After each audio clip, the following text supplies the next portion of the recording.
bad. Oh my goodness. Welcome to another Sunday Superversive live stream, and it is a wonderful night. I am your most desiccated host, Ben Wheeler. Today, on Halloween, I bring you the most delicate of tender horror morsels, the most putrid, rotted flesh, the most joyous celebrations of the macabre. I've got my co host, Anthony Marchetta, with me. Sadly, still among the living, but don't you worry. Before tonight's up, we might change that unfortunate behavior. How are you doing today, Anthony? I don't know after that comment, actually. Fantastic. Just I what thought I I was wanted to doing hear. well, but now I'm kind of worried. Then we have our co writer for Pinkerton's Ghosts, Ken Dickinson. A ginger, which is a horror enough on its own. How are you doing today, Ken? I'm doing mighty fine today, Benjamin. How are you? Unlike you, I don't need a lozenge.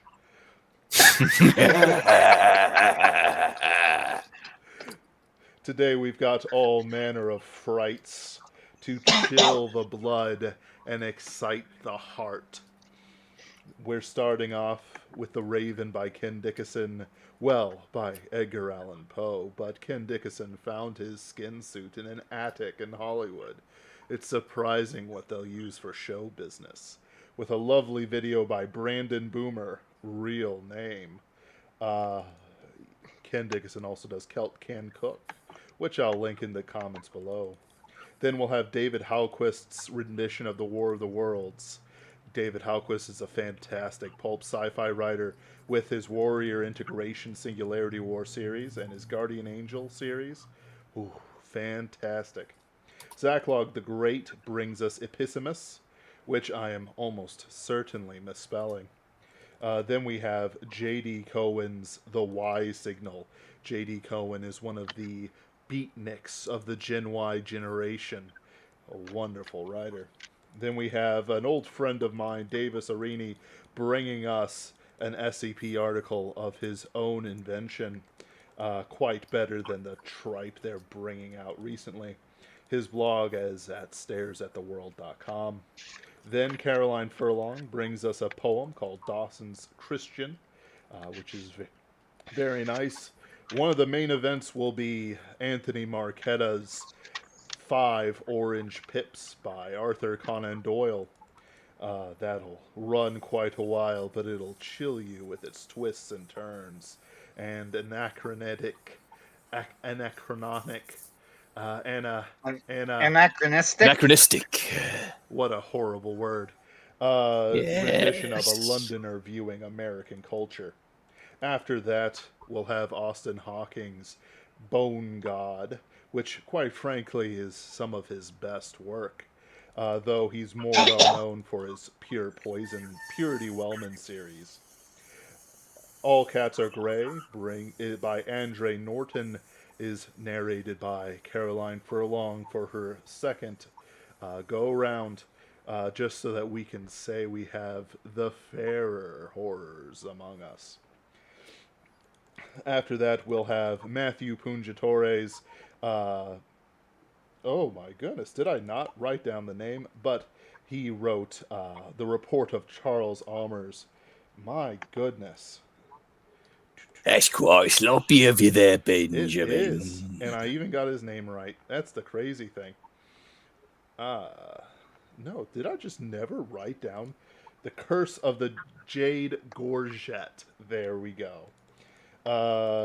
Next, we'll have David V. Stewart's Eyes in the Walls, a book he had written that he narrated for YouTube that is quite excellent. Lastly, the last three will be myself with The Skull of the White Div, an SCP article much maligned for its veneration and its age. Then we have The Rattle of Bones by Robert E. Howard, narrated by J.E. Tabor. Quite excellent. J.E. Tabor has run in our circles, and I look forward to reading his Loki Exodus book, which I will link to you later. Then, after that, these two gentlemen will live out their wildest fantasies, their most degenerate joys. They'll brick me up in a wall with Edgar Allan Poe's Cask of Amontillado. Yay! Their cheers fill me with chills. I have not gone to many horror Halloween movies so far this year, but I did enjoy rewatching The Color Out of Space, the Nicolas Cage film with Lovecraft designs. The best part about it is that the witch gets bit by something she was messing with. How about you two gentlemen? Any Halloween chills to share with the crowd? No, not as of yet. But the night is still young. I rewatched Carpenter's The Thing yesterday, Oh, which tell us about it. is a fantastic movie. But, I think everybody kind of knows that by now. What interests me about The Thing was that when it came out, it not only did poorly in the box office, it not only did poorly among critics, it was considered by several critics to be one of the worst movies ever made. It's And it is ridiculous. now... Oh, Yes, was it it the is. worst movie ever made? What'd you say?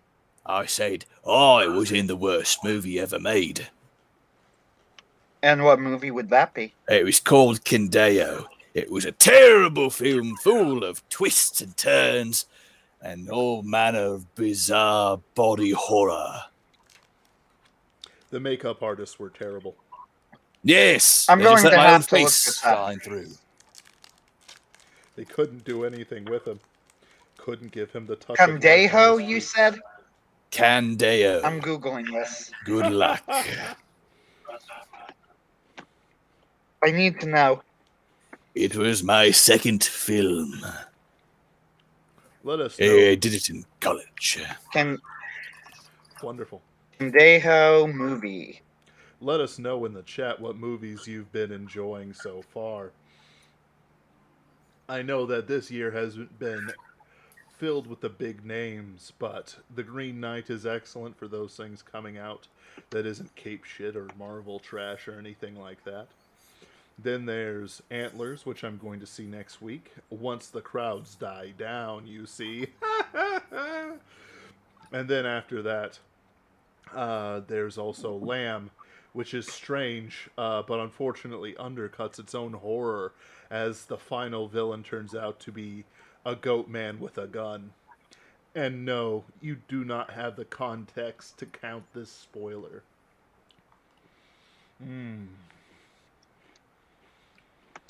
This is not horror at all, but I saw the new My Hero Academia movie yesterday, and it was better than I thought it would be. The horrors of the nuclear bomb on the Japanese lands. Can anyone believe the degeneracy they've fallen just with a little radiation poisoning? Far worse, I watched the Great British Bake Off the other night, and it chilled me to the bone. Ice cream cakes, perhaps? That would have been lovely. I know. I kind of want one now, too. Yeah.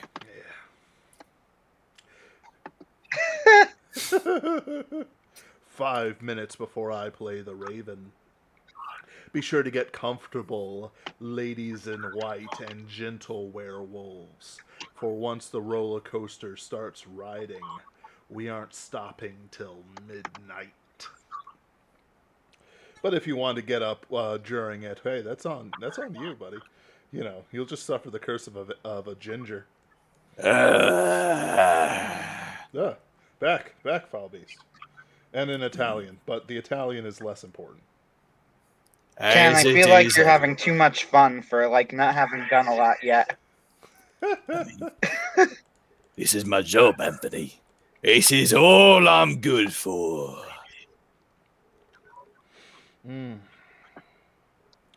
That was a horror in itself. That was sad. What?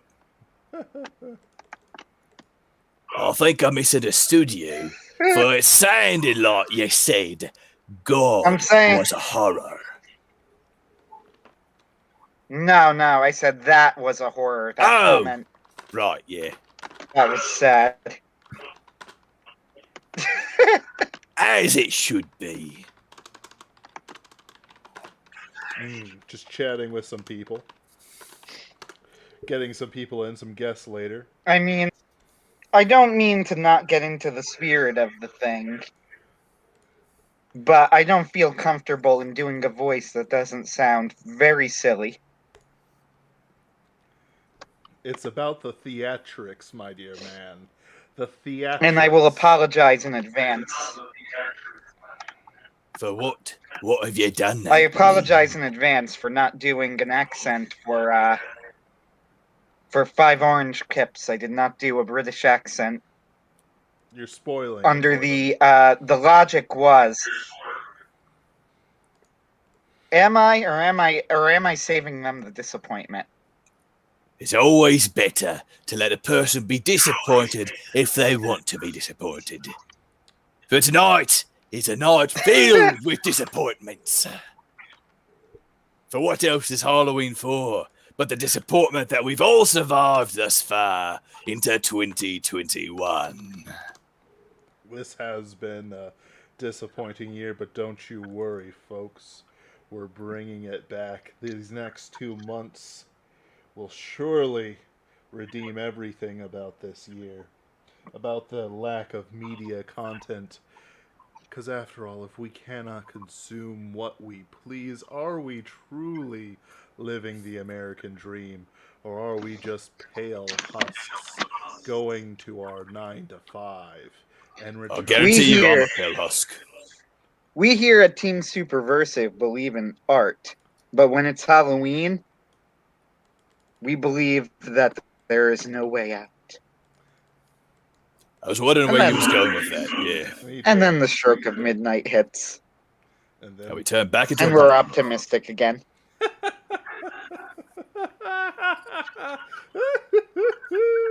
Except Ken. I mean, that's Ben laughing right there. I mean, yes, but I still think it's really you. You think I might have possessed the boy, do you? You never know. Alright. Well, ladies and...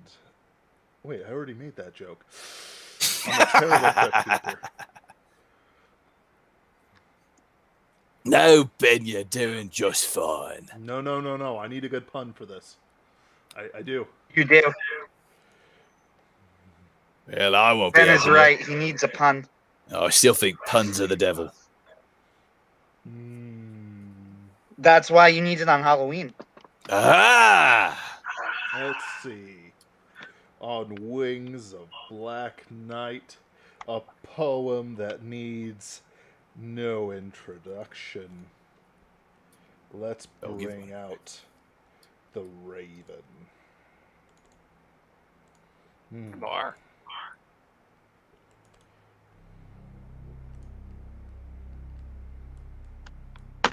Once upon a midnight dreary, while I pondered, weak See, and that's a weary, drum roll for those over of many you a who quaint can't and hear it. curious volume of forgotten I'm lore. not really in a good position to make a proper While I drum roll. nodded, nearly napping, suddenly there came a tapping, as of someone gently rapping at my chamber door. "'Tis some visitor," I muttered, tapping at my chamber door. "Only this, and nothing more." Distinctly I remember, it was in the bleak December, and each separate dying ember wrought its ghost upon the floor.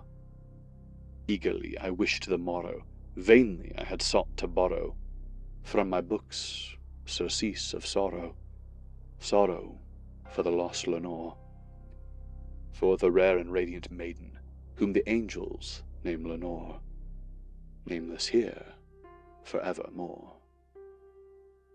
And the silken, sad, uncertain rustling of each purple curtain thrilled me filled me with fantastic terrors never felt before. So that now to still the beating of my heart I stood repeating, "'Tis some visitor entreating entrance at my chamber door. Some late night visitor entreating entrance at my chamber door. This it is, and nothing more." Presently my soul grew stronger, hesitating then no longer. "Sir," said I, "or madam, truly, your forgiveness I implore. But the fact is I was napping, and so gently you came rapping, and so faintly you came tapping, tapping at my chamber door, that I scarce was sure I heard you. Here I opened wide the door. Darkness there, and nothing more. Deep into that darkness peering, long I stood there, wondering, fearing, doubting, dreaming dreams no mortal ever dared to dream before. But the silence was unbroken, and the stillness gave no token, and the only word there spoken was the whispered word, "Lenore." This I whispered, and an echo murmured back the word, "Lenore." Merely this, and nothing more. Back into the chamber turning, all my soul within me burning, soon again I heard a tapping somewhat louder than before. "Surely," said I, "surely that is something at my window lattice. Let me see then what thereat is, and this mystery explore. Let my heart be still a moment, and this mystery explore. 'Tis the wind, and nothing more." Open here I flung the shutter, when, with many a flirt and flutter, in there stepped a stately raven, of the saintly days of yore. Not the least obeisance made he, not a minute stopped or stayed he, but with mien of lord or lady, perched above my chamber door, perched upon a bust of Pallas, just above my chamber door, perched and sat, and nothing more. Then this ebony bird beguiling my sad fancy into smiling, by the grave and stern decorum of the countenance it wore. "Though thy crest be shorn and shaven, thou," I said, "art sure no craven, ghastly grim and ancient raven, wandering from the nightly shore. Tell me what thy lordly name is on the night's Plutonian shore." Quoth the raven, "Nevermore." Much I marvelled this ungainly, foul to hear discourse so plainly, though its answer little meaning, little relevancy bore. For we cannot help agreeing that no living human being ever yet was blessed with seeing bird above his chamber door, bird or beast upon the sculptured bust above his chamber door, with such a name as Nevermore.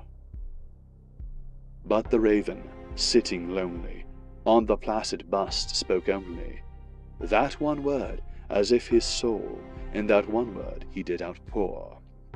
Nothing farther than he uttered, not a feather than he fluttered, till I scarcely more than muttered, "Other friends have flown before.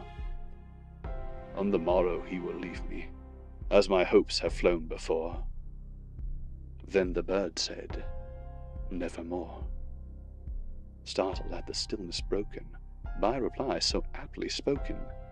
"Doubtless," said I, "what it utters is its only stock and store, caught from some unhappy master, whom unmerciful disaster followed fast and followed faster, till his songs one burden bore, till the dirges of his hope that melancholy burden bore, of never, nevermore."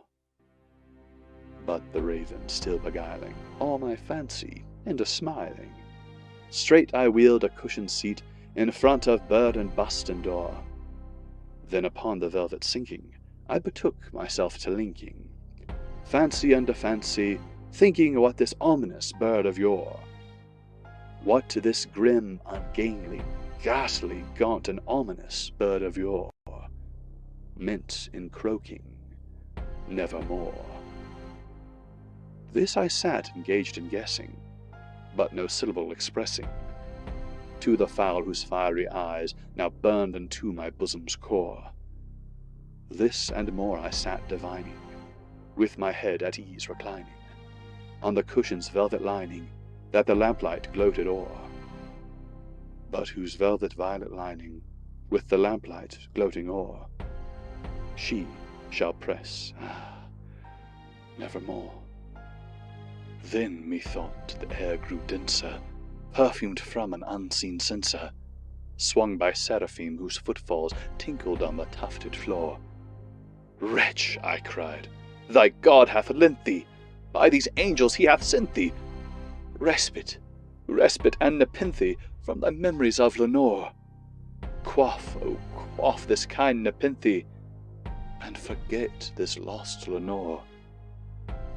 Quoth the raven, nevermore. Prophet, said I, thing of evil, prophet still if bird or devil, whether tempest sent, or whether tempest tossed they here ashore, desolate, yet all undaunted, on this desert land enchanted, on this home by horror haunted, tell me truly, I implore, is there balm in Gideon? Tell me, I implore. Quoth the raven, nevermore. Prophet, said I, thing of evil, prophet still if bird or devil, by that heaven that bends above us, by that God we both adore, tell this soul, with sorrow laden, if within the distant Eden, it shall clasp a sainted maiden, whom the angels name Lenore. Clasp a rare and radiant maiden, whom the angels name Lenore. Quoth the raven, nevermore. Be that word our sign of parting, bird or fiend, I shrieked, upstarting. Get thee back into the tempest, and the night's Plutonian shore. Leave no black plume as a token of that lie thy soul hath spoken. Leave my loneliness unbroken, quit the bust above my door. Take thy beak from out my heart, and take thy form from off my door. Quoth the raven, nevermore. And the raven, never flitting, still is sitting, on the pallid bust of Pallas, just above my chamber door. And his eyes have all the seeming of a demon's that is dreaming, and the lamplight o'er him streaming throws his shadows on the floor. And my soul, from out that shadow that lies floating on the floor,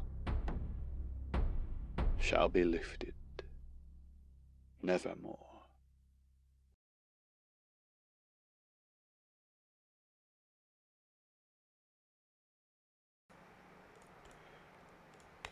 Now that was a treat and no trick at all. Today we're joined by David Halquist, who is going to discuss with us the secrets to a perfect Halloween treat. You just mentioned that you had some trick-or-treaters. Any cool costumes? Yes, actually, we had the standard selection of superhero costumes. We also had a butterfly princess, a neat dragon costume, and a dinosaur skeleton.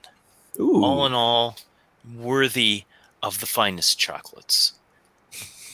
And did you provide said finest chocolate? Of course, when faced with such fearsome foes, what choice would I have? Of course. My entire home would have been ravaged to the ground in moments by such terrifying monstrosities, particularly the butterfly maiden. Yes. For you never know what terrifying powers she may have. That's right. And you would have earned such foul treatment had you not paid their token dues. It is a time when one must accept that certain sacrifices, in this case, chocolate-covered wafers of Kit Kats, rendered up with all due terror and reverence.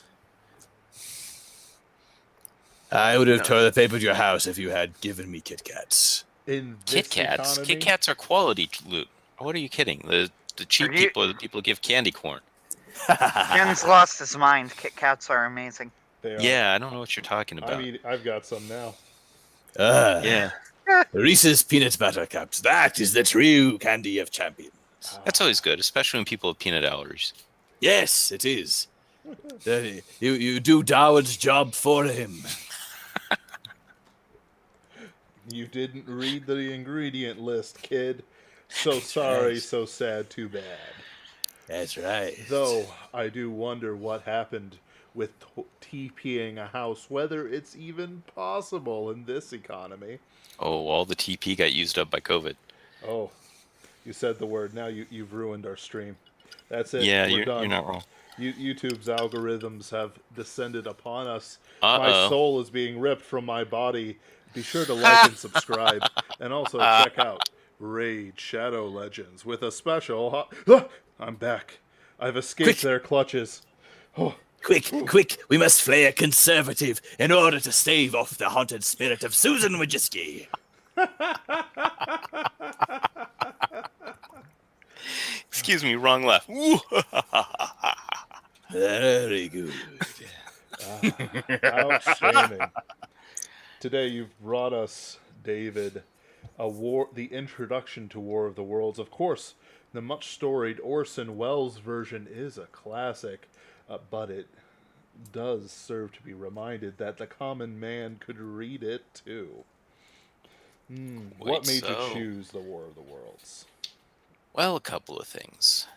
The origins of horror, as we conceive of it today, at least the Western origins of it, come from science fiction. Frankenstein was horror, but it was also the first science fiction story. War of the Worlds, arguably, has horror elements in it as well.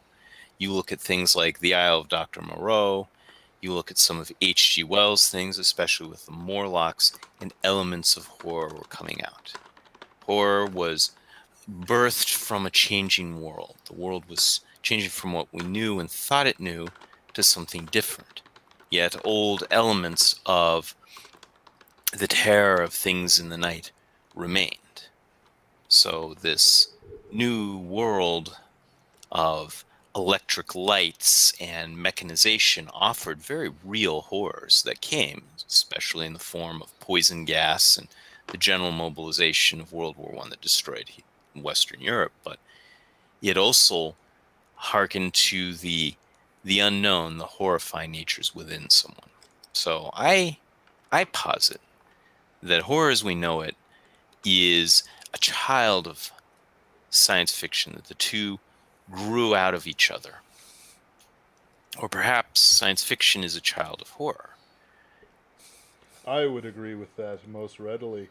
Many of the origins of fantasy and such like, science fiction especially, can be traced back to horror. The Castle of Otranto, Vathek, and the fairy myths of old England. Oh, wonderful pieces all. Now then, some Bohemian Grove stuff there for a second on the screen. But yes, the origins of science fiction and fantasy are horror. Wonderful, wonderful horror. Almost as horrible as Tom Cruise acting in War of the Worlds. But that did have some very terrifying science fiction. Tom Cruise. The new War of the Worlds movie. Yeah, the new War of the Worlds movie wasn't bad. It wasn't. It wasn't bad. great either, though. The best parts were not what Tom Cruise was up to, though. I actually think the aliens were amazing. Of course. Mm-hmm. That is the only reason anyone would watch War of the Worlds. Well, to be honest, I saw it so long ago that my impression of it is literally like pretty much what I just told you. Oh yeah, that movie. I remember it not being bad. I watched it recently, in fact. I still enjoyed it. The first movie I ever saw, a big screen movie, I was tiny, it was drive-in movies, and it was War of the Worlds. Bigger than life, filling up my entire view from up front through the windshield. And this was the old one from the 70s, and it was pretty darn scary. And watching it later, the horror had a different aspect. In the first one, you just knew something was wrong because I was young. You see this machine head come out like a cobra, and people are approaching it, and everyone wanted to scream, "Go back! Can't you see? Look Fly, with your you eyes. fools. But it was also built for an audience that had come to believe that our technology was supremacy. And so, unlike in the original H.G. Wells book, where it was, oh, wow, the tanks, the modern guns can barely harm this thing. They dropped an atom bomb on it, and its shields resisted it. But I agree, the Tom Cruise one captures kind of the horror of the work, because you see that red mist come down and start to grow, and you realize they're not just here to shoot up our houses and our tanks and our planes. They're going to change the entire Earth into something else, and it'll be a place where you don't have any place in it. And that is the horror of War of the Worlds. An That was excellent quite point. spooky. Now we'll launch into our media piece, and I will be linking certain links of your works, including your book, The War Angels and The Singularity War. David knows what his fans want, which actually have some excellent elements of horror in them, especially The Singularity War. Without further ado,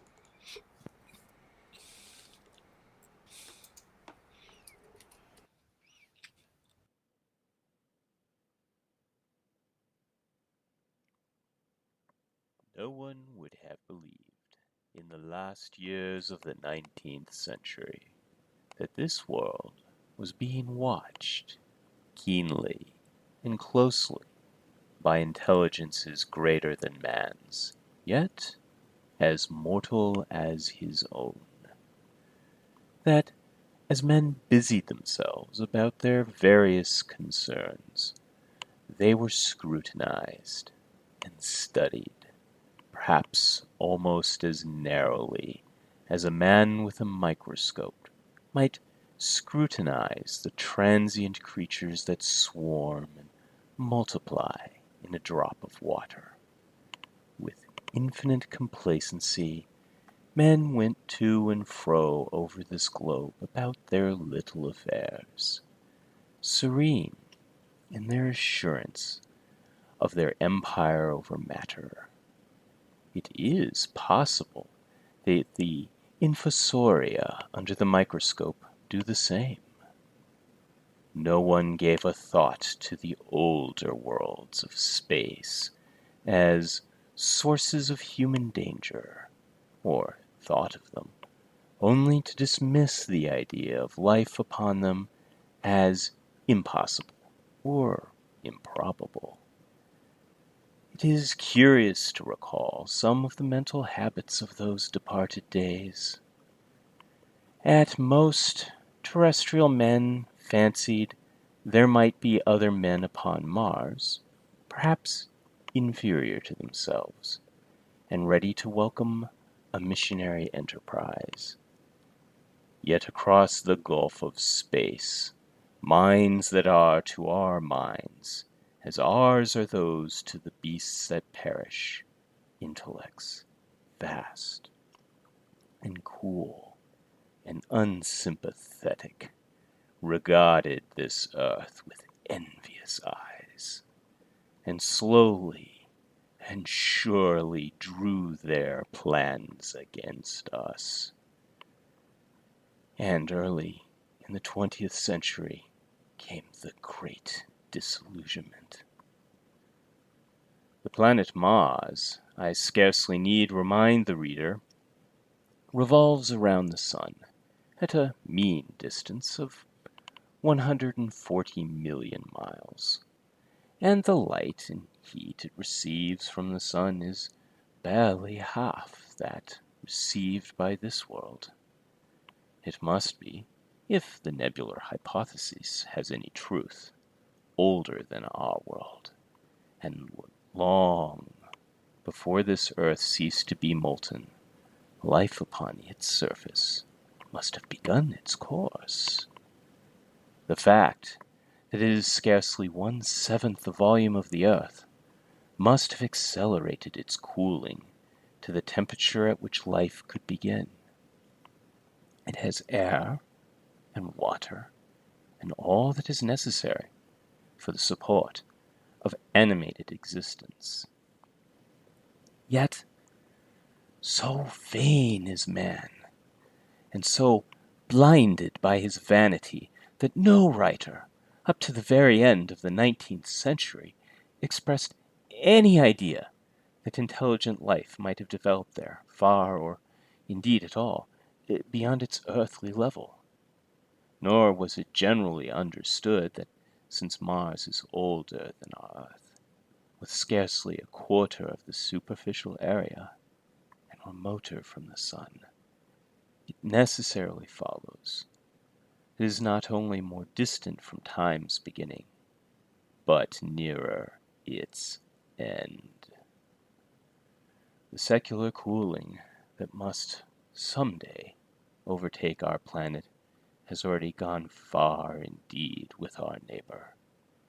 Its physical condition is still largely a mystery, but we know now that even in its equatorial region, the midday temperature barely approaches that of our coldest winter. Its air is much more attenuated than ours. Its oceans have shrunk until they cover but a third of its surface, and its slow seasons change. Huge snow caps gather and melt about either pole and periodically inundate its temperate zones. That last stage of exhaustion, which to us is still incredibly remote, has become a present-day problem for the inhabitants of Mars. Their immediate pressure of necessity has brightened their intellects, enlarged their powers, and hardened their hearts. And looking across space with instruments and intelligences such as we have scarcely dreamed of, they see, at its nearest distance, only 35 millions of miles sunward of them, a morning star of hope, our own warmer planet, green with vegetation, gray with water, with a cloudy atmosphere eloquent of fertility, with glimpses through its drifting clouds, wisps of broad stretches of populous country and narrow, navy-crowded seas. And we men, the creatures who inhabit this earth, must to them be at least as alien and as lowly as the monkeys and lemurs to us. The intellectual side of man already admits that life is an incessant struggle for existence, and it would seem that this too is the belief of the minds upon Mars. Their world is far gone in its cooling, and this world is still crowded with life, but crowded only with what they regard as inferior animals. To carry warfare sunward is, indeed, their only escape from the destruction that generation after generation creeps upon them.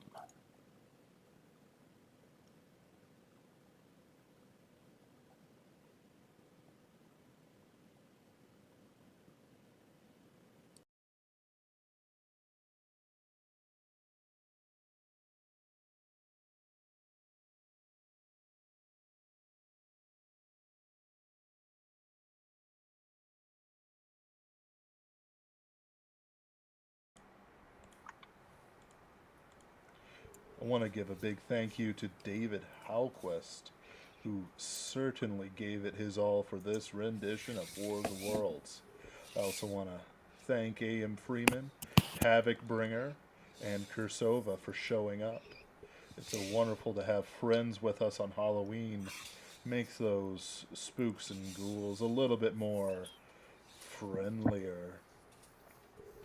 Though social nature of ghosts leaves a lot to be desired, they simply don't know that they're leaving ectoplasm everywhere. What originally inspired you to choose War of the Worlds, David? So I wanted something that conveyed horror from a different perspective. There's a lot of different nuances in horror. You have monsters, you have undead and the fear of death, you have spiritual darkness, you have madness, you have human evil. But War of the Worlds was one of the first ones to point out the possible horror of the future. What can happen with basically science fiction horror. And so I kind of wanted to hit that angle, especially since most of what I write is science fiction. So that's the zone I wanted to go in, assuming that all of the other zones would be well served by our present company. Oh, of course. Next, talking about present company, I've been on his stream, but I've yet to entice him on mine. Zacklog the Great leads in with our next piece. Let me get the pronunciation on it. A lot of people may say that, well, the English language is a horror all its own, but I couldn't disagree more. In this case, let's see here. Episimus. Esissimus? How terrible. I'm scared of it. Already, the syllables, the vowels, the S's and the P's all mixed together. A true horror. This is by Eugene Lee Hamilton, and not something I knew of ahead of time, but Zacklog is a man of taste, and I think that people will find his rendition a little soul-rending.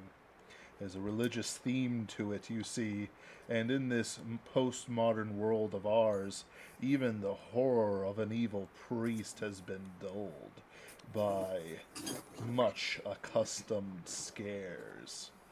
And of course, I do not mean just a priest, I mean all those types. And who has not lost their mind, their very soul, their very existence to a pastor's sermon that sends you to sleep? Not so with this. I also have a few links. I was on one of his streams to chat about art and other things like that in Pinkerton's Ghosts, and he posts fairly often. I'll post his YouTube channel in the chat. I don't think he has any books, and I can't remember what his co-host's name is either. There's this. Is there any horror poems you guys like to hold for yourselves? Horror poems. I think I just did my horror poem. Whoa, what is it? Literally, it was The Raven. Didn't you hear it? Oh. Oh, you mean things I've written? Oh, no. I am not that talented. I don't write poetry. Wow. I write poetry, but it is mocking satire. Biting. A horror in and of itself.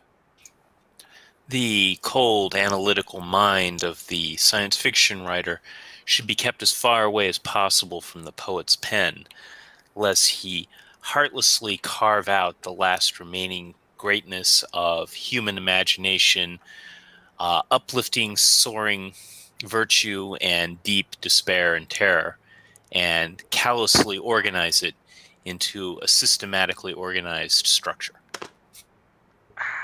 You say that, but Edgar Allan Poe was both a science fiction and horror writer and poet. As was H.P. Lovecraft. Ah, well, I stand in error, and no doubt my circuits will massively malfunction. So for this one, This rendition will be by Zachlog the Grey, as I mentioned.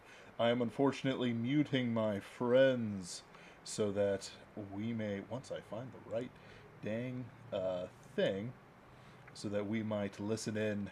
He sent me an M4A file. How strange, how quaint, a creature of the past. I'll be right back, gentlemen.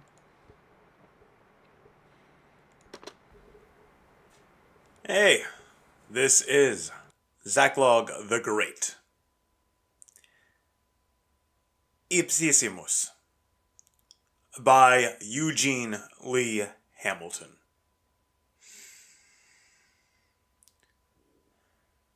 Thou priest that art behind the screen of this confessional, give ear.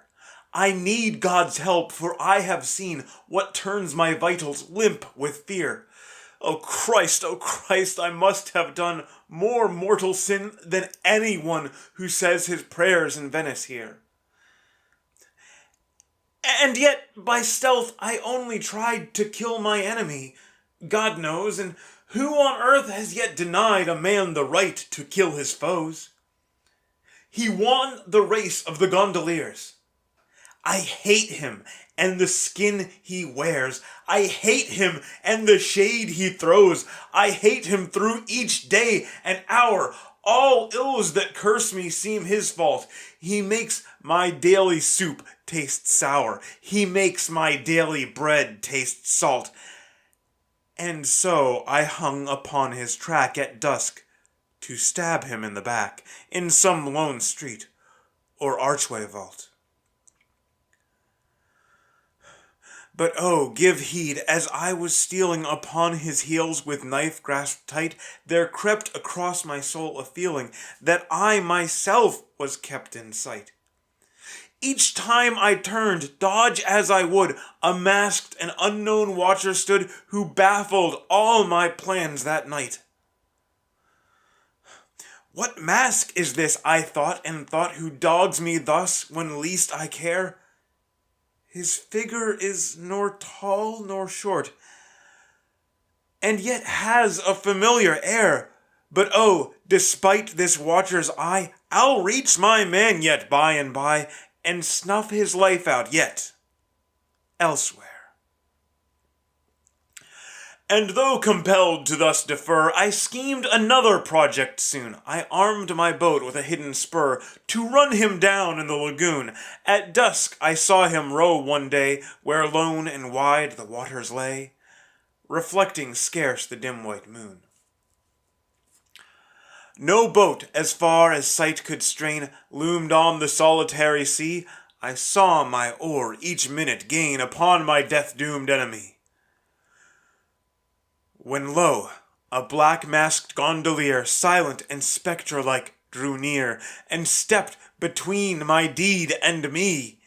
He seemed to rise from out the flood, and hovered near to mar my game. I knew him, and his cursed hood, his cursed mask, he was the same. So balked once more, enraged and cowed, back through the still lagoon I rode, in mingled wonder, wrath, and shame. Oh, were I not to come and pray thee for thy absolution here in the confessional today, my very ribs would burst with fear. Leave not, good father, in the lurch an honest son of Mother Church, whose faith is firm and soul sincere. Behind St. Luke's, as the dead men know, a pale apothecary dwells, who deals in death both quick and slow, and baleful filters withering spells. He sells alike to rich and poor, who know what knocks to give his door, the yellow powder that rings the knells. Well then, I went and knocked the knock with cautious hand as I'd been taught. The door revolved with silent lock, and I went in, suspecting naught. But oh, the self-same form stood masked behind the counter, and unasked, in silence proffered what I sought. My knees and hands like aspens shook. I spilt the powder on the ground. I dared not turn, I dared not look. My palsied tongue would make no sound. Then through the door I fled at last, with feet that seemed more slow than fast, and dared not even once turn round. And yet I am an honest man who only sought to kill his foe. Could I sit down and see each plan that I took up frustrated so? God wot, as every scheme was balked, and in the sun my man still walked, I felt my hatred grow and grow. I thought, at dusk with stealthy tread, I'll seek his dwelling, and I'll creep upstairs and hide beneath his bed, and in the night I'll strike him deep. And so I went, but at his door the figure, masked just as before, sat on the step as if asleep. Bent, spite all fear, upon my task, I tried to pass. There was no space. Then rage prevailed. I snatched the mask from off the baffling figure's face, and, oh, unutterable dread, the face was mine, white and dead, stiff with some frightful death's grimace. What sins are mine, O luckless wight, that fate should play me such a trick, and make me see a sudden sight that turns both soul and body sick? Stretch out thy hands, thou priest unseen, that sittest there behind the screen, and give me absolution quick. Oh God, his hands are dead, his hands are mine. Oh, monstrous spell, I feel them clammy on my head.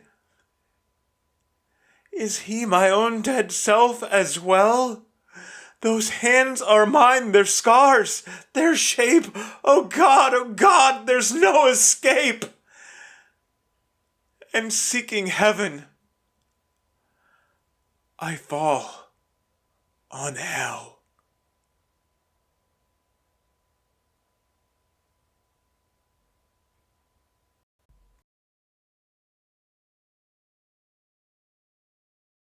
Now that was wonderful. Let's see what the boys are doing while I'm missing. I hope they aren't getting into any trouble.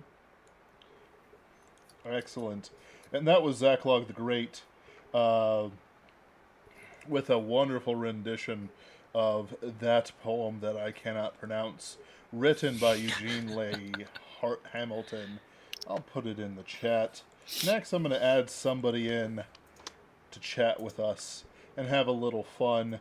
This is an old friend of mine from back when the internet was a little less dark and you could have a little more fun with politics. Though it's always a shock to me to see who survived and who not. Davis Arini, are you with us, brother? Good evening, gentlemen. Hey, hello there. Now that's a deep voice. Greetings.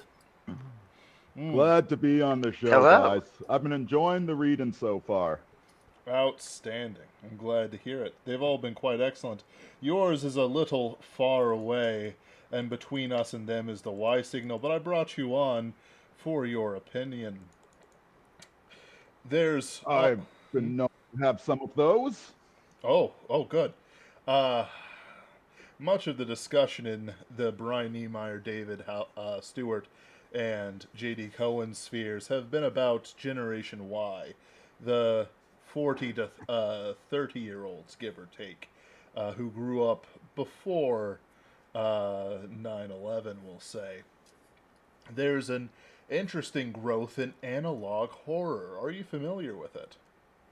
You mean what you're doing with this turn to old-style radio drama?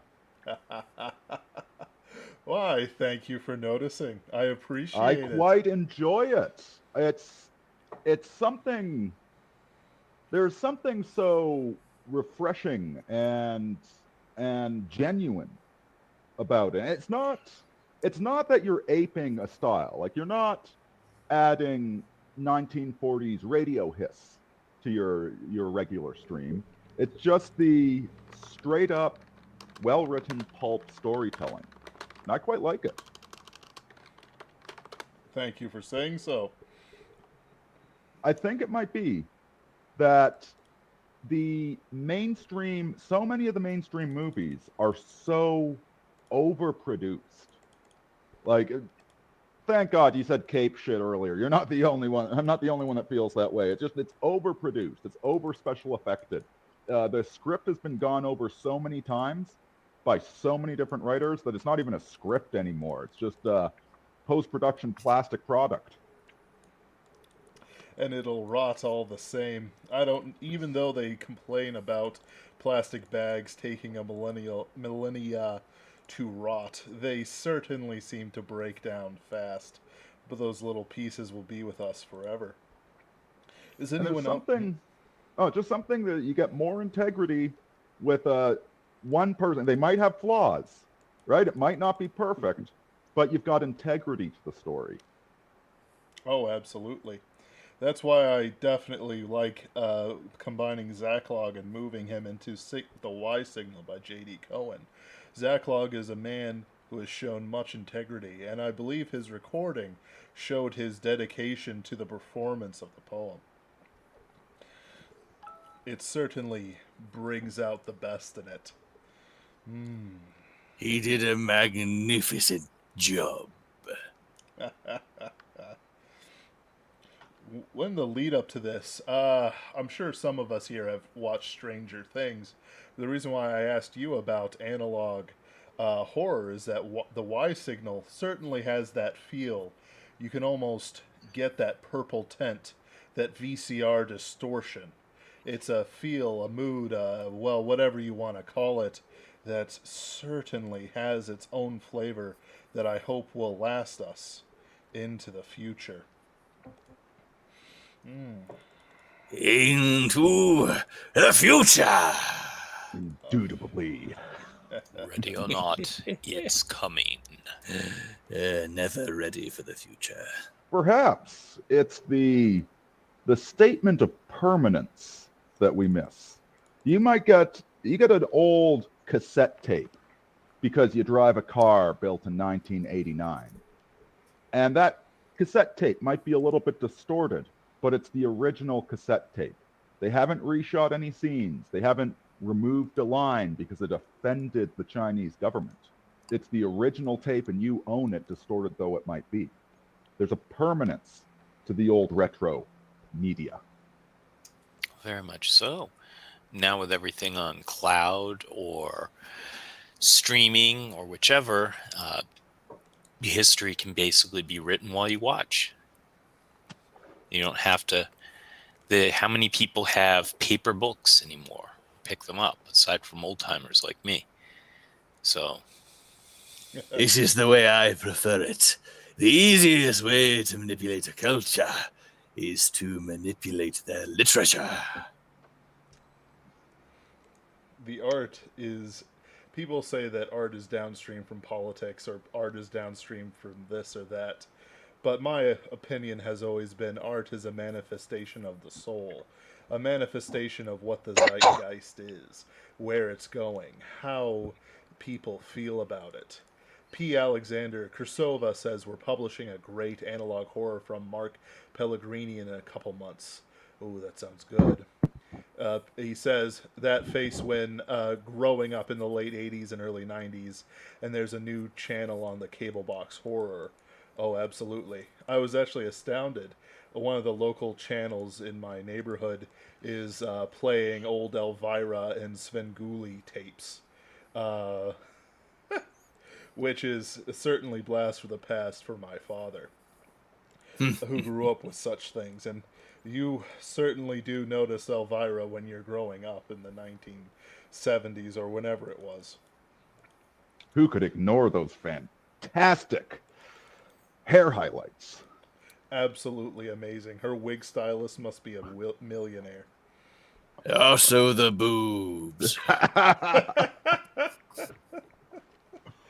And that's part of the fun, the schlockiness, the grittiness of it. We do love to see those co-eds get righteously punished from the heavens by Jason when they go off alone with each other. Is that something missing? The hard-boiled, ridiculous grittiness. It's over the top, and it's absurd how serious that black and white detective is. But now we have Poe Dameron making snarky comments. I'll go for the hard-boiled detective. Thank you very much. Absolutely. Sometime you and me need to chat about you writing a Pinkerton's ghost story. I have some links to your work. Let's see. Where's my list of people? There we go. As we walk this broken roads, which I believe was well reviewed when it came out. Everybody that actually read it seemed to like it. Even the people that wanted to really hate it still said it was okay. It's the best when your enemies say it. So, going into this, J.D. Cohen has written some horror. His work, Brutal Dreams, has also been very well reviewed, and certainly is an entertaining prospect.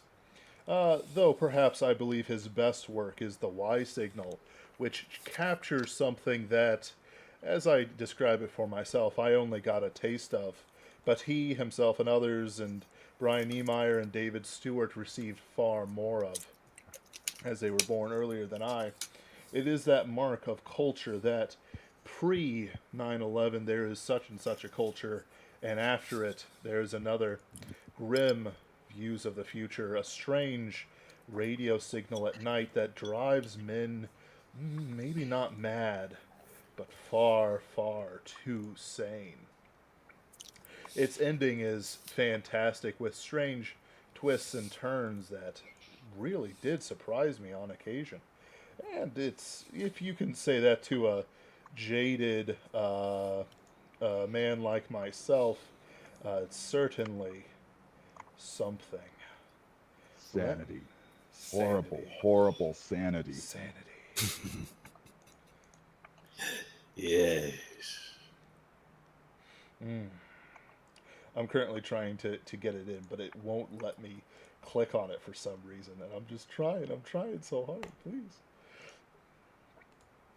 There it is. There is nothing more terrifying than seeing the world for what it actually is. All right, gentlemen. Let's see. By J.D. There Cowan. we go. It wasn't as good as I expected it to be. Ray didn't disagree with his friend's assessment. Ever since they were kids, the group of boys had enjoyed going to the movies during their summer vacation. It was a break from the Snorefest that was school. They were free from prison. Paradise had arrived. This summer of 1995, however, something had felt off. Ray couldn't put his finger on why. This movie continued that oddly detached feeling he had stuck in the back of his head. Why wasn't it the way it was supposed to be? Batman Forever was fine, he supposed, but there was a piece missing from the picture. He'd still rent it when Ultratech Video got it in on the shelves in a few months, certainly. It just wasn't that good. Of course, it wouldn't ruin his 5th grade summer vacation, nothing could. But he expected better. Summer was supposed to be perfect. That was just the way it was and always had to be.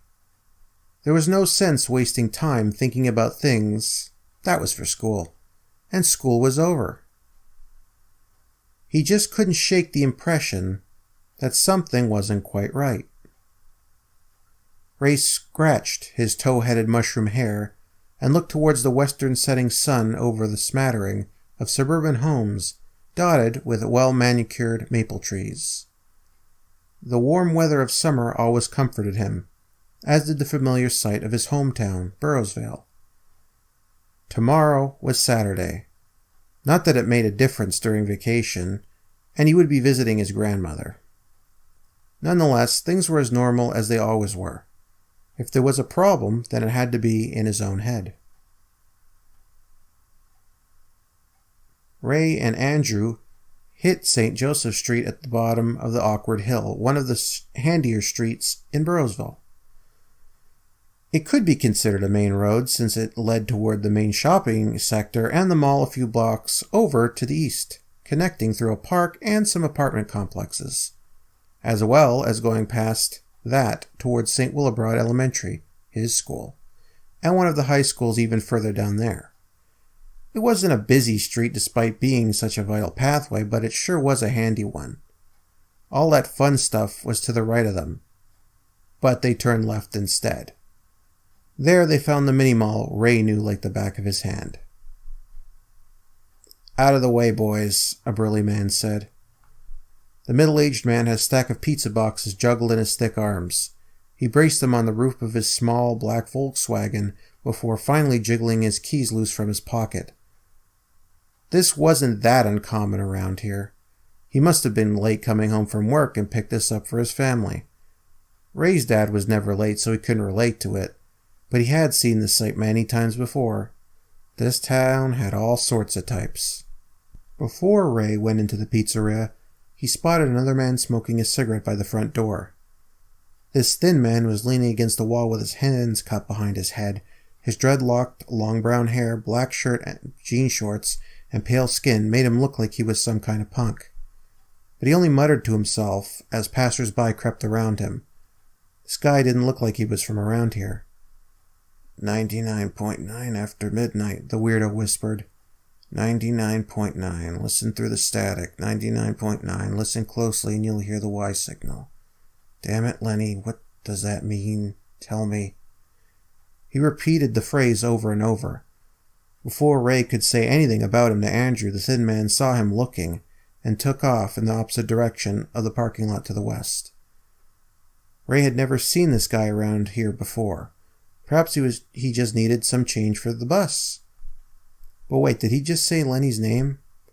Come on, Ray, Andrew said. He elbowed his friend awake. Your cousin's sitting in the back.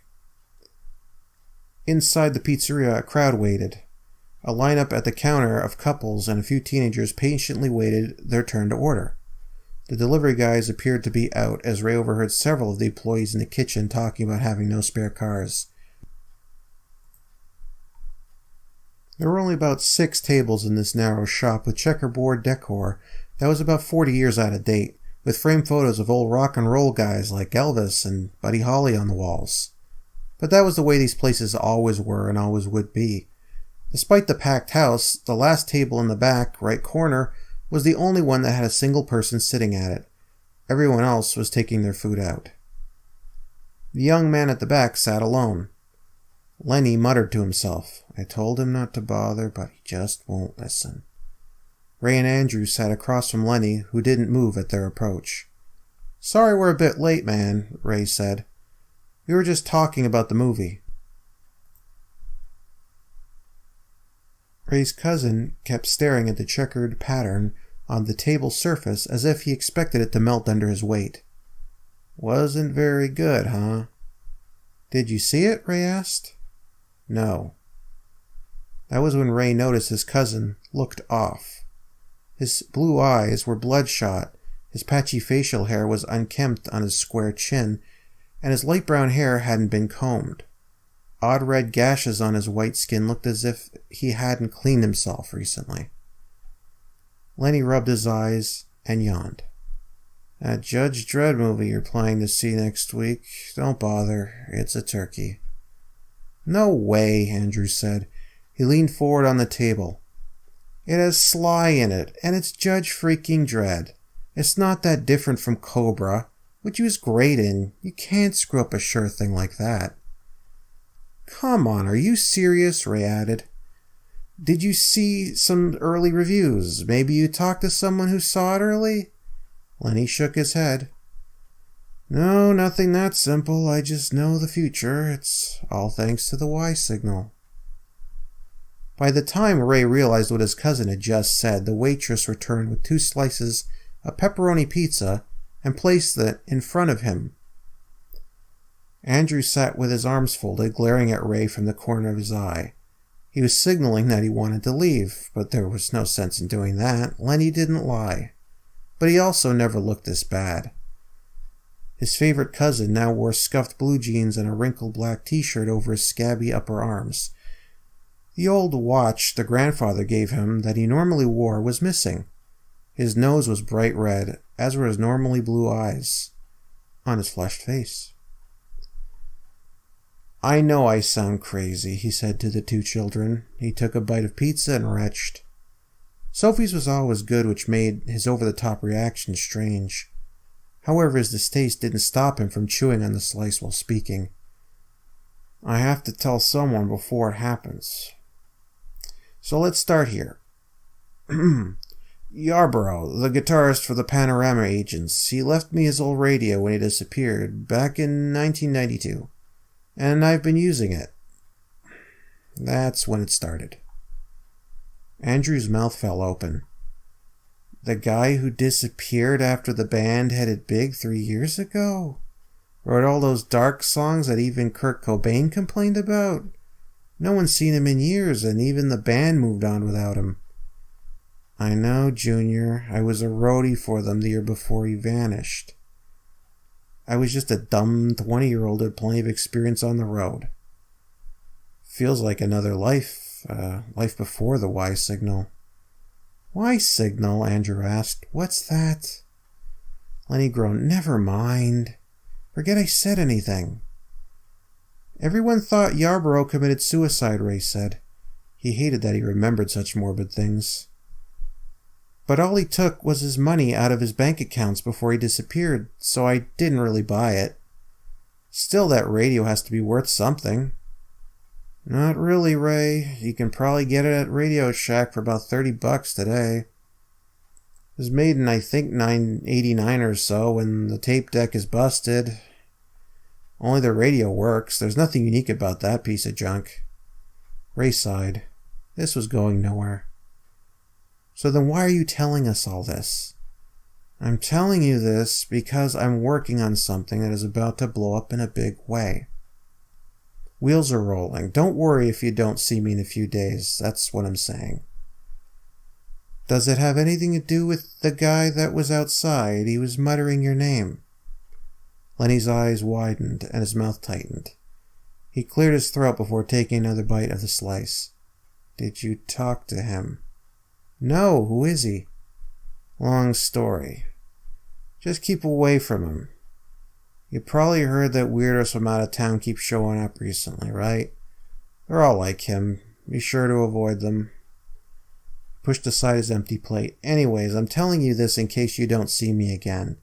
I might get called out of town suddenly, in business.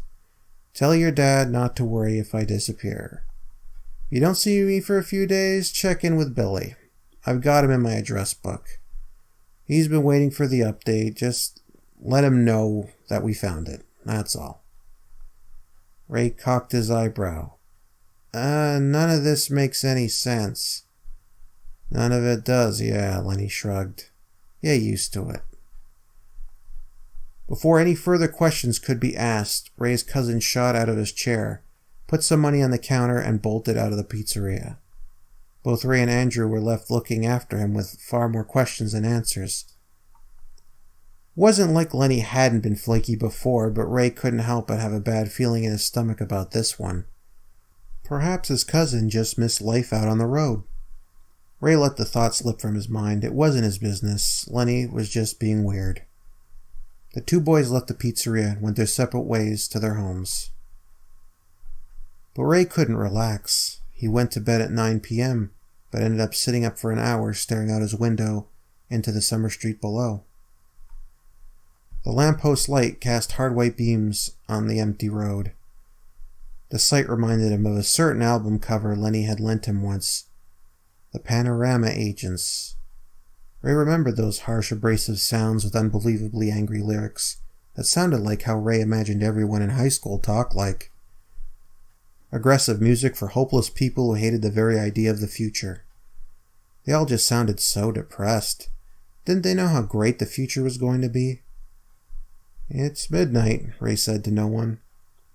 The clock ticked aggressively above his bed. Time always moved whether he noticed it or not. Already. He couldn't help but be curious. What was his cousin saying about a Y signal? That guy outside the pizzeria was muttering to himself about Lenny, too. Those numbers sounded like prices. Or a radio station? That was what the punk said?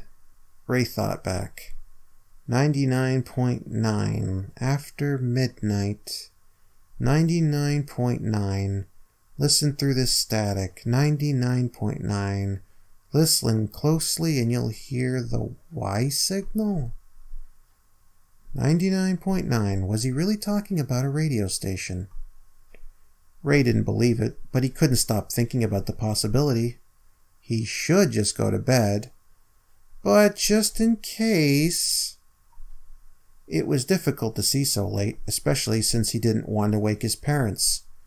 So Ray slipped out of bed while keeping certain to step lightly around his room. The summer heat made the place feel like a heat box, but thankfully his Bart Simpson boxers and undershirt were enough to keep the humid weather at bay.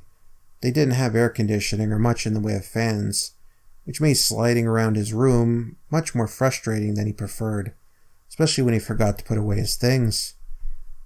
Ray stepped around his left-out Nintendo controllers on his old notepad of game notes, narrowly missing landing on that tape of No Retreat, No Surrender 2 that Lenny had found on his trip to New York 5 years ago.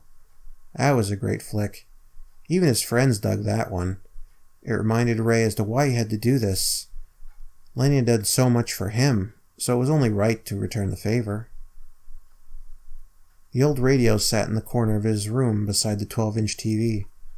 He sat before it and folded his legs in the usual position. A deep breath escaped him as he let the insanity of the situation sink in. No one could possibly be as dumb as he was at this very moment. Ray plugged in his Walkman headphones and turned the radio station to 99.9.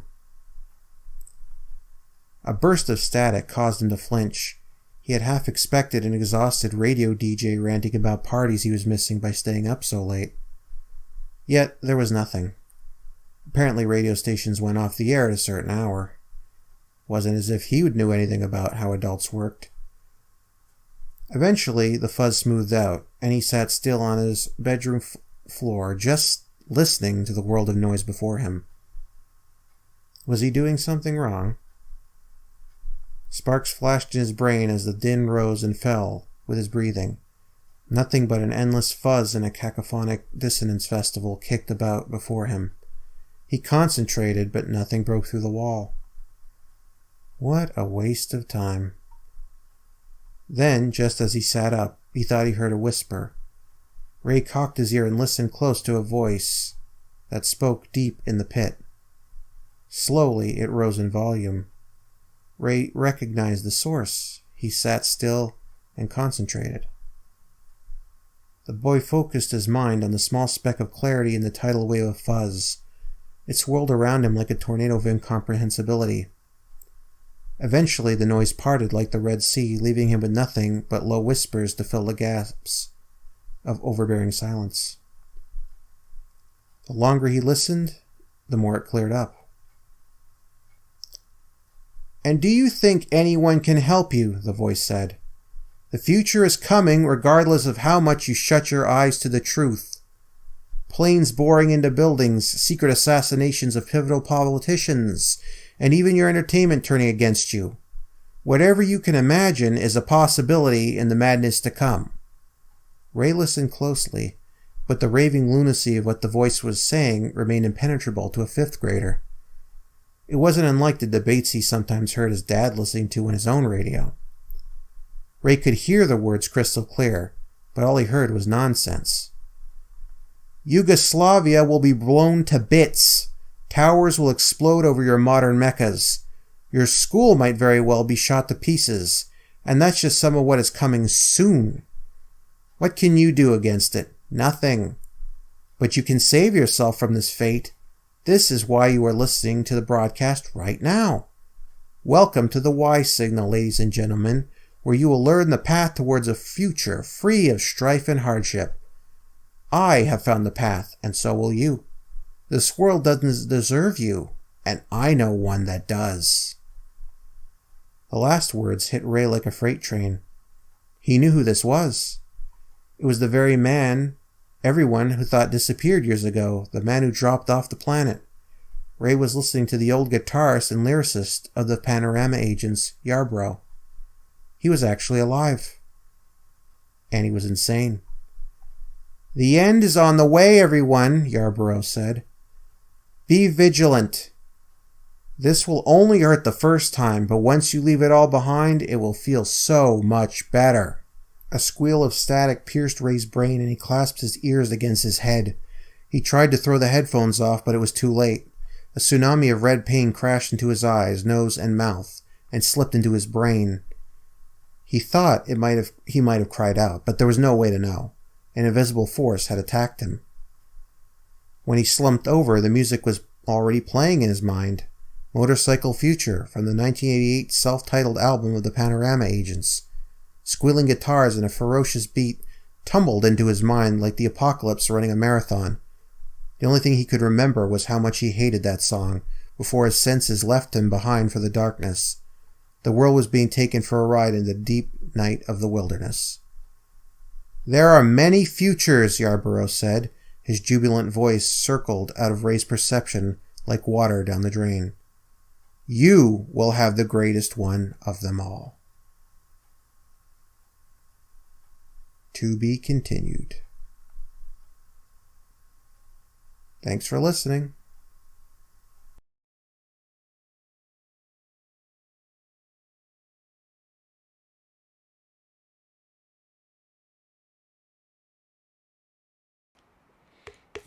Now that was quite excellent. J.D. Cohen is a fantastic writer, and I do believe he hit that spirit nail on the head, which is quite hard to do, especially with analog horror. It's more than just an aesthetic, it's an entire mouth feel, if that's understandable to you. So the Y signal is definitely an analog carrier wave as opposed to a digital transmission. Nerd. I mean, yes. Sci-fi. My heart is dead. It has been replaced by an automaton. We are a flesh automaton powered by neurotransmitters. Now that's a pretty good horror piece right there. Cruelty Squad. What a game. That's an excellent point. Why haven't we made this story as horrifying as it should be? There's a subtlety to it. Our dear main character is part of a falling society that does not know that it has fallen yet. Instead, it is moving forward. It's people as decadent as they were yesterday, not seeing what would come for them in a mere 3 years' time. While 9/11 certainly didn't surprise some people, it was a shock to the average American citizen.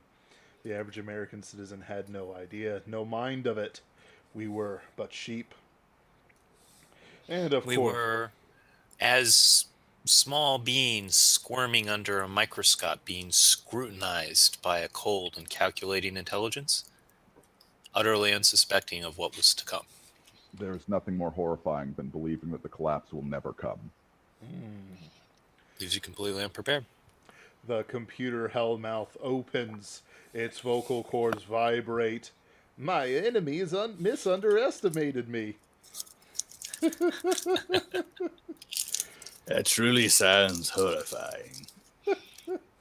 Well, we're not here to talk about the bygone ages, but rather the things that are happening now. It is the Gen Y sin to look back and desire what we had in the past but cannot have anymore. We have so many generations who are experiencing those hardships, who are experiencing an inability to forge a culture of their own, or to even be a part of the pathetic bones of the culture we once had. Though it's The still people, Hmm? the people who wanted to ban D&D in the 80s are the ones controlling all of our cultural products now. And of course, they changed their tactics to suit their politics of the day. And it was always about oppressing their poor children. and making Wait, them wait, as wait. crazy as I am. This is very important. I need to cut you off here to read the comments. A.M. Freeman says, "When I'm pregnant, I'm a flesh mecha." Oh my goodness. That's Accurate. horrifying. That's the best comment that we've had probably in months. Amazing. So if you have two pregnant women fighting like it's mecha combat, It's Power Rangers is all it is. Fantastic. So if two pregnant women fight each other, you're actually watching a mech battle. I'll never look at life the same way That's the again. best comment that we've had probably. that is amazing. Beautiful. I'm not sure if we've ever had a comment that good, to be honest with you. I don't think we can surpass it. I'm pretty sure that's a fetish on Fur Affinity. No, no, Dad. Probably. Apparently there's some sort of furry convention going on next week. I certainly hope nobody cleans their fursuit with a combination of... Oh, wait, I won't say it. But No, I want you to be won't. a musky husky. I still say you need to have a story about a werewolf in a furry convention. I actually have a story coming Okay, up yeah. about the haunted persona. I would watch that. Ken, We've you had know you that. sell it. Leverage all your connections. Leverage all So, your in- connections. The interconnectedness of how we come up with Pinkerton's ideas, I'm not 100% sure, but I'm pretty sure that I came up with the idea of having like an evil persona, and then we all were like debating who should be the one who actually gets to write the story. Is And Evil Ken Persona got the the, one that short papers end. over Ken the got the glory wi- holes? was. I was gonna say Ken was the winner, but hey, I was not Is the the winner. werewolf one in the No. warehouses? It hasn't been written yet. but Rainey, when it what is were you saying? written, it will be amazing. Arini, what were you saying? I was saying, is the Evil Persona the one that tightens up the lug nuts on the toilet and papers over the glory holes at the convention center?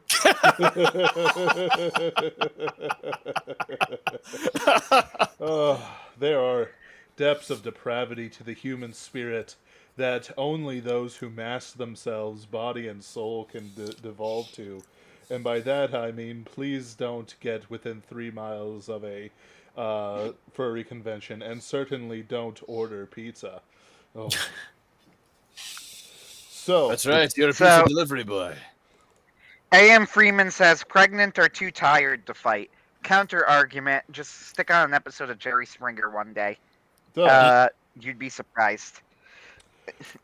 She also says, also all credit goes to the husband. He came up with the idea. Doggos is a good man with a creative spirit. I've been following his story. Indeed. It's very good. But Arini, I brought you in because you had an SCP article for us. Yes! In the good old styles, I know that recently they've been purging the books, and Yes! I don't even think they've removed their flag from their icon in a year. They have been taken over. They are enemy territory, and yet their horror was supreme for its time. There was a distinct flavor that SCP had. It was this combination of X-Files with weaponized autism. That just describes SCP perfectly. There were no characters. The plot details were never filled in. I will tell you, the best compliment I had about this SCP was my buddy said, I really want to know how this all happened and you should write a book. And to which I said, don't you understand the point of the SCP is that we don't have characters or narrative and it makes you want that, but you don't get to have it? And it does seem as if a lot of the SCPs have turned into power fantasy hero narratives, which I don't know if that's what they're meant to be. They certainly have lost their touch, their fear. They used to be creeped out by them, and not even with the most popular episodes. The one I'll be reading, The Skull of the White Div, always had this flavor to it that couldn't be beat. and yet they replaced it with some dumb narrative about somebody leaving the Foundation and then being pursued by them and maybe being thrown out of a dimension. And the twist at the end, if I may spoil it, was that you are the person leaving the Foundation. Oh, What a Heaven twist! forfend! it was trite. It was boring. I hated it. But less about mine, more about yours. What was your favorite SCP article going into it, a reading? Oh goodness, I like Bone Hive. That one is really creepy. That is terrifying. Describe it for us, Arini, in your words. So the Bone Hive is this species of termites that when you get infected with it, I'm probably getting a few details wrong, but the essence is when you get infected, it puts its young inside of you like a bot fly. But then, like toxoplasmosis, it alters your behavior. And so you feel driven to find somewhere dark that you can hide, a closet or something like that. And then the bone hive paralyzes you. And your body is used for, slowly your whole body turns into bone, thus the name, which is actually a real medical condition that happens to some people. It's very tragic. But these insects cause your whole body to calcify into bone, and they turn it into their nest for the young to live in, eating your fatty tissues bit by bit and leaving your eyes and brain for last. And you are conscious during the whole process. De immortali, that is foul. It is very foul. And it's kind of a, you can tell the author was It's kind of like the thinking blood about spruce. digger wasps, different medical conditions, and it's like, what if we put all the horror into one place and you get the bone hive? For me, I certainly liked SCP-1000, the Skull of the White Div, and before they expanded out quite a few of them, you know, that sort of early SCP content, when it was just the investigation and the horrors, and there wasn't any meta commentary to it. There's, I don't want to rant about this too much, and I certainly must invite you back for a proper stream, Arini. But there's a strong, well, let us say this, A.M. Freeman recently wailed in a scream that echoed across the entire East Coast that she broke her mayo. Horrible, terrible, a tragedy. But if we're making mayo, adding too much to it would break it. Adding things that it's not meant to bear would break it and not make it mayo at all. The current, I can't remember what the series is called that the Exploring series is doing, because I only watched the first one and then I watched half of the second one. I think we tweeted about it, didn't we? We did. Well, whatever. And it was just some meta commentary, no horror. It had no bite. It had nothing in it that was special. This and Mystic Destiny, and they're forced to relive their character tropes in a book-like setting, which is nothing to be commented on. Of course a character may have it. You know, we may damn Campbell for his hero's journey, but it still is accurate enough for quite a few of the more basic tales. It's remarkable. It's just not universal. Yep. One of the things about the SCP is that so many of these SCPs, because the whole premise of an anomaly is that it only affects conscious beings and it's abusing the laws of the universe, right? That's why it's an anomaly. Mm-hmm. And so the only way to figure out what the anomaly is, to test it out, to prevent it from destroying the Earth, is to subject Class D personnel to it. Which, the D class. Even though these are all convicted murderers and other bad people, sending them into these horrors is utterly unconscionable. So your favorite SCP is the SCP Foundation? Is the real horror? No, too meta. Too meta. Bad, David. The point I'm making is that you cannot write the SCP Foundation as the good guys. These are Nazi scientists. But they're Nazi scientists going up against Cthulhu. And so you don't really want to write a story where your characters are Nazis. And what happens with all these narrative SCPs is they wind up being, you cannot be a good guy and work for the SCP Foundation. Even though the Class D personnel are bad people, you don't get to send them into a torture cube for all eternity. Absolutely. And let's be real, most of the early SCPs were torture cubes, even into the 3000s.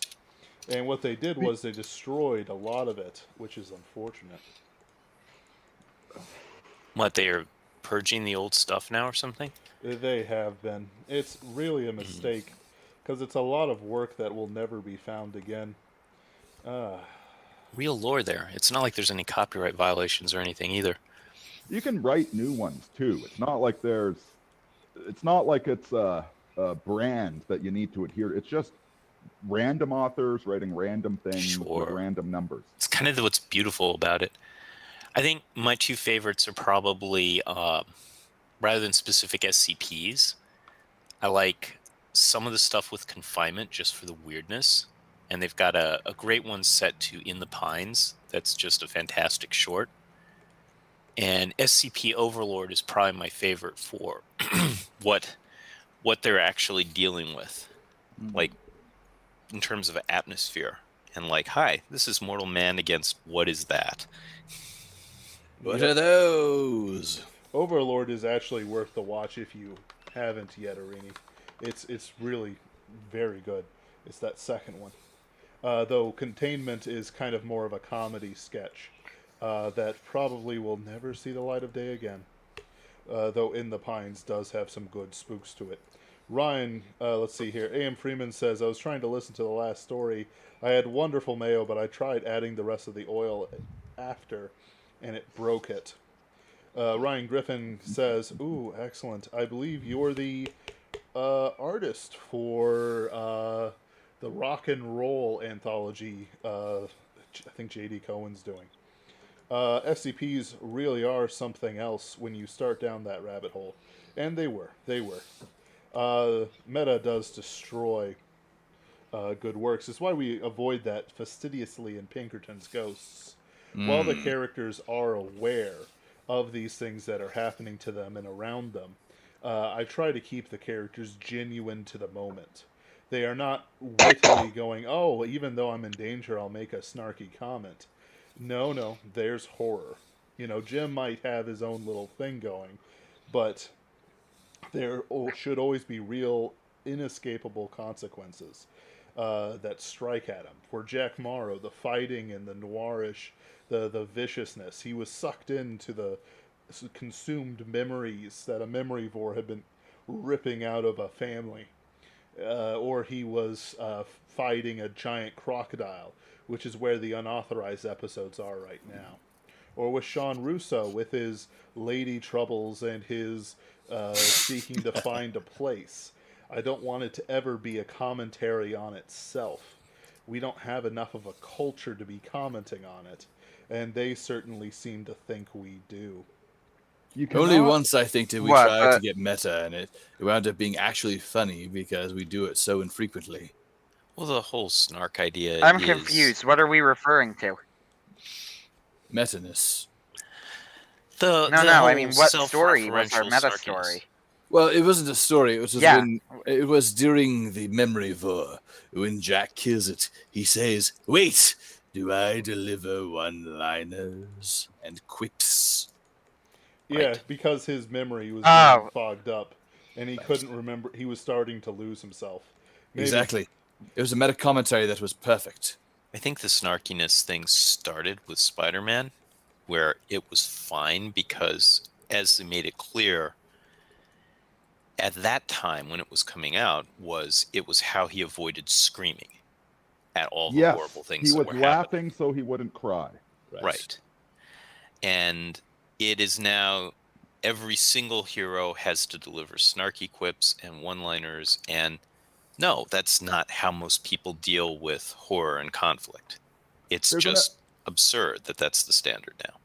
there's an element too where you need to keep your story contained, and we as the audience, we will let you keep it in a small place. To quote the Clerks cartoon show, what's with those lightsabers? They only go yay far and then they stop. How do they know where to stop? You know, like, lightsabers don't make any sense. I don't care what they are. They're just a cool light sword. I accept that as the price of admission to enjoy Star Wars. You don't need to explain that. You don't need to explain the politics or the economics of the Galactic Senate. Just help me figure out who are the good guys, who are the bad guys, what are the stakes, what's going on, and I will be along for the ride.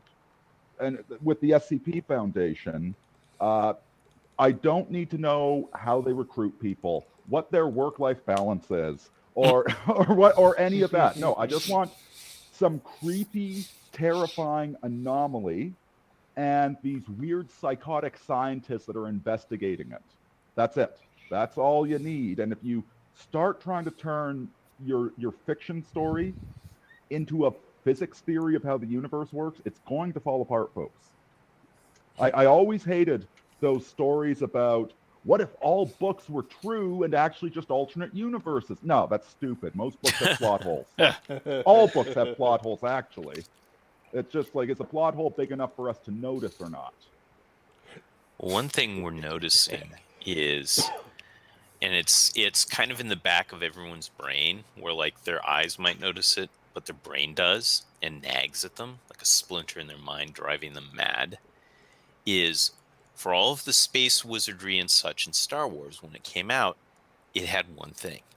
It may all have been crazy BS, but it was consistent. It was consistent with itself. The Force did what it did. Lightsabers did what they do.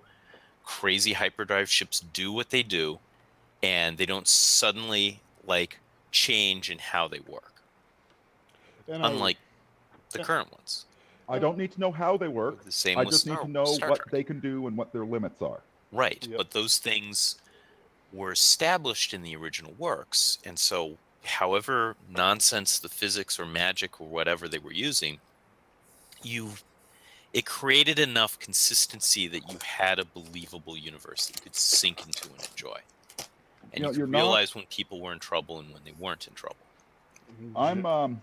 I'm toying with the idea of a science fiction story right now, and I'm trying to base it really heavily in real science. There's this total dork with this awesome channel on YouTube, Isaac Clarke. Oh, right? Yes. He's fantastic. He Now, is. the story is not a physics textbook. I'm going to try and make it as realistic as possible, but the story is actually more about linguistics and what if we met aliens that didn't have a soul is actually the theme of it. But yeah, so I'm going to go a little bit into the physics, but that's not the point of the story. You know, like Star Wars was not about, I wonder what the politics of a galactic-sized fed. No, it's about space wizards and Bad Daddy. right? Gentlemen, let's move on to Arini's piece. The Book of Rational Zealotry, SCP-7524.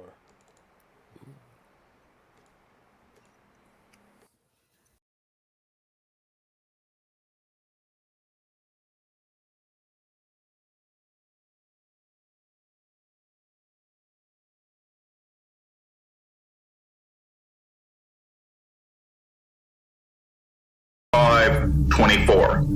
Object class Euclid. On the internet. Test. We should be back. My apologies for that interruption, folks. But don't you worry, this terror train won't stop. Though, I do understand that coronal mass injection is coming closer every second. If the last word on this earth is spoken through the internet by us, you can assure it would have all the gravitas we can wring out of supercalifragilisticexpialidocious. Now, without further ado... You spoke the words. Why would you do that? Now you Well, shall Matthew summon her Jensen. from the depths of hell itself. coronal mass injection. That's why my ex left me.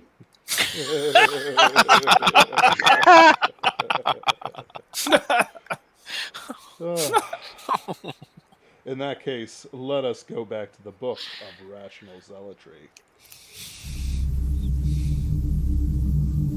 Good afternoon, everyone. My name is Researcher Irini, and if you just follow my instructions, we will get through this as painlessly as possible. Today, we are going to be discussing SCP-7524, Object Class Euclid. Special Containment Procedures.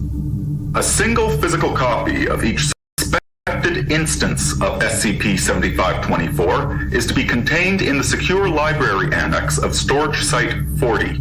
Digital copies, including apparent duplicates, are to be archived on an EMP-shielded SSD with all metadata and retrieval information noted in accordance with Digital Anomaly Citation Standards 9040.3. Testing upon confirmed instances of SCP-7524 is currently suspended due to the difficulty in finding D-Class personnel who meet the criteria of susceptibility. Suspected instances will only be tested with Site Director approval, and if the automated textual analysis shows a variance greater than 10% from a confirmed instance. Until then, they are to be presumed info hazards. Under no circumstances are any SCP personnel to read the documents to completion. Doing so may result in dismissal, detention, Class C amnestic therapy, or even termination. Note that partial reading of the document is believed to be harmless and is permissible by assigned staff. A single C-Class personnel is to maintain the automated web crawler and review the results, as well as manually searching forums and blog networks for undiscovered instances. The use of non-Foundation search engines is strictly forbidden. Field agents working with the Library and Archival Division, the Silicon Valley Liaison Division, and the Cults and Conferences Division are to familiarize themselves with this SCP. If any suspected instances are discovered, they're to contact lead investigator, Dr. for further orders. Suspected cases of SCP-7524-1 are to be detained, interrogated, and anesthetized, and any copies of SCP-7524 to be seized, following which they are to be reported to domestic intelligence authorities if they instance a relevant subcultural niche, after which they are to be released. Description: SCP-7524 is a treatise of approximately 50,000 words titled The Figments of the Mind by Mark Desereau. The former was crossed out, and it goes on, which goes by various titles and authors, all sharing a common theme, which has variously been described as a text arguing against superstition and promoting reason, though it doesn't appear to contain any unique or profound arguments. SCP-7524's anomalous effects occur when the text is read by an individual who A. possesses the necessary 6th grade reading level in the language needed to understand it, and B. scores in the top 40% of the modified CRS scale that was crossed out. It now says, scores in the top 30% of religiosity on at least 2 of the following dimensions: intellectual, ideological, and religious experience. Public practice and private practice have been proven to be irrelevant. Following the completion of SCP-7524, the individual who reads it becomes a case of SCP-7524-1. What follows is a 2-stage shift within the individual over a period of several months. Their prior religiosity will appear to dissipate. They will stop attending religious services. They will lose interest in religious and philosophical documents, and the use of religious terms in daily language will decline.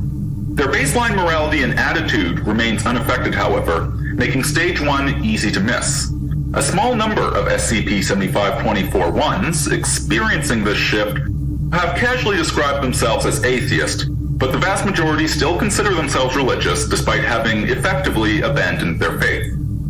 Stage 2 occurs when their latent religiosity reasserts itself.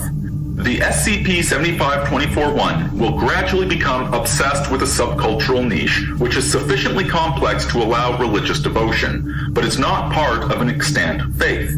Examples of such niches include science fiction and fantasy universes, organic food, veganism, or fitness, UFOs and cryptids, far left and far right ideologies, role-playing games, multiplayer video games, antiques, collectibles, even barbecuing.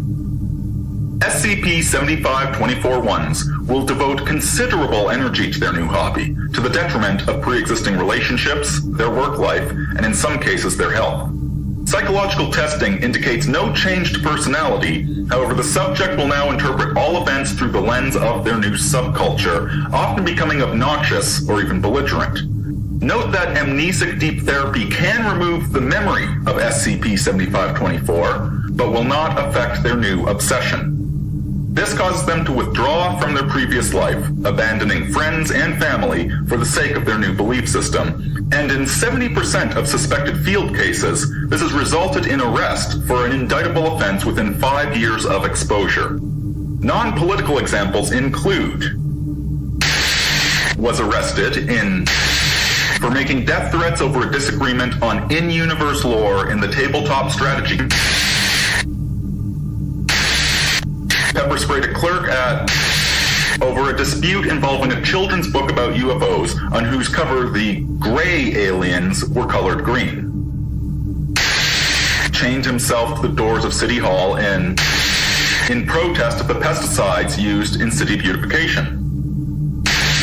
Was arrested for committing arson of a military antique shop apparently over a dispute regarding the authenticity of a World War II Japanese katana. And assaulted staff at hospital following demands for antibiotics to treat an apparently fictitious illness. SCP-7524-1s are not themselves a memetic hazard, but are sometimes prone to sharing SCP-7524 on blogs, forums, or other discussion groups. However, this doesn't appear to be a compulsion. Nonetheless, the propensity for social collapse which exposure entails demands swift action against any copies which are discovered in the wild.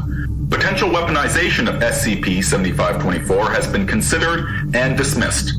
See Addendum 7524-A.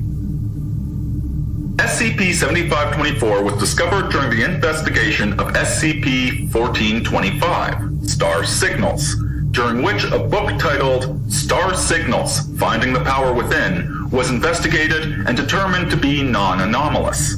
The author, however, a man named, is suspected to be a case of SCP-7524-1. He disappeared during the early investigation, likely at the hands of Fifthists.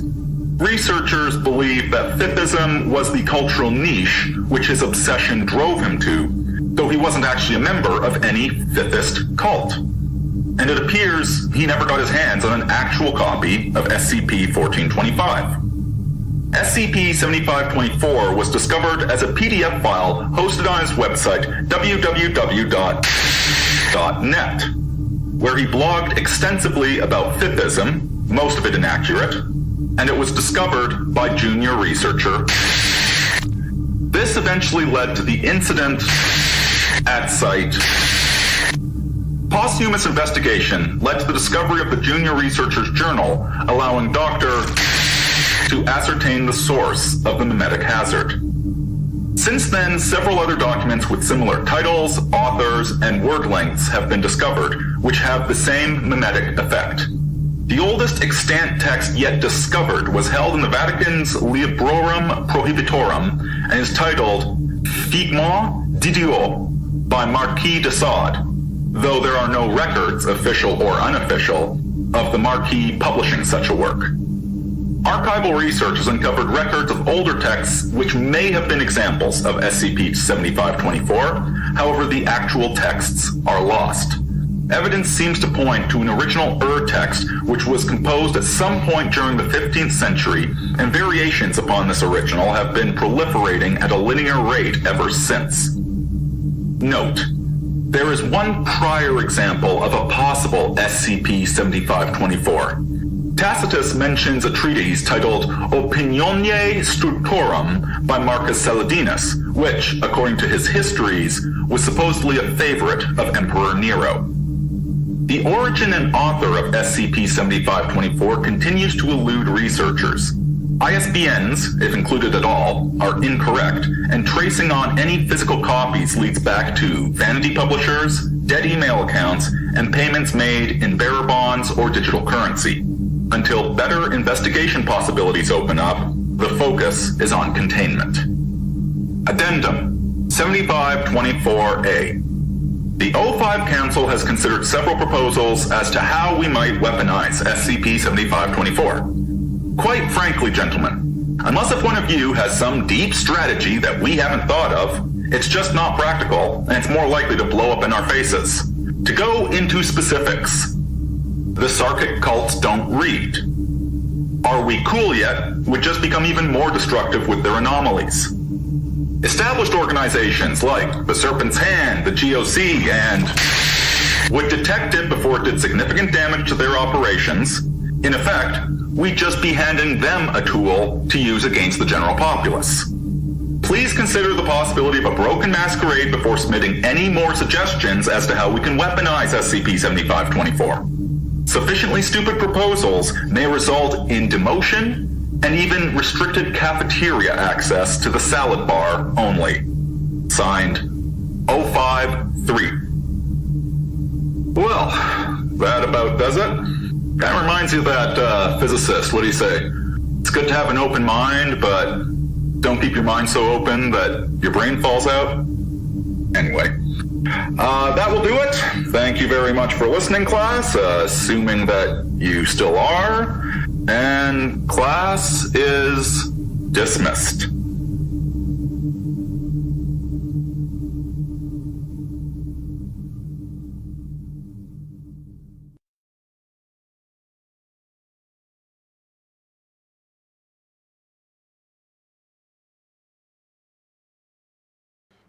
Ah, what a wonderful SCP article in the good old style. Welcome, Tom Bombadil, Megabuster Shepard, the master of blabber, who seems to have known you from the past, and Ryan Griffin, who has some comments. I am nefarious! Nefarious! Welcome. Megabuster Shepard points out rightly that the Sarkic cults don't read, LOL, them being a freed slave race. If you can inscribe it on flesh, they certainly will. Oh, they have tattoos. They're all misspelt, and they're in really bad kanji. I'm actually playing a game run by legendary author John C. Wright, where my character is illiterate. And so sometimes they're like, what does it say? I can't read. I'm the Emperor of Mankind. I'm too important for this. I've got to tell you something funny. You know how Westerners get kanji tattoos that make no sense whatsoever? Yes. They do the same thing with English over in Japan. I love it. My faith in humanity is restored. Beautiful. I will always love your small. Oh no! No. They perpetuate the stereotype. It's like that artificial intelligence that they wrote to come up with memes. Wow. You know, what if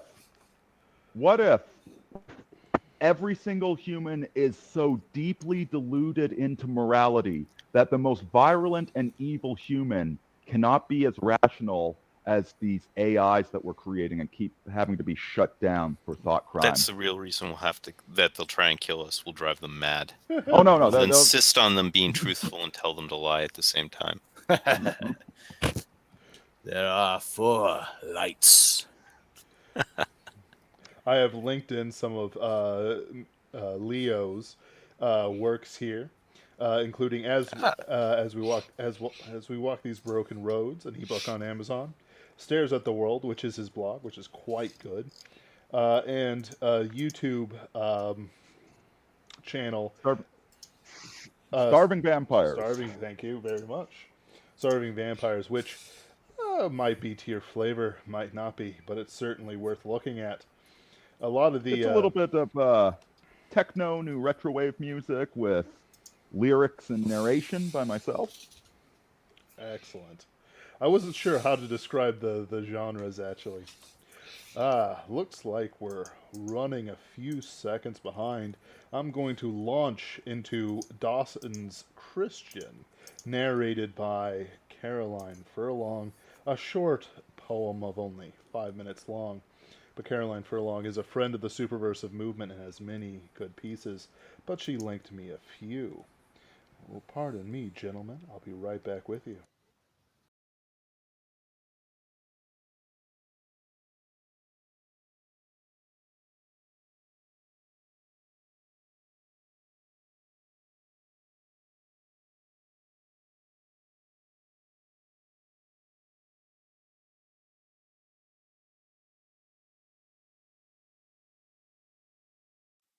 Dawson's Christian by Duane Elms. Additional lyrics by Jordan Kerr. Jamie Dawson was the captain of the Christian and her crew, and he flew and fought the Christian in the War of '82. Now the Christian was the finest ship between here and Charlemagne, and the crew of Jamie Dawson was the same. On patrol in Sector 7, keeping watch on Barber's Sun, they were jumped by 3 light cruisers, though they were no match for 1. As they came to general quarters, and they sent out the alarm, Jamie must have known they'd finally bought the farm. Now they say that Jamie Dawson was no man to cut and run, and they say that when he fought, he had the fury of a sun. But they say he made his bargain with some power of the night, that he sold his soul to win his final fight. No one living saw that battle, though the fleet was quick to leave, but at the sight they found a scene no sane man would believe. 3 light cruisers cut to ribbons, wreckage scattered all around, but no trace of Dawson's Christian could be found. There are stories of the Dutchman, the Celeste and Barnum's Pride. There are stories of the horseman and the lady at his side. But the tale that makes my blood run cold, the more because it's true, is the tale of Jamie Dawson and his crew. Yes, the tale of Dawson's Christian and her crew. I was second mate on Hera's Dream, a freighter of the line, running loads of precious metals to the colony on 9. I was standing second watch of that most uneventful flight when the pirate ships appeared out of the night. Well, I thought our fate was settled, for they had us 4-1, and you can't fight bloody pirates when your freighter has no gun. So we stood by to be boarded by a party yet unseen, when another ship appeared upon our screen. First I thought she was a pirate, but the vector was all wrong. Then I thought the fleet had found us, but the signal wasn't strong. And our hailing brought no answer, and I felt a sudden dread, for the strangers' shields were up and glowing red. Now the courage of that single ship is shown by very few, and I thought none but a madman would fly her as she flew. She was outgunned, she was outnumbered, but a cheer came from our lips when she swung to fire on the pirate ships. And the strangers' beams burned brighter than all beams I'd seen before, and the strangers' shields were harder than the heart of any whore. And the battle rent the ether as we watched and shook our heads. 4 pirate ships she cut to bloody shreds. 4 pirate ships were cut to bloody shreds. Just as quickly as it started then, the fighting was all done, for the pirate ships were shattered, and the stranger's ship had won. She matched V and lay beside us, and we watched her full of awe. Then she dropped her shields, and this is what we saw. There were 30 holes clear through her, and a gash along one side, and we knew that when it happened, every soul on board had died. Then she rolled to show her markings, and we read them and we knew the fate of Jamie Dawson and his crew. She was the Christian, and a grave for all her crew. Then she turned as if to leave us, but instead began to fade, first her hull and then her bulkheads, as we trembled there, afraid. But there are 20 men who'll swear with me, the last to slip from view were the bones of Jamie Dawson and his crew. Dead white bones of Jamie Dawson and his crew. There are stories of the Dutchman, the Celeste and Barnum's Pride. There are stories of the horseman and the lady at his side. But the tale that makes my blood run cold, 'cause I know that it's true, is the tale of Jamie Dawson and his crew. Yes, the tale of Dawson's Christian and her crew. They're out there, Jamie Dawson and his crew.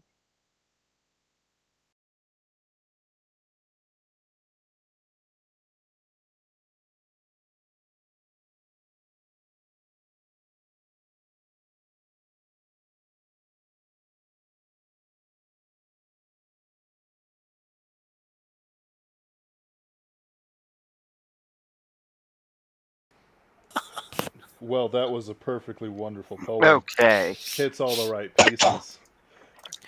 Anthony, why don't you lead us into the 5 orange pips? Whoop. Sorry. My headphones are acting up on me, but I got them working. Okay, so the 5 orange pips. The 5 orange pips, for those who don't recognize the title, is one of the story is by Sir Arthur Conan Doyle in the Sherlock Holmes canon. It is a personal favorite of mine. Now, what is notable about the 5 orange pips, and why are we discussing it on Halloween? That involves a small bit of explanation.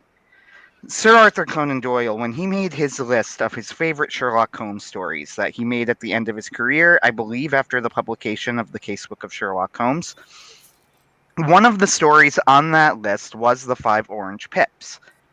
And this is a little bit odd, I think, to a lot of fans of the story, because after I decided to read it for the stream, I looked up reviews.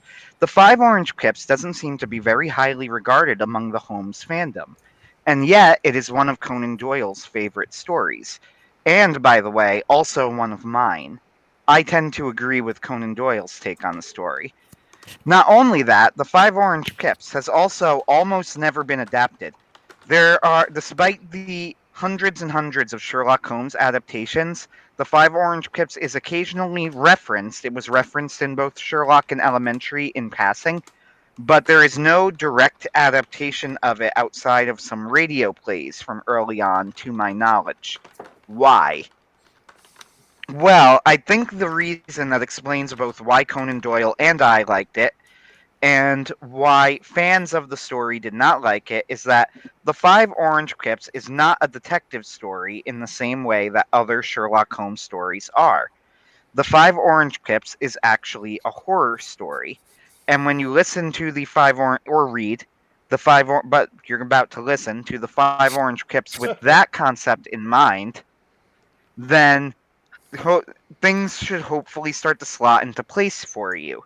So, what people who read the 5 orange pips and review it often say is that the ending is not satisfying. It ends, and I don't want to spoil it since you're about to hear it possibly for the first time, and the ending is quite shocking.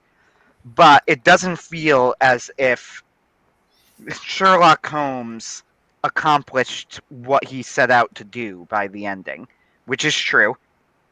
A lot of it is unexplained, also true. Sherlock Holmes doesn't do a lot of detective work, and we don't see a lot of it, also true. This is one of, to my recollection, the shorter Holmes stories. So, in other words, as a detective story, it does not work. As a detective story, you want to see how the detective figured it out. You want to see the villains get their comeuppance, or at least get away if you're telling, a story with a more shocking ending, like the famous A Scandal in Bohemia with Irene Adler. But you want to see a conclusion somehow. You want to see the hero and the villain square off. You want to see the mystery solved. You want to see the detective really get in there and do something about it. But Watson explains what's going on at the beginning of the story. He talks about the sorts of stories he normally tells when he creates these narratives for the Strand magazine. And he says that this is normally not a story that he would include because it doesn't include that much detection. However, when it's looked at as a horror story, all of a sudden, all of these elements make sense. The fact that not all of the details are included. We don't know exactly how the villains accomplished everything, that the ending is ambiguous and creepy, that what happens to the client in this story is shocking and out of nowhere, and that just generally it doesn't really focus on the detection because it's more focused on a sense of atmosphere and a sense of foreboding and a sense of terror. It starts in with a man coming into Baker Street out of a blinding gale, and the rain and the wind seem to have swept him in, and then he tells this tale of absolute horror and fear, and we get drawn into a world of terrorism and interesting Americana. That's another thing about the story that you will notice, is that the story has a lot of American elements to it. And it's quite fascinating because the quote unquote twist of the story might be something that we readers from America who listen to it today will be able to catch immediately. But at the time, to a Victorian audience, Conan Doyle was working on untapped ground. So I invite all of you to listen to this story with the proper attitude in mind. Do not expect a typical Sherlock Holmes adventure because that is not what you are going to get. Instead, look for a tale of dark and atmospheric horror with a chilling and ambiguous ending about a implacable, unstoppable force. And how can we stop it? Can it be stopped? That's what the Five Orange Kips is about, and hopefully, like Conan Doyle and like myself, you will see that it is actually not one of the worst, but one of the best of the Sherlock Holmes stories. But only with your expectations calibrated accordingly. Amazing. Welcome, Cordell Mitchell. Megabuster Shepherd says Santa encounters a Wendigo. Christmas you can't forget. A little bit about Anthony Marchetta. He's probably best known for Pinkerton's Ghosts, but also for writing the God Robot anthology, which is quite excellent. It is genuinely one of the best anthology works of science fiction, pure science fiction, rather than some of the stuff we see out there today. And also, this is quite an excellent story. Also, I will mention, even now, I still occasionally do write for Castalia House. The last post I wrote was on Phoenix Wright, and it was just a few weeks ago. I am not a weekly contributor currently because I'm busy working on other things, but I am still there every now and then. And that's a pretty good blog to follow. This is the main event of the night, or at least the middle climax. Megabuster Shepherd, don't you know you're surrounded by Catholics? Run, boy. Run. Reformation Day isn't... No, I'm kidding. Save yourself. Joe Biden has finally accomplished the dream of Martin Luther by shitting his pants in front of the Pope. Wow. Yes, actually. Hilarious. That happened in a Protestant debate once. The dude just crapped himself, and then he's like, I can't debate this guy. And they're like, what do you mean you can't debate this guy? He crapped himself. Well, yeah, but eventually he debated and won the argument because he argued against this guy for 2 hours. It's a weird Reformation story. Like all the best there. All right, Anthony. Thank you. But I'm here for the horror, and this real life does not have any savor for me.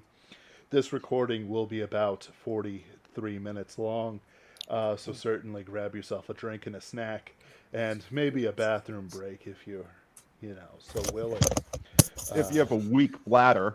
Oh, he's throwing down the gauntlet. I have returned. Let Is us- Arini mocking Anthony or myself? I'm mocking those who have weak bladders. Ah, women. Excellent. Italian All privilege. right. Fun fact, you know every plant animal on the planet Earth takes 7 seconds to urinate? Except Yes, for I've heard Italians. about that. Italians take 11. It's a weak stream. That's why they don't. Can reproduce quickly. confirm. All right, gentlemen. I'll see you on the other side.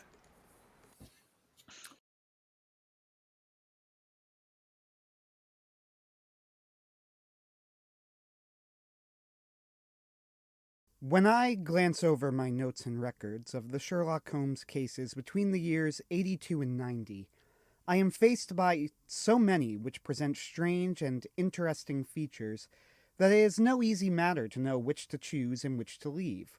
Some, however, have already gained publicity through the papers, and others have not offered a field for those peculiar qualities which my friend possessed in so high a degree, and which it is the object of these papers to illustrate. Some, too, have baffled his analytical skill, and would be, as narratives, beginnings without an ending, while others have been but partially cleared up, and have their explanations founded rather upon conjecture and surmise, than on that absolute logical proof which was so dear to him. There is, however, one of these last, which was so remarkable in its details and so startling in its results, that I am tempted to give some account of it, in spite of the fact that there are points in connection with it which never have been, and probably never will be, entirely cleared up. The year 87 furnished us with a long series of cases of greater or less interest, of which I retain the records. Among my headings under this one 12 months, I find an account of the adventures of the Paradol Chamber of the Amateur Mendicant Society, who held a luxurious club in the lower vault of a furniture warehouse, of the facts connected with the loss of the British bark Sophie Anderson, of the singular adventures of the Grice Pattersons in the island of Uffa, and finally of the Camberwell poisoning case. In the latter, as may be remembered, Sherlock Holmes was able, by winding up the dead man's watch, to prove that it had been wound up 2 hours before, and that therefore the deceased had gone to bed within that time, a deduction which was of the greatest importance in clearing up the case. All these I may sketch out at some future date, but none of them present such singular features as the strange train of circumstances in which I have now taken up my pen to describe. It was in the latter days of September, and the equinoctial gales had set in with exceptional violence.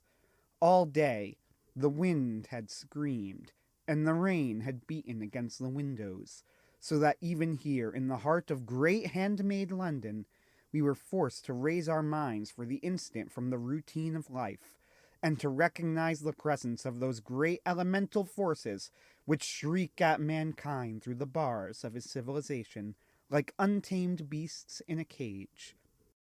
As evening drew in, the storm grew higher and louder, and the wind cried and sobbed like a child in the chimney.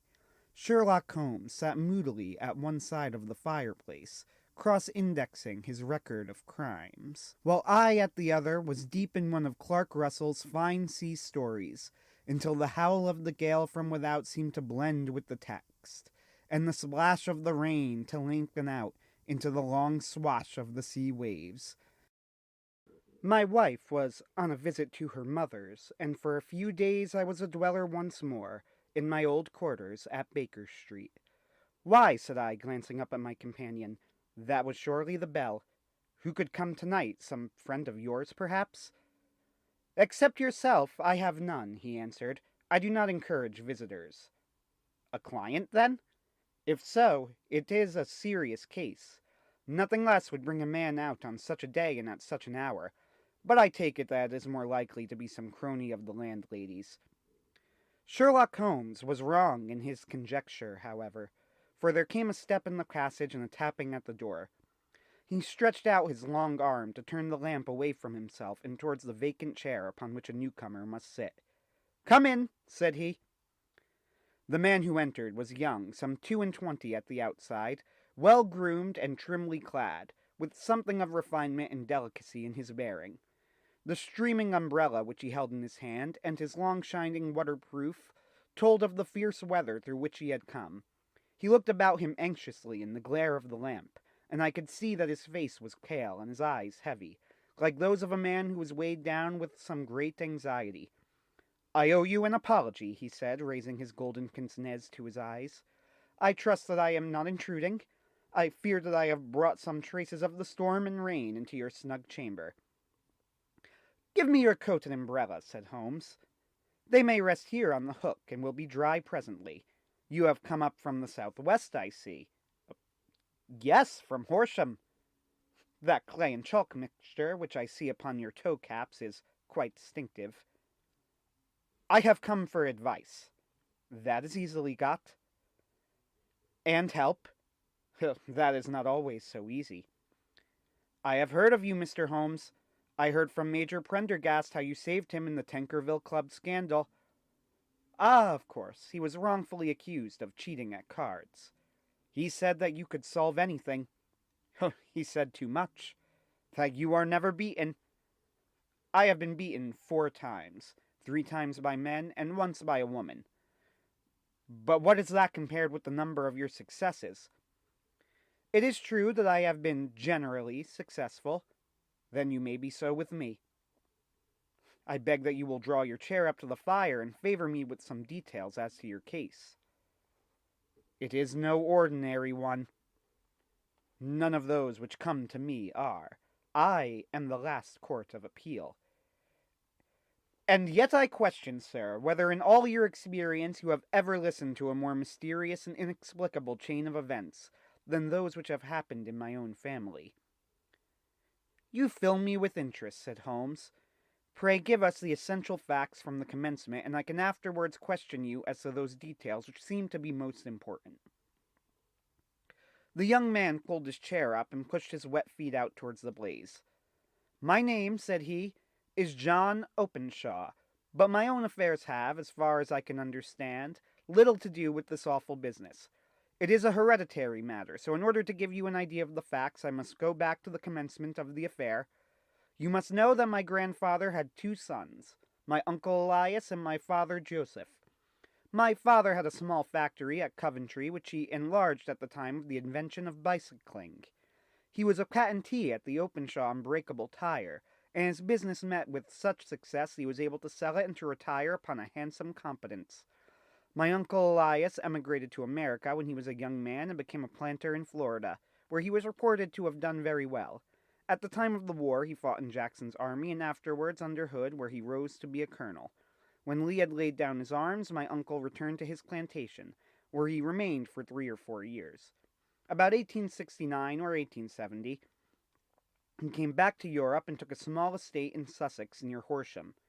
He made a very considerable fortune in the States, and his reason for leaving them was his aversion to the Negroes, and his dislike of the Republican policy in extending the franchise to them. He was a singular man, fierce and quick-tempered, very foul-mouthed when he was angry, and of a most retiring disposition. During all the years that he lived at Horsham, I doubt if he ever set foot in the town. He had a garden and 2 or 3 fields round his house, and there he would take his exercise, though very often, for weeks on end, he would never leave his room. He drank a great deal of brandy and smoked very heavily, but he would see no society and did not want any friends, not even his own brother. He didn't mind me. In fact, he took a fancy to me, for at the time when he saw me first I was a youngster of 12 or so.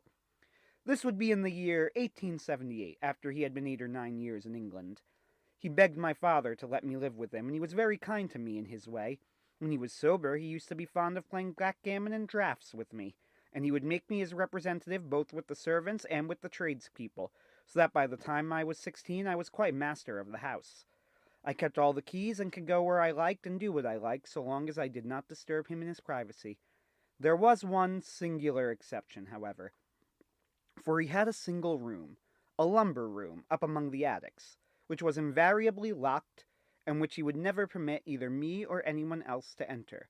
With a boy's curiosity I have peeped through the keyhole, but I was never able to see more than such a collection of old trunks and bundles as would be expected in such a room.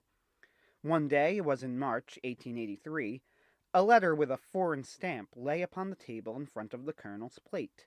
It was not a common thing for him to receive letters, for his bills were all paid in ready money, and he had no friends of any sort. "From India," said he as he took it up. "Pondicherry postmark. What can this be?"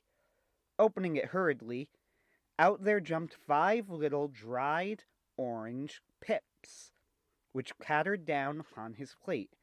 I began to laugh at this, but the laugh was struck from my lips by the sight of his face. His lip had fallen, his eyes were protruding, his skin the color of putty, and he glared at the envelope which he still held in his trembling hand. "KKK!" he shrieked, and then, my God, my sins have overtaken me." "What is it, uncle?" I cried. "Death," said he, and rising from the table he retired to his room, leaving me palpitating with horror. I took up the envelope and saw scrawled in red ink upon the inner flap, just above the gum, the letter K, 3 times repeated. There was nothing else save the 5 dried pips. What could be the reason of his overpowering terror? I left the breakfast table, and as I ascended the stair I met him coming down with an old rusty key, which must have belonged to the attic, in one hand, and a small brass box like a cash box in the other. "They may do what they like, but I'll checkmate them still," said he with an oath. "Tell Mary that I shall want a fire in my room today, and send down to Fordham, the Horsham lawyer." I did as he ordered, and when the lawyer arrived I was asked to step up to the room. The fire was burning brightly, and in the grate there was a mass of black, fluffy ashes, as of burned paper, while the brass box stood open and empty beside it. As I glanced at the box, I noticed with a start that upon the lid was printed the treble K, which I had read in the morning upon the envelope. "I wish you, John," said my uncle, "to witness my will.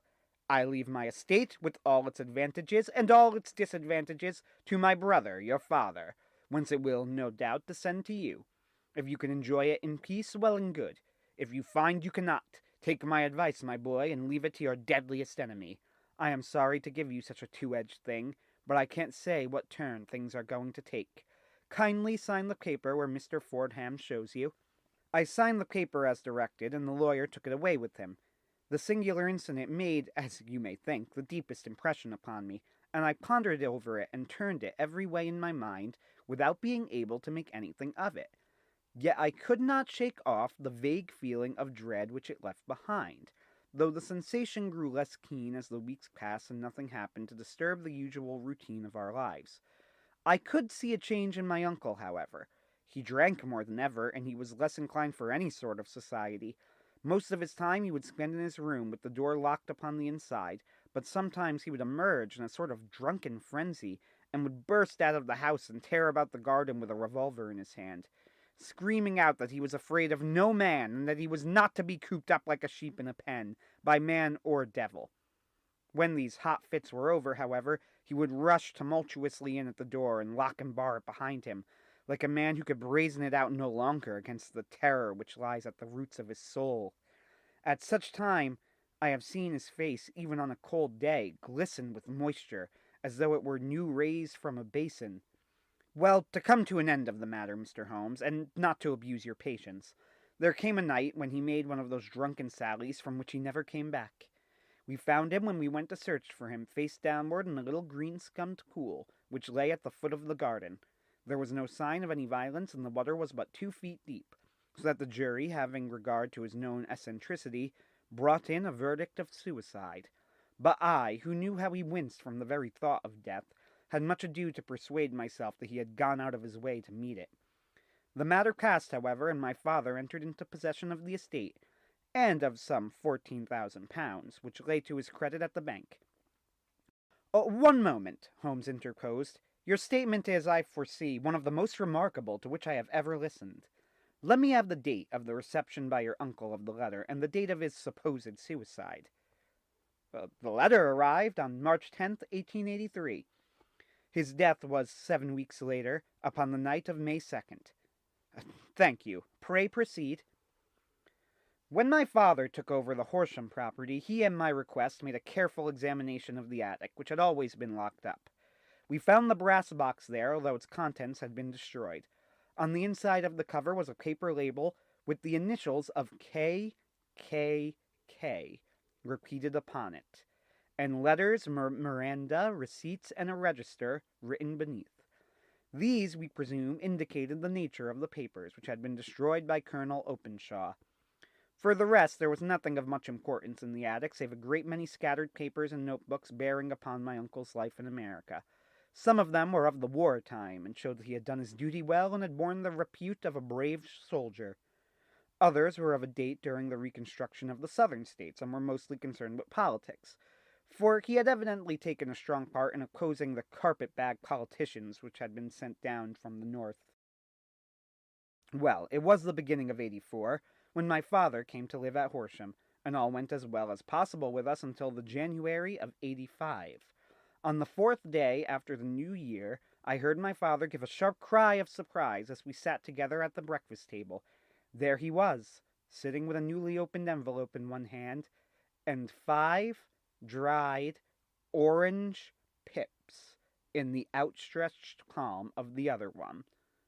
He had always laughed at what he called my cock and bull story about the colonel, but he looked very scared and puzzled now that the same thing had come upon himself. "Why, what on earth does this mean, John?" he stammered. My heart had turned to lead. "It is KKK," said I. He looked inside the envelope. "So it is," he cried. "Here are the very letters, but what is this written above them?" "Put the papers on the sundial," I read, peeping over his shoulder. "What papers? What sundial?" he asked. "The sundial in the garden. There is no other," said I. "But the papers must be those that are destroyed." "Pooh!" said he, gripping hard at his courage. "We are in a civilized land here, and we can't have tomfoolery of this kind. Where does the thing come from?" "From Dundee," I answered, glancing at the postmark. "Some preposterous practical joke," said he. "What have I to do with sundials and papers? I shall take no notice of such nonsense." "I should certainly speak to the police," I said. "And be laughed at for my pains? Nothing of the sort." "Then let me do so." "No, I forbid you. I won't have a fuss made about such nonsense." It was in vain to argue with him, for he was a very obstinate man. I went about, however, with a heart which was full of forebodings. On the 3rd day after the coming of the letter, my father went from home to visit an old friend of his, Major Freebody, who is in command of one of the forts upon Portsdown Hill. I was glad that he should go, for it seemed to me that he was farther from danger when he was away from home. In that, however, I was in error. Upon the 2nd day of his absence, I received a telegram from the Major, imploring me to come at once. My father had fallen over one of the deep chalk pits which abound in the neighborhood, and was lying senseless with a shattered skull. I hurried to him, but he passed away without having ever recovered his consciousness. He had, as it appears, been returning from Fareham in the twilight, and as the country was unknown to him and the chalk pit unfenced, the jury had no hesitation in bringing in a verdict of death from accidental causes. Carefully as I examined every fact connected with his death, I was unable to find anything which could suggest the idea of murder. There were no signs of violence, no footmarks, no robbery, no record of strangers having been set upon the roads, and yet I need not tell you that my mind was far from at ease, and that I was well nigh certain that some foul plot had been woven around him. In this sinister way I came into my inheritance. You will ask me why I did not dispose of it. I answer, because I was well convinced that our troubles were in some way dependent upon an incident in my uncle's life, and that the danger would be as pressing in one house as in another. It was in January '85 that my poor father met his end, and 2 years and 8 months have elapsed since then. During that time I have lived happily at Horsham, and I had begun to hope that this curse had passed away from the family, and that it had ended with the last generation. I had begun to take comfort too soon, however. Yesterday morning the blow fell in the very shape in which it had come upon my father. The young man took from his waistcoat a crumpled envelope, and turning to the table he shook out upon it 5 little dried orange pips. This is the envelope, he continued. The postmark is London, Eastern Division. Within are the very words which were upon my father's last message. K, K, K, and then put the papers on the sundial. What have you done? Asked Holmes. Nothing. Nothing? To tell the truth? He sank his face into his thin white hands. I have felt helpless. I have felt like one of those poor rabbits when the snake is writhing towards it. I seem to be in the grasp of some resistless, inexorable evil which no foresight and no precautions can guard against. Tut, tut, cried Sherlock Holmes. You must act, man, or you are lost. Nothing but energy can save you. This is no time for despair. I have seen the police. Ah! But they listened to my story with a smile. I am convinced that the inspector has formed the opinion that the letters are all practical jokes, and that the deaths of my relations were really accidents, as the jury stated, and were not to be connected with the warnings. Holmes shook his clenched hands in the air. Incredible imbecility, he cried. They have, however, allowed me a policeman, who may remain in the house with me. Has he come with you tonight? No, his orders were to stay in the house. Again Holmes raved in the air. Why did you come to me? He cried. And above all, why did you not come at once? I did not know. It was only today that I spoke to Major Prendergast about my troubles and was advised by him to come to you. It is really 2 days since you had the letter. We should have acted before this. You have no further evidence, I suppose, than that which you have placed before us. No suggestive detail which might help us? There is one thing, said John Openshaw. He rummaged in his coat pocket, and drawing out a piece of discolored, blue-tinted paper, he laid it out upon the table. I have some remembrance, said he, and on the day when my uncle burned the papers, I observed that the small, unburnt margins which lay amid the ashes were of this particular color. I found this single sheet upon the floor of his room, and I am inclined to think that it may be one of the papers which has, perhaps, fluttered out from among the others, and in that way has escaped destruction. Beyond the mention of Pips, I did not see that helps us much. I think myself that it is a page from some private diary. The writing is undoubtedly my uncle's. Holmes moved the lamp, and we both bent over the sheet of paper, which showed by its ragged edge that it had indeed been torn from a book. It was headed March 1869, and beneath were the following enigmatical notices. 4th, Hudson came, same old platform. 7th, set the pips on Macaulay, Paramore, and John Swain of St. Augustine. 9th, Macaulay cleared. 10th, John Swain cleared. 12th, visited Paramore. All well. Thank you, said Holmes, folding up the paper and returning it to our visitor. And now you must on no account lose another instant. We cannot spare time even to discuss what you have told me. You must go home instantly and act. What shall I do? There is but one thing to do, and must be done at once. You must put this piece of paper which you have shown us into the brass box which you have described. You must also put in a note to say that all the other papers were burned by your uncle, and that this is the only one which remains. You must assert that in such words as will carry conviction with them. Having done this, you must at once put the box upon the sundial as directed. Do you understand? Entirely. Do not think of revenge or anything of the sort at present. I think we may gain that by means of the law, but we have our web to weave, while theirs is already woven. The first consideration is to remove the pressing danger which threatens you. The second is to clear up the mystery and to punish the guilty parties. Do not think of revenge or anything of the sort at present. I think that we may gain that by means of the law, but we have our web to weave, while theirs is already woven. The first consideration is to remove the pressing danger which threatens you.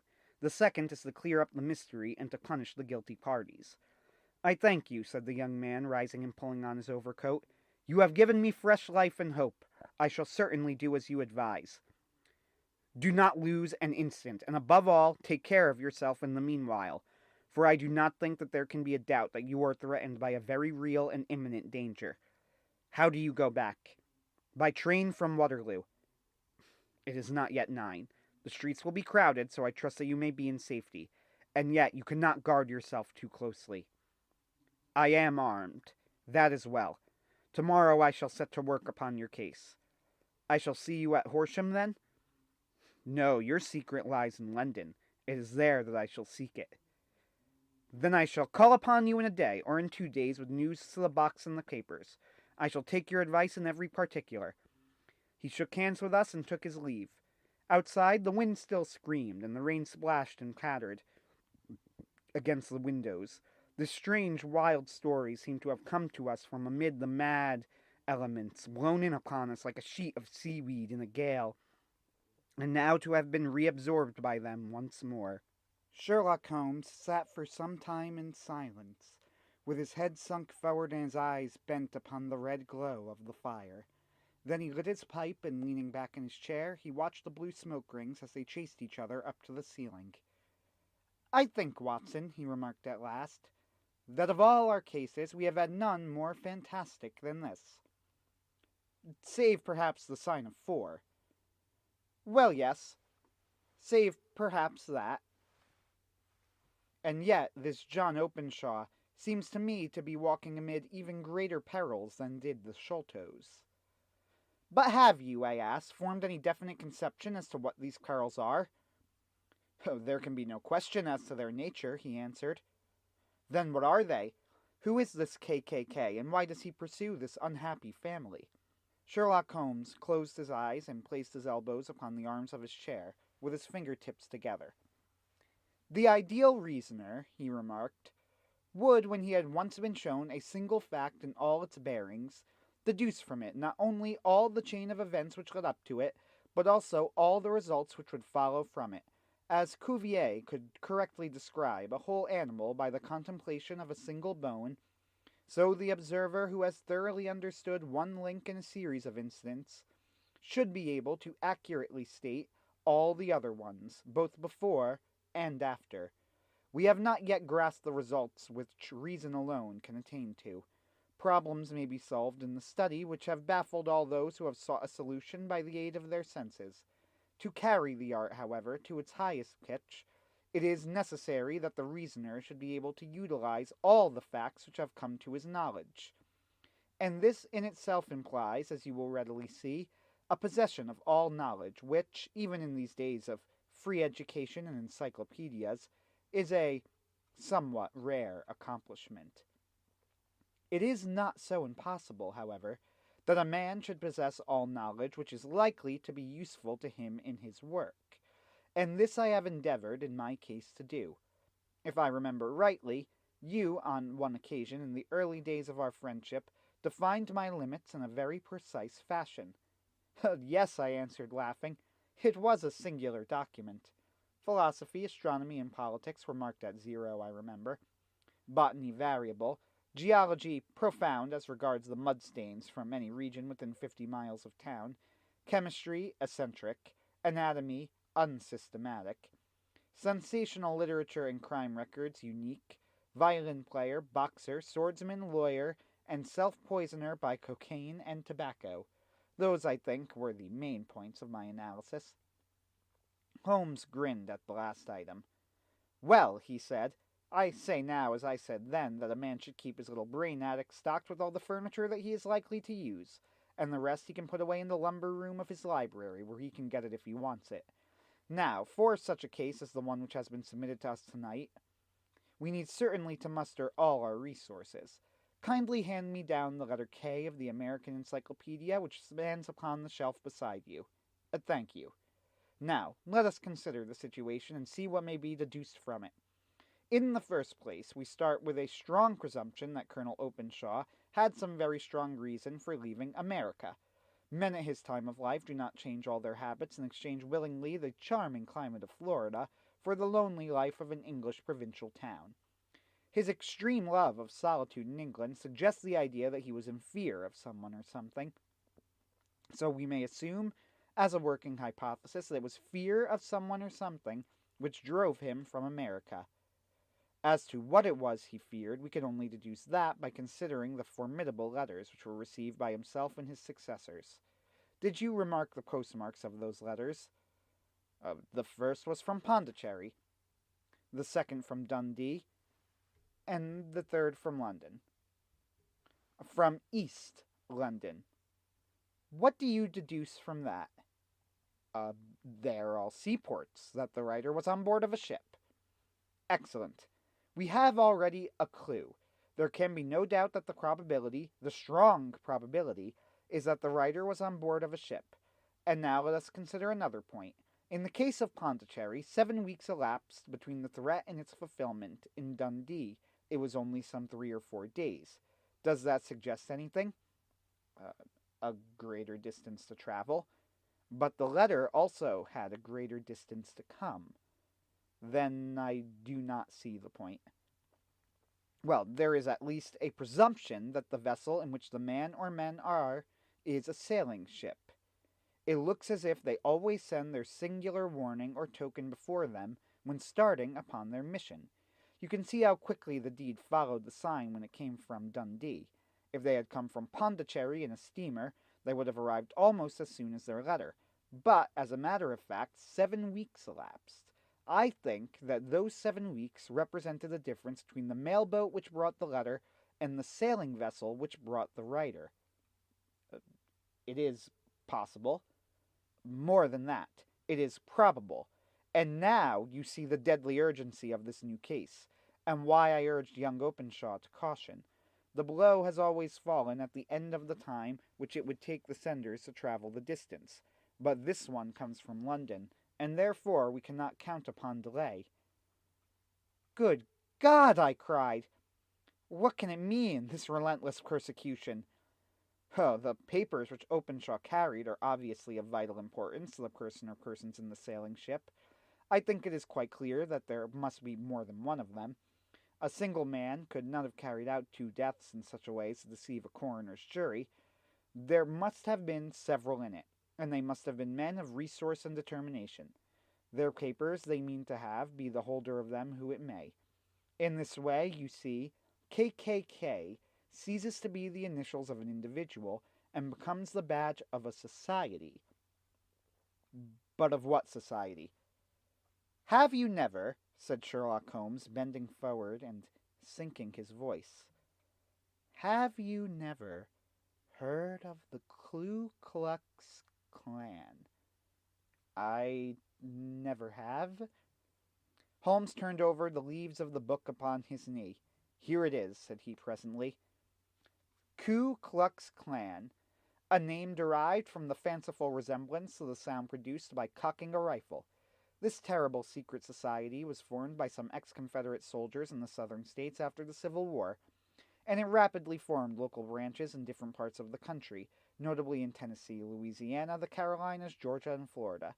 Its power was used for political purposes, principally for the terrorizing of the Negro voters and the murdering and driving from the country of those who were opposed to its views. Its outrages were usually preceded by a warning sent to the marked man, some fantastic but generally recognized shape. A sprig of oak leaves in some parts, melon seeds, or orange pips in others.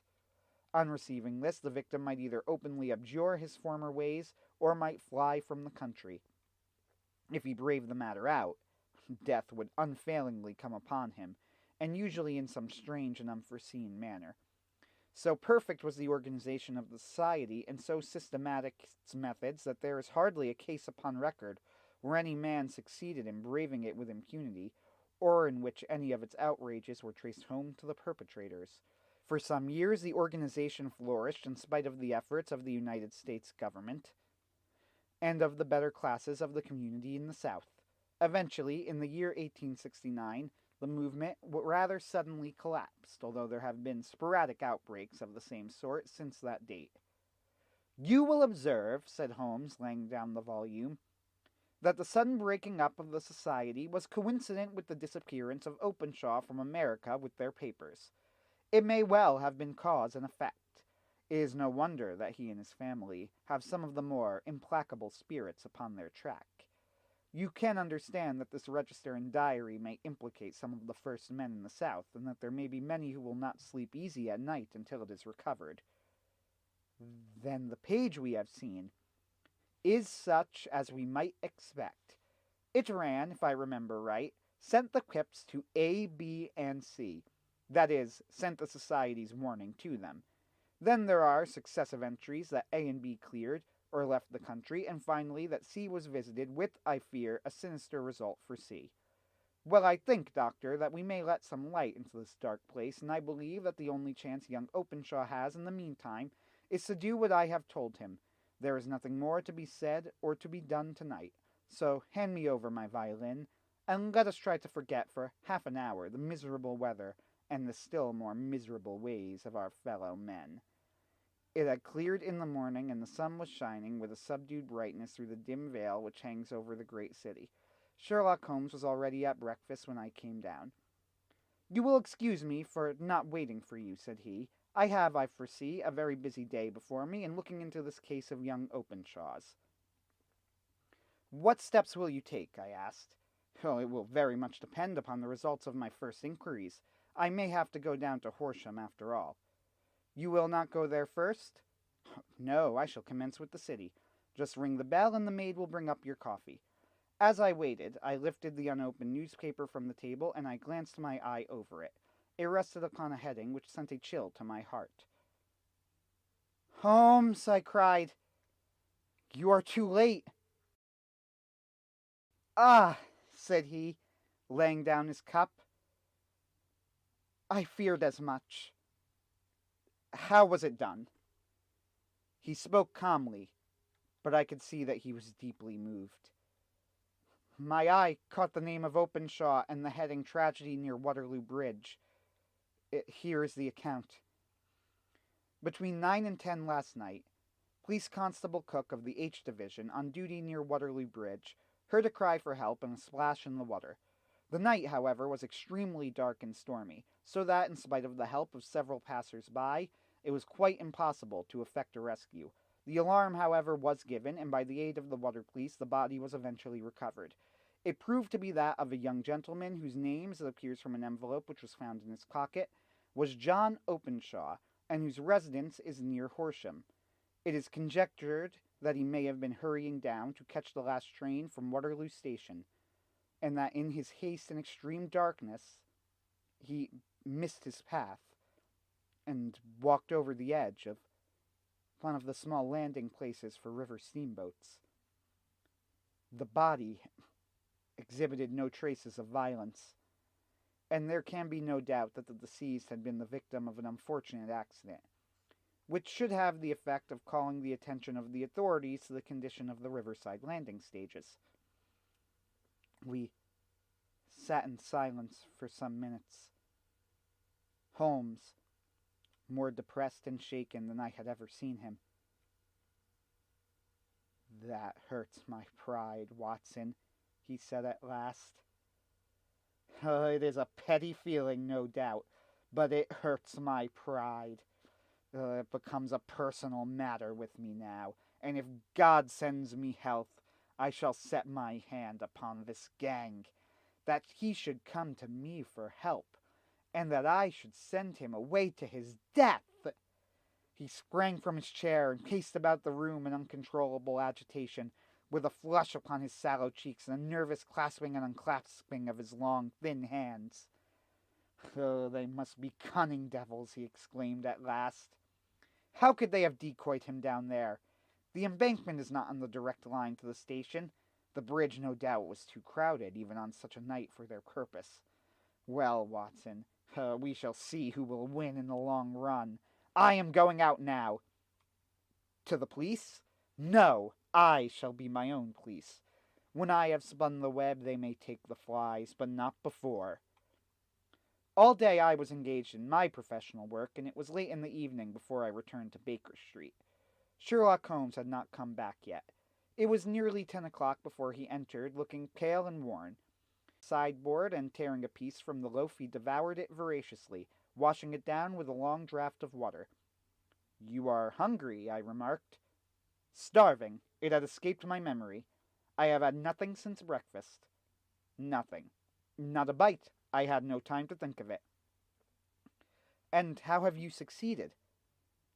"Well, you have a clue." "I have them in the hollow of my hand. Young Openshaw shall not long remain unavenged. Why, Watson, let us put their own devilish trademark upon them. It is well thought of. What do you mean? He took an orange from the cupboard, and tearing it to pieces, he squeezed out the pips upon the table. Of these he took 5 and thrust them into an envelope. On the inside of the flap he wrote S.H. for J.O. Then he sealed it and addressed it to Captain James Calhoun, Bark Lone Star, Savannah, Georgia. That will await him when he enters port, said he, chuckling. It may give him a sleepless night. He will find it as sure a precursor of his fate as Openshaw did before him. And who is this Captain Calhoun? The leader of the gang. I shall have the others, but he first. How did you trace it, then? He took a large sheet of paper from his pocket, all covered with dates and names.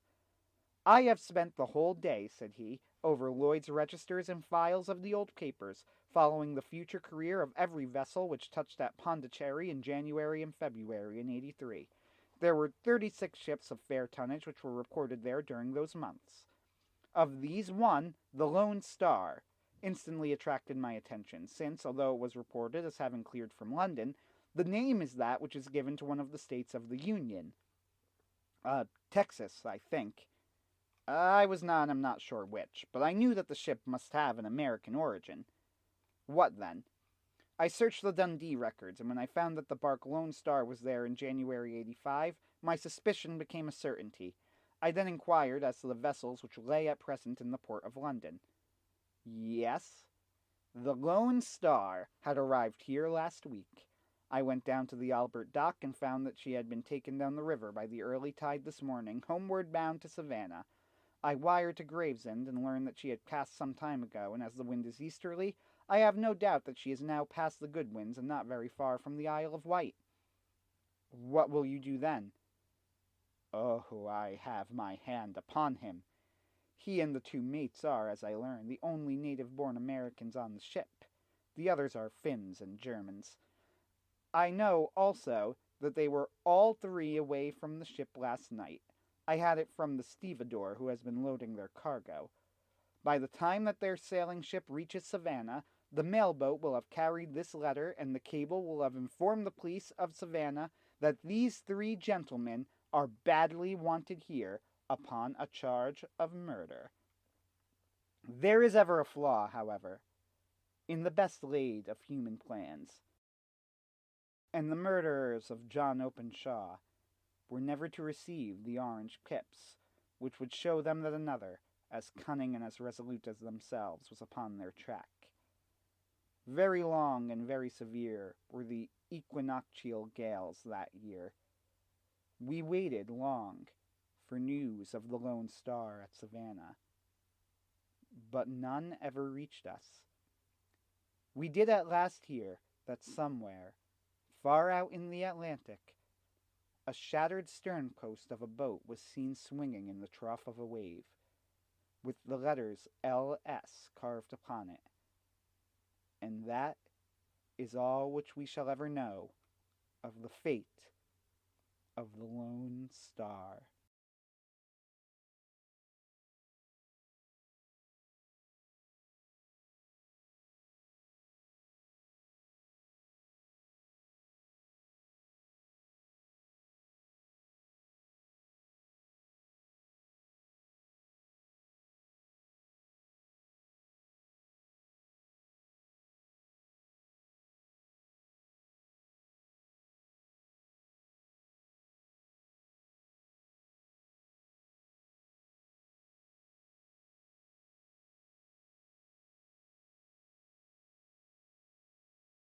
Talking. Oh my Just ended.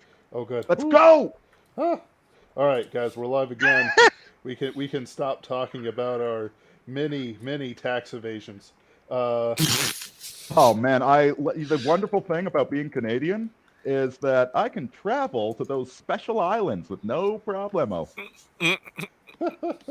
Beautiful. All right, so that was The 5 Orange Pips, narrated by Anthony Marchetta and written by Arthur Conan Doyle, a true classic. And I hope Could I just say something on that? Yeah. There is really, really something to be said for a mystery that we just can't explain, right? Like we want the explanation. This is, I mean, kind of goes back to SCP, right? But like we want the explanation, but it's just not there. And it's Yep. like, welcome to life. Sometimes stuff happens and man, just move on. There is no Yeah, explanation. And the this, ending of the Five Orange Kips is haunting, and if you're looking for a good mystery ending, it's not satisfying. If you're looking for a good horror ending, it's extremely creepy.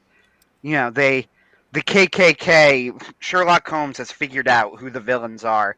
He has sent them 5 orange Kips to the port where their ship is heading in order to kill them. So this is, I know that you guys, not all of you have listened to it, and the ship never reaches port, and they wait for months for news, and all they hear is that the mast of the ship has broken off and is floating somewhere in the Atlantic.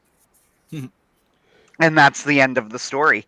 The idea, I think, is supposed to be that, like, that the same wrath of God that, they when they send those 5 orange Kips to someone, it inevitably means death. When they send those Kips, death inevitably follows. Well, now Holmes has sent Did those it Kips, follow? and the very hand of God has fallen upon their ship and enacted justice. Or maybe there was just a shipwreck. We'll Or never maybe know. they were captured by pirates. absolutely. Maybe they or were. maybe they faked it. Or, yeah, that's the other option. Maybe they knew Holmes was onto them, though that seems unlikely since Holmes only got into it that night. On the Oh, other man, hand, when you they have a did know genius that with he a was head full at of Baker barbiturates, Street. They did know that the client was at Baker Street, so they would have known that he was with Holmes, wouldn't they? we were during the story, we were chatting about Star Trek a little bit, and I think going from the Victorian age to the modern age, in the modern age, like in Star Trek personifies this, where you run a tricorder over something and it tells you every single fact about it, right? And you want to know something, you look it up online and you go to Wikipedia. Now you know the facts. When the reality is that there is no science experiment to find out why your engine is broken. It's like, I don't know, because this car won't start. And then you poke at it until you find it starts working. I guess it's fixed now. And the Victorians were really intimate with that fundamental and knowable nature of reality as to the modern illusion that we actually know what the heck is going on. I think it's a great story to capture that. It is. The Carl Philip Gabler says, greater than reading Wikipedia for facts in 2021, a true misfortune. In fact, it's almost as bad as listening to the dreams of a wizard as he advises you on how to retake your crown. Our next piece is by Austin Hawking, alumni of Superversive Press. He's well known for his Pure Poison series, which I've linked in the chat below. But in reality, I believe his Bone God and oh my goodness, I can't see the title from where I'm sitting. That he published through Superversive Press is actually his greatest horror work. Now, listen and shiver at the body horror of the opening of the Bone God. The Bone God. Excellent. The moon hung, bulbous and orange, above the wispy fog of the evening. With the setting of the sun, the thick mist seeped up from the damp ground, gray and luminous in the moonlight. The log popped, drawing Donnie's attention back to the fire, warm and comforting in the close chill. Tonight, we'll finally do it. Donnie was a natural leader among the younger generation. His Brer sat with him, brothers and cousins, the four of them close since childhood. He was proud of them and the work they had done this summer. The night had closed in on King's Hill, cutting off the rest of the world, leaving them only a dark ring of trees, strangely distant in the mist. The only landmark left was the ancient white oak spreading over them. The frogs peeped innocently around the soggy field, quieting as the warmth of the day fled the peat. The boys moved their feet closer to the fire, steaming off a bit of the damp in their hand-sewn leather shoes, and further darkening their linen leg wraps with soot. The fire crackled around the oak logs and hissed among the still damp peat blocks, dropping thick coals, smoky and red. The smell of beef, smoked and crisp, fought with the oily stink of the peaty campfire. A breeze cut through them both, bringing the tangs of blood, fresh meat, sweat, and cattle. King's Hill was mostly pasture, with a crown of trees up top. Like a crown, the trees circled the center, with a mostly empty field in the middle. It was a peat field, so instead of the long grass and hard dirt of the pastures, it was squishy damp moss that smelled faintly of acid, rot, and blood. The only good thing about peat was if you dried it out enough, it would burn. Most folk would have called the field in King's Hill a bare piece of nothing in the middle of nowhere. But to Donnie, it seemed the center of the universe tonight. Tonight, he thought, we get our revenge.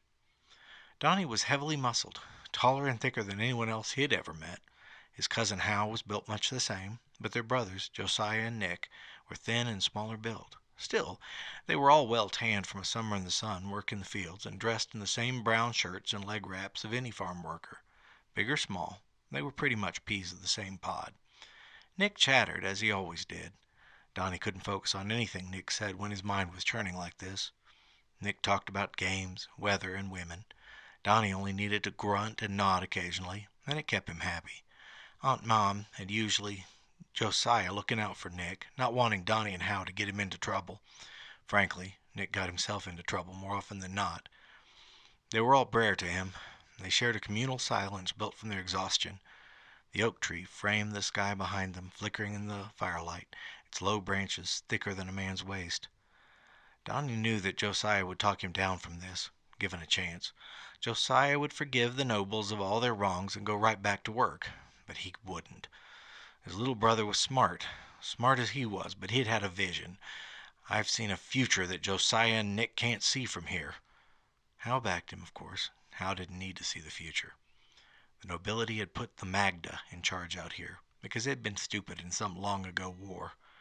Whatever value the nobles saw in the Magda, that didn't make them better than the Terry. It was like a frozen knot in Donnie's gut to live with such disrespect. The Terry aren't slaves, they're kings. The anger grew in his gut over every slow payment, every low payment, every understaffed field, and every long day spent busting his ass for the Magda's benefit. But the anticipation of tonight had kept him cool. He was no common man, fit to erupt in a bloodthirsty rage. That's what the nobility loved, stupid, mindless rage. Not for a Terry. There was old blood in his veins, the blood of sorcerers, Fomor blood. The Terry family had long roots in Ireland, roots that reached back generations before the nobles arrived. His Fomor blood let him hold his anger, long and cold. Cold anger held close to prepare for revenge.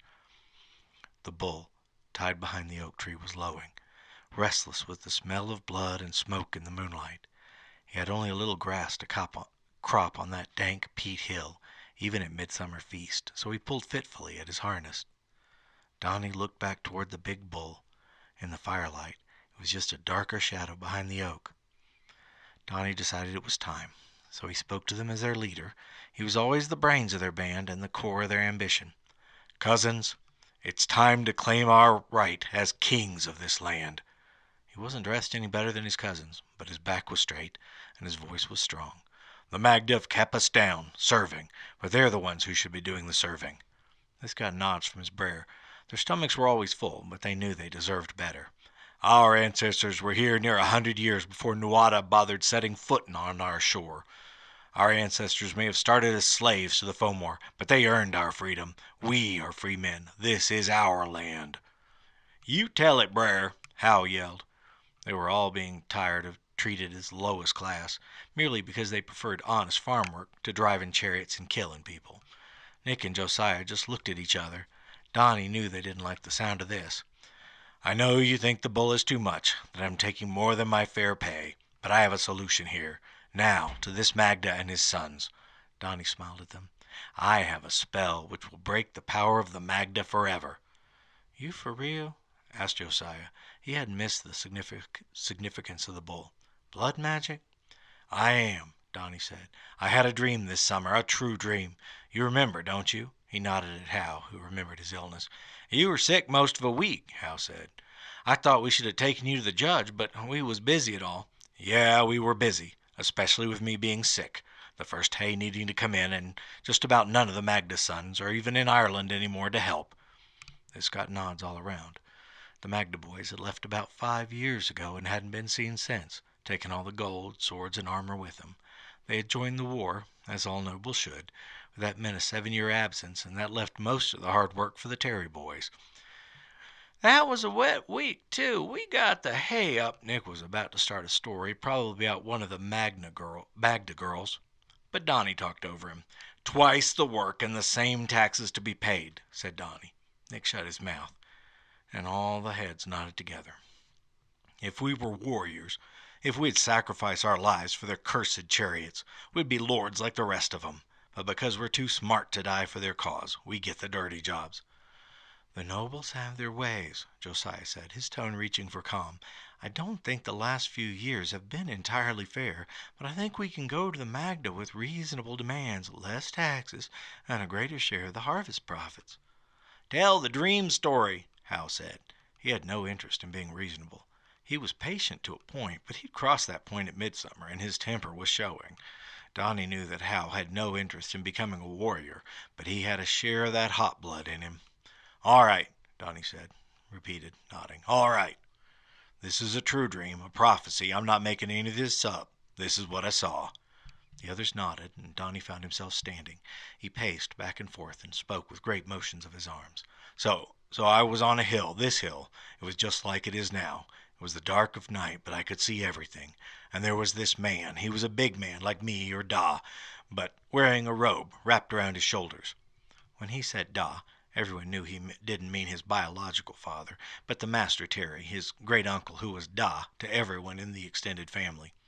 "I think the great man was a Fomor," he continued, "though I've never actually seen one. Well, the man, he said words into the night. They were foreign words, but they're burned into my brain." He licked his lips and then spoke the liquid-sounding words. His kin stared in more wonder. "You think those are Fomor words?" Josiah asked. He had heard a handful of Fomor words before, but not strung together like that. "The old tongue?" "Yeah," said Donnie. "I can't even read or write, but I can write these words." He took a stick up from the fire and he drew the shapes as he spoke their name. "Ka, Dagon, Aether, Re."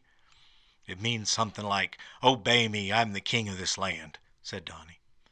Josiah hadn't heard Donnie's story before this moment, but the look on his face said that he was terrified of the implications. The family had a lot of pride in its words, its Fomor heritage, but it never descended into sorcery. "Then the big man, he took out this black knife." Donnie raised his bronze blade, and it was a big knife, nearly long enough to call a sword, pale yellow and white in the firelight. "Well," said Donnie, "his knife was black. Well, he grabbed the bull by the horn, and he cut his throat. That's what he did. And he let the blood run into the peat. It was a blood sacrifice. He sacrificed a bull. Then the dream got very strange. The ground heaved up, and there was this thing before him. It looked pretty horrible. It didn't look like a living thing, but like a skin draped over I don't really understand. It was a big clawed thing, taller than a Fomor, bigger than me, covered in thick brown hair, a mouth like a dog's, but full of sharp teeth. I'll admit to you right there, I was frightened. I shake just thinking about it. It roared, showing its teeth. I was scared for him, too, for me, too, because somehow I was there, but the Fomor just kept chanting at it with this rhythm, K, De, Gon, I, Terry, and it calmed down. I think the big furred thing was a bear or something like that from way out of the east, across the shallow sea or even farther. The big bear held this crown in its claws, and it put the crown on the head of the Fomor. "Tell him, Donnie," said Hal. "Tell him." "Like I told Hal," Donnie said, "I know that crown. It was the secret crown of the Terry." "How in the dragon's name did some bear get Da's crown?" Nick asked. "I don't know," said Donnie. "I only know that the bear had it, and he gave it to the Fomor. It bound them together somehow so that the bear would do what the—" He paused for a moment, rubbing his brow against the dark and bloody thoughts. "What the sorcerer said, and the sorcerer would feed the bear." He looked uncomfortable with what he'd said, as sorcery was long forbidden. "But, in the dream, I know that the monster would protect him, kill his enemies, fight for him." "Sorcery," Nick whispered. "The dragon will take our souls to the lair." It may be so, and we may be bound for the lair, sighed Donnie, but this is the new path, and we're going to take it. Hear me out. Josiah had already started to tell him it was a bad idea. His brother was the voice of common reason. He couldn't have that now. First, long ago, our family was slaves to the Fomor. Then we escaped, and we were farmers. Then we took over this mountain and these 4 valleys, and we were kings. Now these nobles have put some jumped-up chariot drivers over us, and we're back to being little more than slaves. We're bigger, stronger, and smarter. We already beat the Fomor, but the nobles don't respect that. They only respect fighting. Donnie shook his head. Josiah clenched his teeth, and Donnie knew he wanted to argue. By the lair, he knew this was wrong too, but they had to show the Magda who was boss. We aren't ever going to be warriors like the Magda. You've seen them when they get angry. That crazy berserker stuff isn't going to happen to a Terry. We're too sensible. He had them nodding along, even Josiah. They put all their status, money, and glory on fighting, but they ain't going to convince one of us to go off and die in some cursed stupid war. They've taken Terry Valley away from us and given it to a Magda. So if that's what their law is good for, they can have that too. Nick snorted at this, and Hal elbowed him. So, Donnie said, gathering their attention again, so now there's a war between nobles. Who cares who wins anyway? It was a shout more than a question, but these arguments weren't new to his kin. They'd been repeated in the field all summer long. We ain't fighting for foreign cities, said Hal. Anybody here want to fight for a living? I'd walk to the lair first, Nick replied. They'll just go on doing that without us, as they always have. I reckon it makes less of them and more of us. But it won't, corrected Donnie. You know the Magda got raised up to lords for being chariot drivers. Who'll get raised up next? They'll be our lords then, and we'll be slaving for even more of them. The ripple of anger went through them, but Donnie wanted them to understand. It ain't that they're wasting lives, which they are. They're throwing away all that food and money, which we could be eating and living off of. So they are the problem. But they get put in charge for being the problem. They will never respect us. We're the ones bringing them their bread and their meat, but they disrespect us. We will be disrespected forever if we don't change something. So we gonna do this? Asked Hal. He pulled on his beard in frustration. Nick, Josiah, Donnie asked. They nodded, more hesitantly than Hal, but the Brer had been together all of their lives. So if Donnie was doing it, they were in. Hal jumped up and dragged the bull around the tree. The beast tried to toss him, but Hal had it by the horns, holding his head down. Everybody, say with me, Spirit of the field, hear me. They repeated it, syllable by syllable. Steady beat, 7 syllables, a pause, repeat. They repeated it several times, getting themselves into unison. They looked hesitant at first, but they felt a certain pleasure in doing the wrong thing as a team. Not pausing his chant, Donnie pulled a circlet of gold from his shirt and placed it on his own head. Where'd you get Da's crown? Nick asked, but Donnie hushed him. They chanted. Nick's eyes wide at the theft, standing around the fire with the bull, they suddenly felt strong. A strange sensation came over them. The sweat popped out from their brows, and they glowed in the firelight. Donnie felt the words come to him. He had practiced what he had dreamed, and now he knew them as if he had always spoken the ancient language. Everybody say with me, Spirit of the field, obey me. They stared at him. His face glowed in the firelight, the words dribbling liquidly off his lips. They began to stamp and sway on the syllables, the chant rounding out 6 strong syllables and a 7th syllable added with a clap.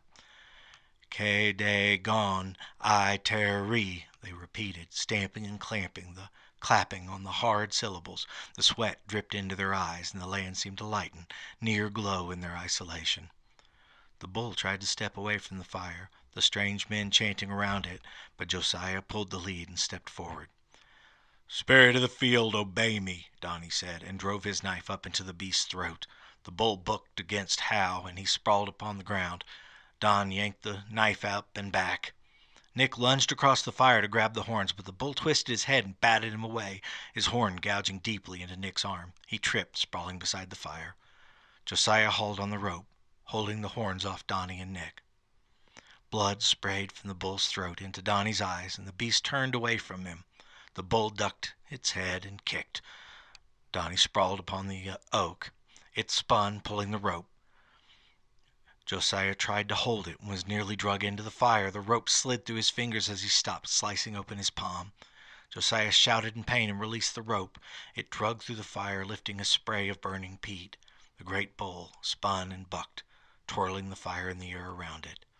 Maddened, the bull bounded over Hal, drenching him in the fresh blood. Hal tried to roll out into the fire, but the bull stomped on him. Its rear hoof struck him in the chest, flattening him hard into the soft ground. The bull turned to fight, but could only see Josiah standing, outlined in the fire. It lowered its head and pawed the ground. Hal rolled away and then cried out, "Bless it! I think he broke my rib!" The bull snorted at Hal. Then it looked up at Josiah. It pawed the ground again, then seemed to lose sight of him in the glare of the fire. The world held still for a moment. The magic, the glow of whatever they were doing had faded. Donnie leaned against the tree, pain shooting through his hip. He wasn't sure he was injured, but fear glued him to the tree. The dream didn't go like this. The final words echoed in his mind. He opened his mouth, suddenly dry, his lips stuck together with tacky blood. "Spirit of the field, accept my sacrifice." The field was quiet for a moment. The bull raised its head and bellowed. Blood fountained from its neck. Its hindquarters sank. It bellowed again, spilling yet more blood, and lay down. In a few moments, it was dead. Nick sat up, cradling his bleeding arm, his elbow swelling noticeably and deeply torn. The ground rippled. A wave came through the peat moss, and they stared at it. It threw them into the air, and they fell, sprawled on the ground. Hal cried out, choking from the pain. Nick held his arm, blood pooling between his fingers. The bull began to shake. Ribs shone plainly through the hide as its chest expanded. The legs stretched. The bull's chest continued to expand to twice its normal size. The skin stretched and the ribs were suddenly freed as the hide split up the sides. The bones extended downward, wet with blood. The ribs opened like a flower. The hide split from throat to tail, and the organs streamed out in long, lumpy ropes. The skin came away from the bones and slid aside, landing beside the discarded organs like a wet sack.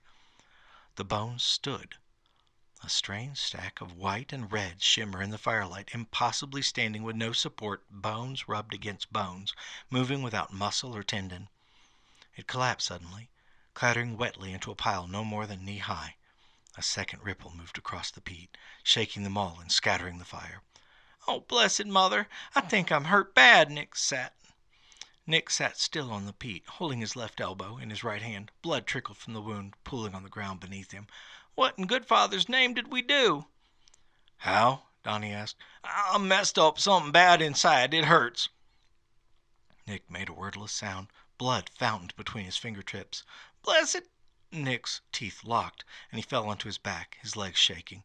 "What in the lair—" Donnie tried to move, but his hip was swollen. Locked in place, he braced against a tree and took a staggering, limp step. He was moving well enough on the third step, but it was already too late. Josiah ran to Nick and tried to put his hands over the wound in his elbow. Blood poured over his hands, jetted onto his chest. Nick's arm twisted in his grasp, and the bone stuck free from the skin. Nick shook, his legs kicking the turf, his head rolled backwards on a too loose neck, and he passed into unconsciousness. Josiah shook his head. What just happened?" he asked. There was a weird sensation going through Donnie, an unnatural weakness that sapped his thinking just when it needed it the sharpest. I don't know. I don't understand," Donnie replied, looking at the both of them. "This wasn't in my dream." Donnie looked over at Hal, groaning and trying to sit up by the fire. "It should obey me now," he said. "It should protect us." Josiah wiped his hands clean against the moss, exchanging black muck for red. I can't," he said. "I can't. I don't think I can go home if Nick dies." He wiped his face, but left more blood behind than he cleared away. His hands dripped slowly as he pressed the skin closed on his right palm. Nick's body shook violently. Then the bones of his arm slid free from his skin. Josiah screamed and was suddenly standing. He backed away from his prayer, wiping his hands on his shirt. Blood striped his shirt, but more blood poured from the shallow cuts. Josiah backed into his brother, still staring at Nick and still screaming. Donnie held him, shushing him, spewing nonsense syllables. "Hush, just hush, good father, hush. Just hold still, stop screaming." Donnie didn't know what to say. Blood poured from Josiah's hands. Donnie, watching Nick's body with horror, did not see that Josiah bled, but held him upright as he began to slump in his arms.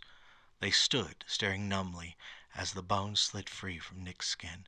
The muscle and tendon did not cling to them, but they moved. They stood, Donnie holding Josiah. Nick rolled back onto his back and moaned, cursed. "I'm hurt. He'll judge me to the lair, but we better get down." I don't, Donnie tried to form I don't want him to know, but Josiah cried out weakly, fell to his knees, and died beside his cousin, his body jerking, his chest split, and the ribs began to slide out in a pile of wetly glistening viscera. Donnie stared at his hands, wiped clean of blood by Josiah's shirt. He was dabbled in the bull's blood and from older dry blood from butchering the cows earlier, but now he feared he might be losing his own blood. He checked, wildly at first, and then more calmly. Finding no mark of blood that was his own, he shivered, watching the corpses of his brother and cousin debone in front of him. A horrible butchery. Empty. The skins flayed themselves, the muscles and organs left exposed on the peat. The skins slid after the bones, humping together in a mass of darkness. The pile of bones was now higher than his head. Cow bones, bull bones, man bones, animal bones, skins, hides, and fur moved across the peat, gathered in waves, covered over the bloody bones. He remembered again the great bear thing. Nothing like this. The bear's skin had been flayed, but stitched together around the bones. He hadn't told the others that it was a made thing, a creature of sorcery, a golem. It was terrible enough as a clawed monster. This was bigger. The mound shifted, lifted. Legs formed of bone and skin slithered free. 4 great limbs lifted the great mass from the bones of the ground. Wrapped in skins, only the bull's skull sat free on the front, still wetly dripping blood, supported by human arms for a neck. Hal rolled to his feet, wincing at the pain. "Run!" he cried hoarsely, stumbling. It moved after him. An arm of bone slid out of the massive dark body, great claws made of broken ribs at the end of an arm fit for a giant. Hal made barely a dozen steps, and the arm grabbed him, slicing effortlessly through skin and muscle. His body fell to the ground in great chunks. The chest held together, headless and legless, spewing blood, for a few moments in that monstrous grip. Then it stilled. Weakness invaded Donnie's limbs. He felt his knees shake and his arms fell limp. He couldn't run. He couldn't even walk. The monster turned, and Donnie saw light, a dark life deep in the bull's empty eye sockets. It looked at him and moved, sliding effortlessly from one leg to the other, never bending, but bones sliding in and out of the massive body, blood pouring out of the ragged pelts down the white bone legs to the mossy ground. Donnie screamed.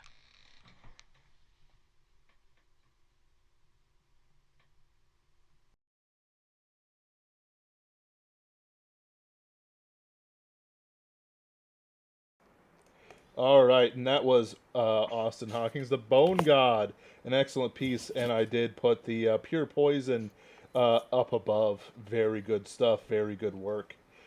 His body horror is always worth a hear and listen to. Very nice indeed. Now, let's see here. Let me check my schedule. It looks like we must push on, and my apologies to my guests. This is another Caroline Furlong piece. This one by Andre Norton, All Cats Are Gray.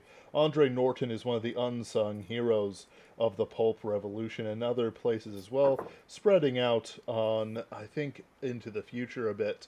Though sadly never sang to me, Andre Norton certainly hits it out of the park and is held in very high esteem.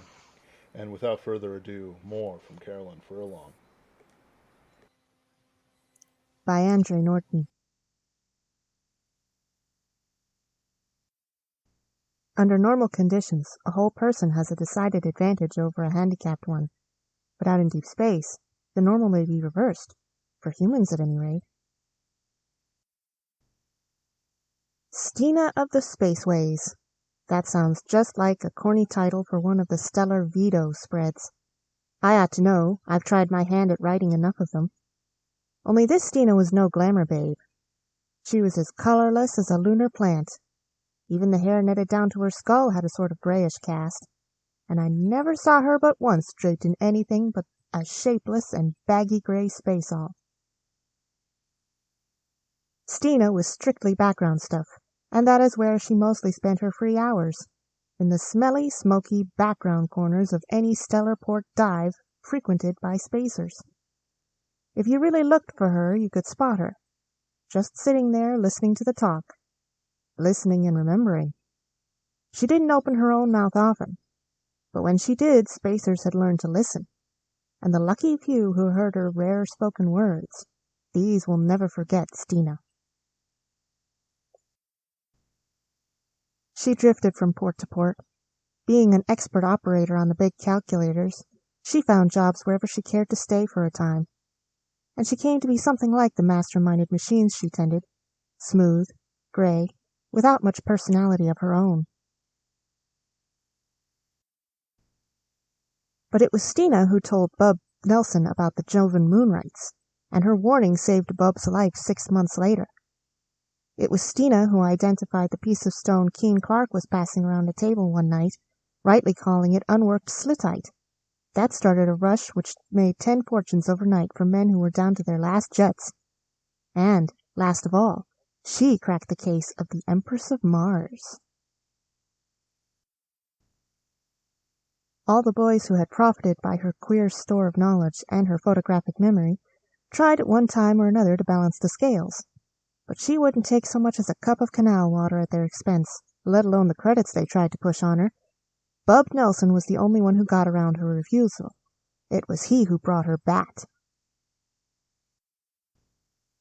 About a year after the Jovan affair, he walked into the free-fall one night and dumped Bat down on her table. Bat looked at Stina and growled. She looked calmly back at him and nodded once. From then on they traveled together, the thin gray woman and the big gray tomcat. Bat learned to know the inside of more stellar bars than even most spacers visit in their lifetimes.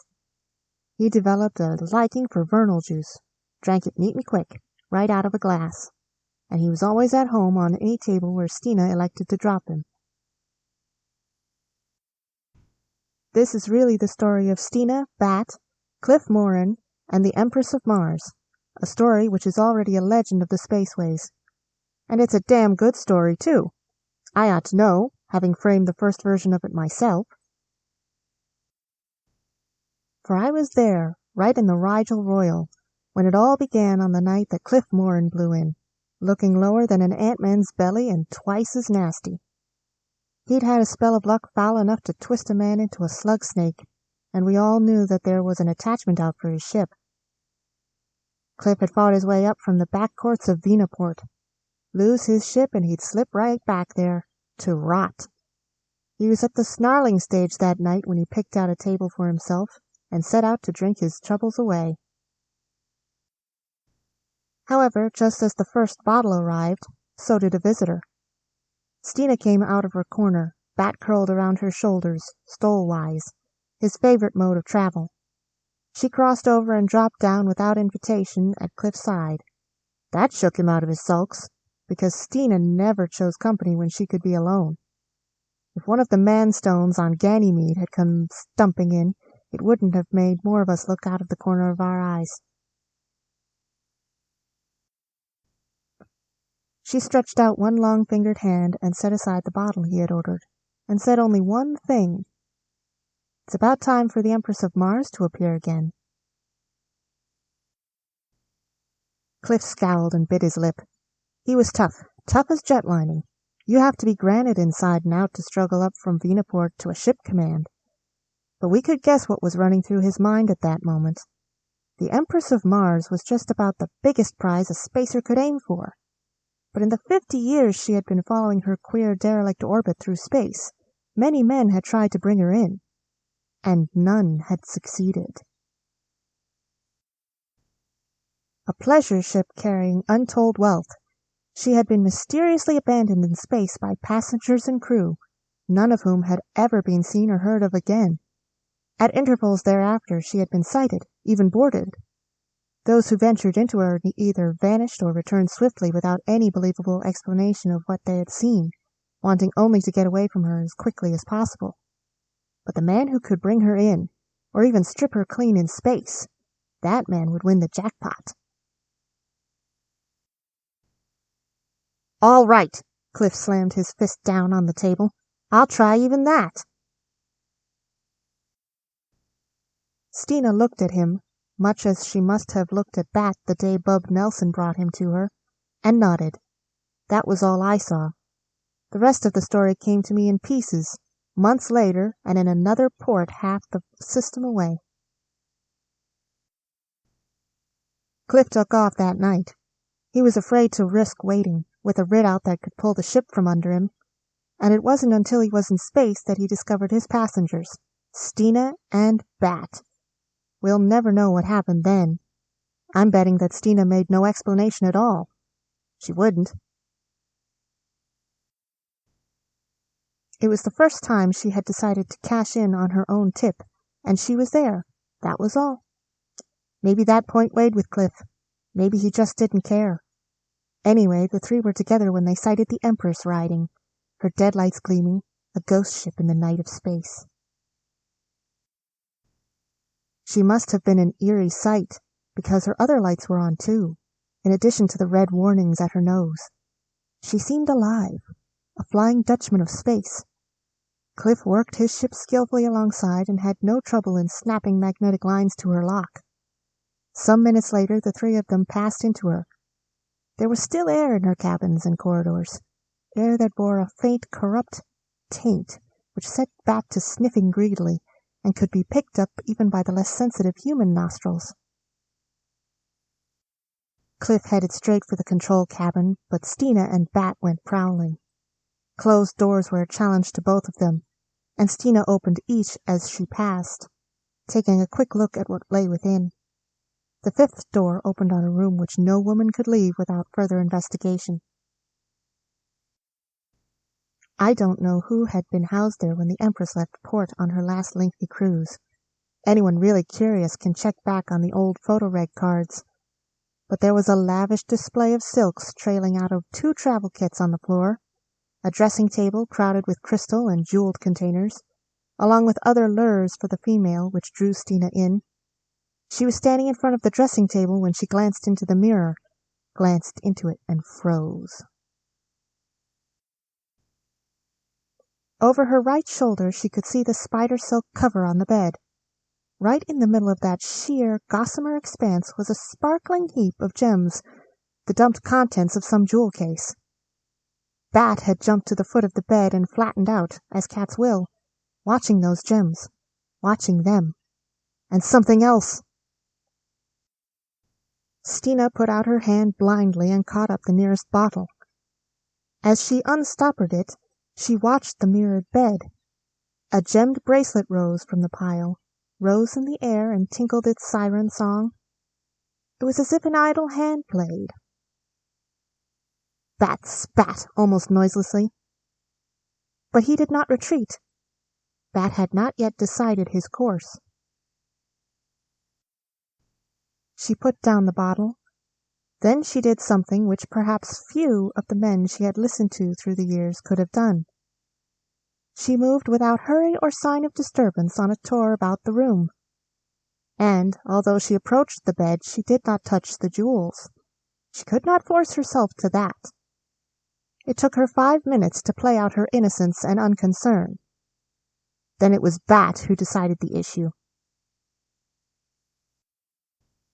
He leaped from the bed and escorted something to the door, remaining a careful distance behind. Then he mewed loudly twice. Stina followed him and opened the door wider. Bat went straight on down the corridor, as intent as a hound on the warmest of scents. Stina strolled behind him, holding her pace to the unhurried gait of an explorer. What sped before them both was invisible to her, but Bat was never baffled by it. They must have gone into the control cabin almost on the heels of the unseen. If the unseen had heels, which there was good reason to doubt, for Bat crouched just within the doorway and refused to move on. Stina looked down the length of the instrument panels and officers' station seats to where Cliff Moran worked. On the heavy carpet her boots made no sound, and he did not glance up, but sat humming through set teeth as he tested the tardy and reluctant responses to buttons which had not been pushed in years. To humanize, they were alone in the cabin. But Bat still followed a moving something with his gaze, and it was something which he had at last made up his mind to distrust and dislike. For now he took a step or two forward and spat, his loathing made plain by every raised hair along his spine. And in that same moment, Stina saw a flicker of vague outline against Cliff's hunched shoulders, as if the Invisible One had crossed the space between them. But why had it been revealed against Cliff and not against the back of one of the seats, or against the panels, the walls of the corridor, or the cover of the bed where it had reclined and played with its lute? What could Bat see? The storehouse memory that had served Stina so well through the years clicked open a half-forgotten door. With one swift motion she tore loose her space-all and flung the baggy garment across the back of the nearest seat. Bat was snarling now, emitting the throaty, rising cry that was his hunting song. But he was edging back towards Tina's feet, shrinking from something he could not fight but which he faced defiantly. If he could draw it after him, past that dangling space-all. He had to. It was their only chance. What the? Cliff had come out of his seat and was staring at them. What he saw must have been weird enough. Stina, bare-armed and shouldered, her usually stiffly netted hair falling wildly down her back. Stina watching empty space with narrowed eyes and set mouth, calculating a single wild chance. Bat, crouched on his belly, retreating from thin air step by step and wailing like a demon. "Toss me your blaster." Stina gave the order calmly, as if they still sat at their table in the Rigel Royal. And as quietly, Cliff obeyed. She caught the small weapon out of the air with a steady hand, caught and leveled it. "Stay just where you are," she warned. "Back, Bat, bring it back." With a last throat-splitting screech of rage and hate, Bat twisted to safety between her boots. She pressed with thumb and forefinger, firing at the space-alls. The material turned to powdery flakes of ash, except for certain bits which still flapped from the scorched seat, as if something had protected them from the force of the blast. Bat sprang straight up in the air with a scream that tore their ears. "What?" began Cliff again. Stina made a warning motion with her left hand. "Wait!" She was still tense, still watching Bat. The cat dashed madly around the cabin twice, running crazily with white-ringed eyes and flecks of foam on his muzzle. Then he stopped abruptly in the doorway, stopped and looked back over his shoulder for a long, silent moment. He sniffed delicately. Stina and Cliff could smell it too now, a thick, oily stench which was not the usual odor left by an exploding blaster shell. Bat came back, treading daintily across the carpet, almost on the tips of his paws.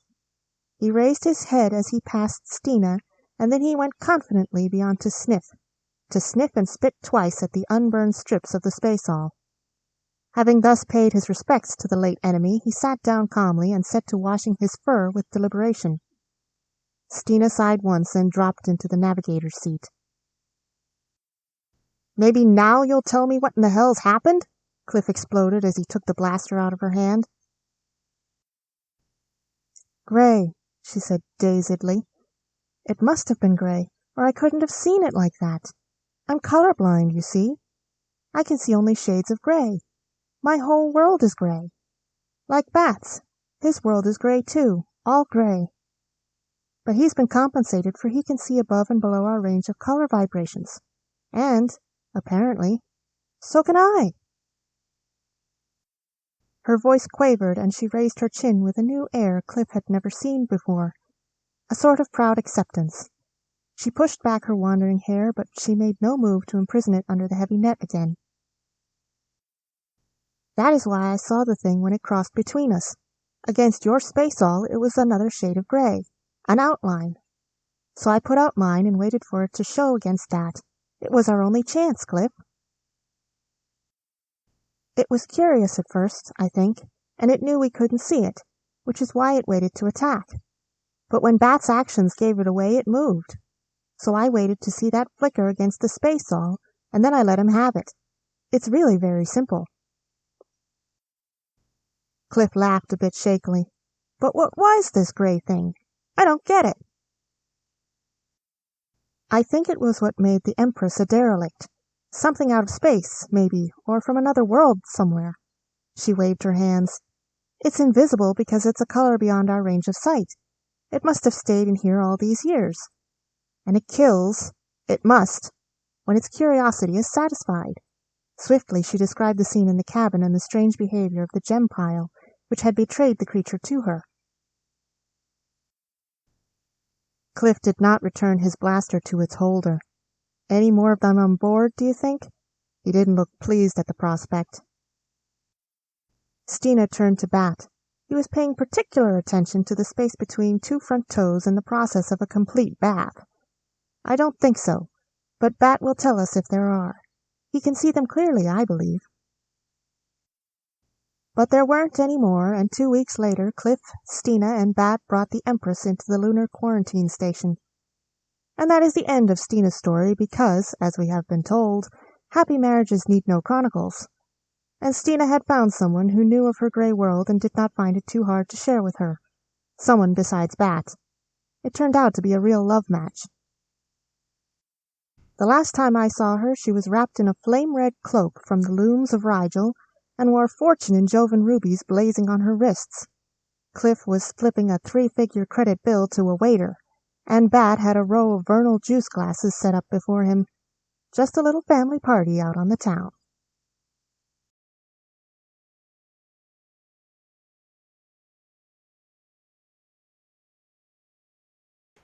Hello and welcome. All right, gentlemen, we're going to have a lightning round. What's your favorite gothic horror novel? I'll start. Mine is The Castle of Otranto. Go for it, Anthony. The Fall of the House of Usher by Edgar Allan Poe. Ooh, that's good. How about you, David? So I don't do a lot of gothic horror, but if I'm going to go gothic horror, I'm also going to go to Edgar Allan Poe. And I am going to go... Goodness, you know what? It's a rough one for me. I'm actually going to go with the Red Death. Very good. Very thematic in our age of disease paranoia. Of course. Ken? Well, I have to say, when it comes to gothic horror, I've got to go with my master's biography, by which I, of course, mean Dracula. Ooh, excellent. Classic choice. And he came out of his pit just to tell us the normie. No, I'm kidding. It's a wonderful choice. Also, the only gothic horror I've ever read. And Arita, you said you had a really good one. Yes, it is a historical fiction retelling of Dracula. Or is it true fiction? Lord of the Dead by Tom Holland. Traveling in the mountains of Greece, Lord Byron falls under the spell of a mysterious fugitive slave whose pale, slim body arouses his lust. Utterly entranced, his fate is sealed. The supreme sensualist embarks on a life of adventure, that of the world's most formidable vampire. Chosen to enjoy powers beyond those any vampire has ever known, Byron enters a dark, intoxicating world of long-lost secrets, ancient arts, and scorching excesses of evil. He drinks deep of terror and sex, but his diversions, delicious and cruel, are also his torment, an all-consuming thirst damning all those he loves.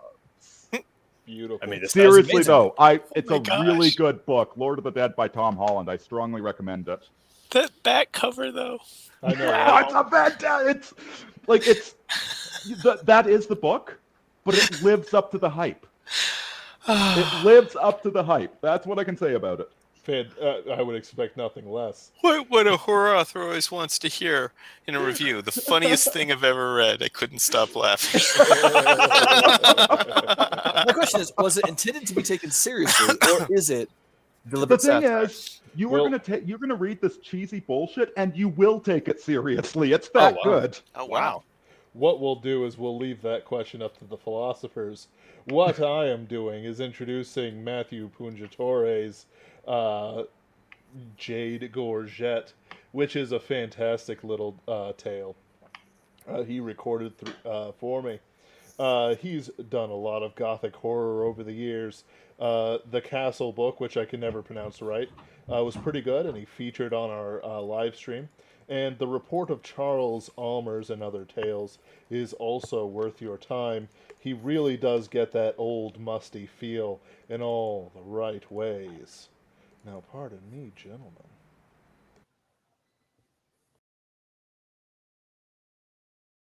While I update us our little musical diversion.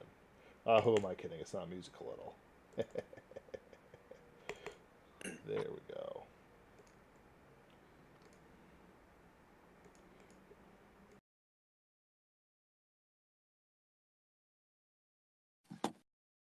All right, should I begin now?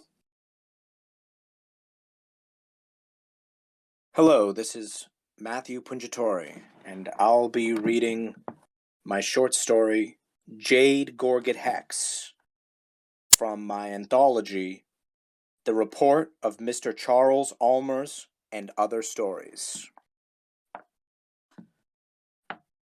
Jade Gorget Hex. A roiling flurry of monstrous images fell upon my dreams. In my slumber stirred a nightmare, in which I saw a petrifying edifice, a blood-chilling bell tower, grasping upward from out the ruins of an old Gothic cathedral. Stuck to them were unnatural seeping shadows. Gripping the cathedral and the surrounding ruins was a dour awfulness. After awakening, I dreaded sleeping. I dreaded my own mind, desperate to think not of that haunting place and its forewarning graveyard. Several weeks passed the same. On edge was I, skittery even, for that spooky power also invaded my daydreams. Dragged were my thoughts on the gargoyles and pointed arches of the decaying structures from my nightmares. Then, one dark night, awoken I was by unsettling noises. It sounded like a dripping, snarling cur scraping at one of my windows again. Unable to rest and grabbing my gun, I inspected the noise. In the hall, I noticed an open window and peeked my head out through it. Out there, in the darkness, where nighttime shadows reached deep into a dark alley, someone was staring at me with glowing green eyes. Before it slunk off and vanished into the dark, I noticed its malformed silhouette. Unsure and disturbed was I, wanting to believe all this could have been only the wiles of moonbeams and the night. Strong and frigid were the winter gusts that blew against my face.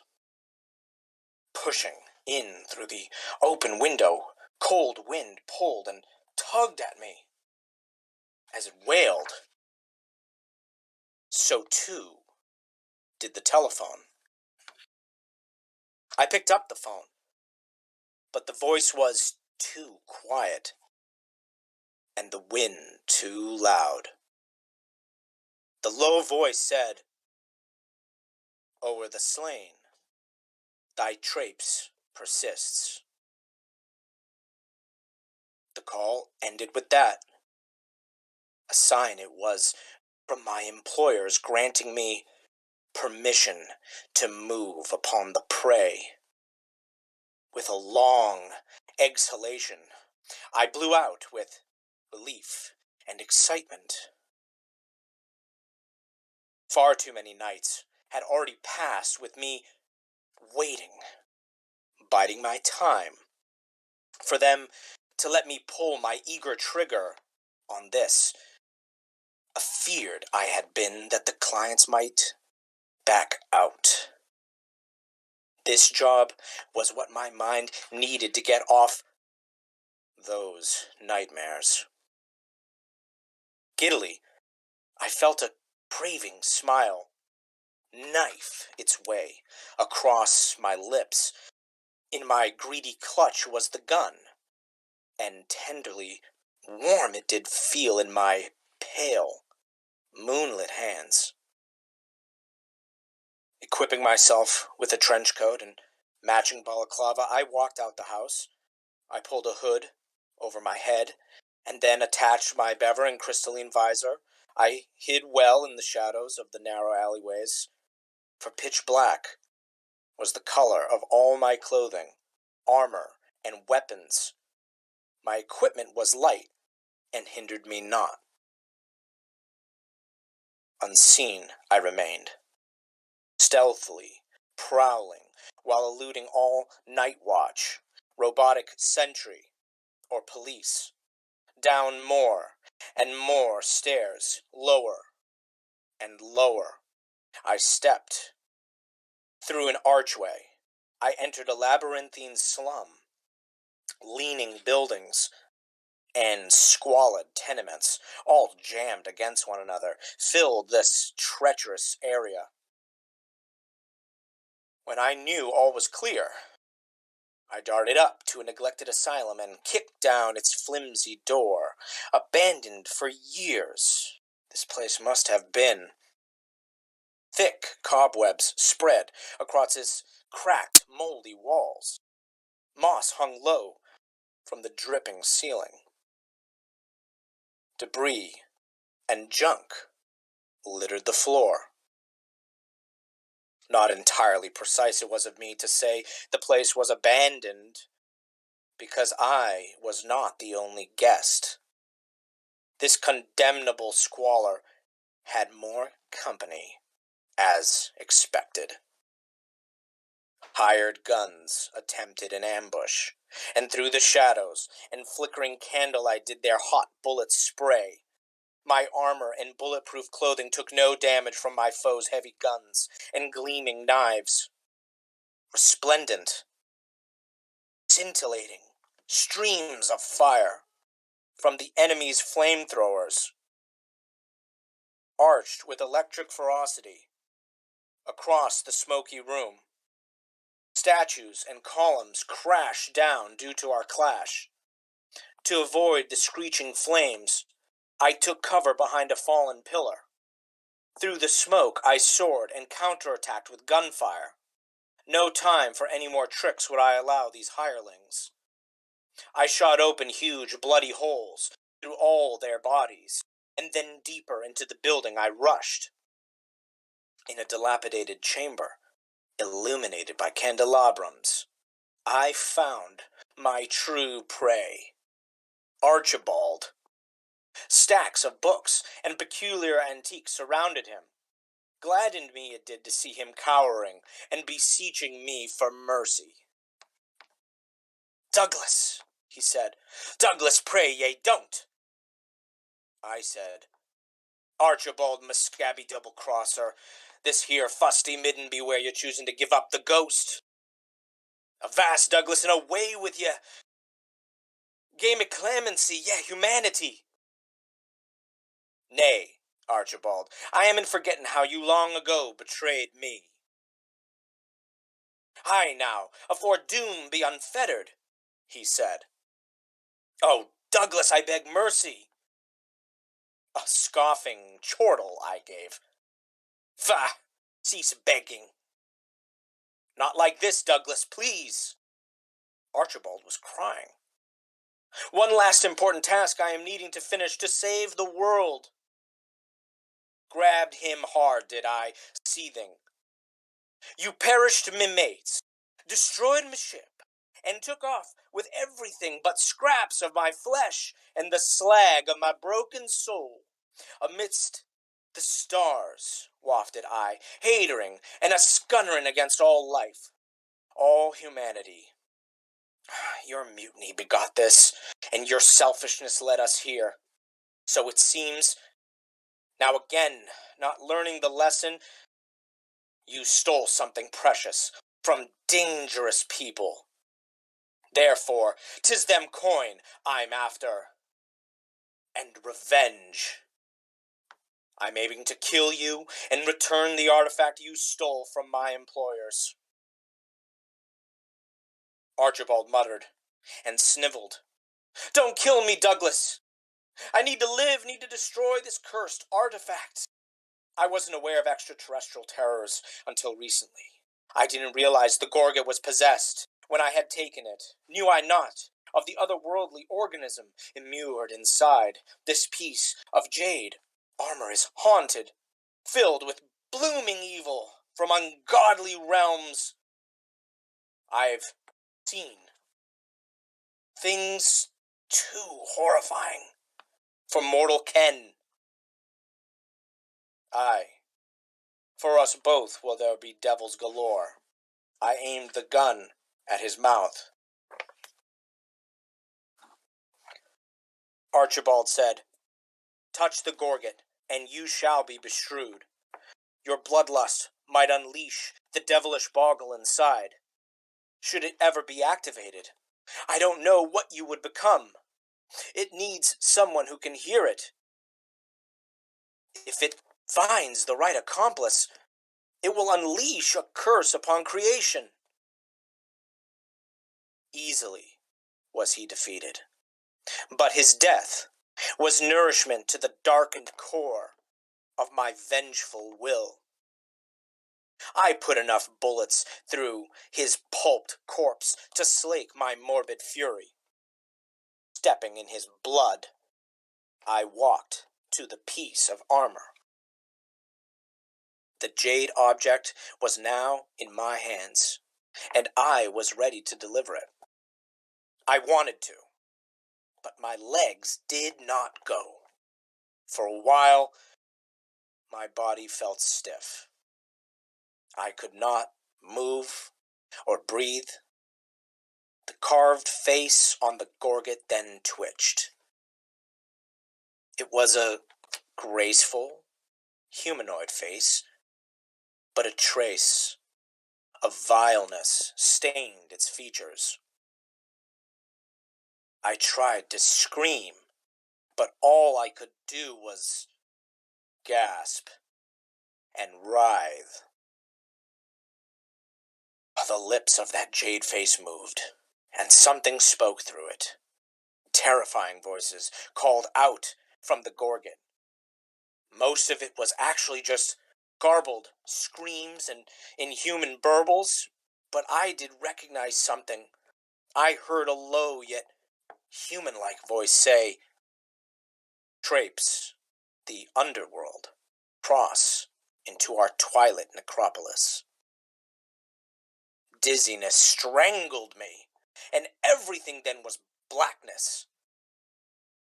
I awoke amongst leaning mausoleums in a snow-covered graveyard. Twilight burned the gray sky with streaks of crimson. Roaring gusts of wind and snow bore down on me. This place I then recognized when I saw a dilapidated, dark cathedral and its dreary ruins. Curious and yearning to discover what was inside, I entered and ascended the stairs. Bells rang, and thundering wails resounded throughout the tower. From the darkness above dropped down a gigantic, wraith-like monstrosity. Glimmering snowfall and mist surrounded the nightmarish horror. needle-like frost trailed down the creepy, bat-like ears of this terrifying entity. The blood-curdling fiend was more like a grotesque, unnatural travesty of natural wildlife. Arousing in me dreadful abhorrence and fright, the vile terror made me gasp. Such preternatural hideousness provoked from me awful, vehement screams. Never had I screamed like this ever before. My throat was itchy and coarse. I yelled with panic and tried to flee from this unimaginable abomination. My chest felt tighter, and my whole body felt extremely ill. I slipped and then hit a wall. I looked up and gazed on the maddening alien creature before me. With painful difficulty, it is still a challenge for me to describe this phantasmal atrocity. Even now, I cannot be sure if its body was transmuting and transforming itself with mephitic shadows and smoke as it gradually became corporeal. The monster resembled a giant black vampire bat, so I first assumed. But its head was more arachnoid. Odd green slime dripped down its spider-like face and fangs. Virulence warped its arachnid eyes, exuding merciless rage. Spines, linked by fleshy webs, emerged from both sides of its face. It had 8 arachnoid legs that were all connected by sinewy membranous webs. This caused it to appear as if it were wearing a black cloak. The creature's black serrate wings were fibrous and lined with comb-like fins. Reptilian and bony were the legs and feet of this huge entity. Its slender tail ended with a sharp pincer. A screeching was that devil as I took off through the graveyard. Corpses rose from the snow. The zombies reminded me of those whom I had ever killed. They pulled me and cackled as I fought for my life. Archibald's spirit and the ghosts of my former crew watched. Methinks I lost my sanity then. I don't remember how I escaped. The madness that took my memories still darkens my mind. I awoke in the slums, and then left the gorget at the foot of a begrimed statue. Another smuggler would hurry to collect it for the ones who had hired me. Some days later, a messenger arrived at my house to give me my reward money. They said I had completed the mission to full satisfaction. I asked nothing about what that jade armor really was. I didn't want to remember it. Not a word did I say of the nightmare or the spirits to anyone. At death's door, I now write all this. Revealing what happened could make things worse. So I don't know how much to tell. Something in the gorget had me hexed. Swear I. A target I became for unfathomable parasites spawning in the rancorous rot of my heart. Surreal, arachnid forms now follow me, always at night. On morns, foggy and cold, often I sight a few odd people eyeing me, their hands turned to scorpioid claws, crawling with spiders.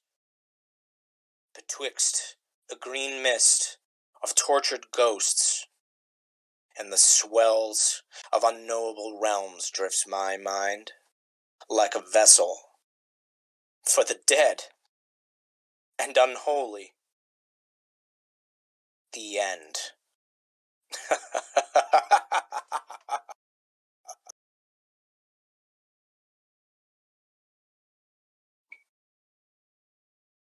Yep.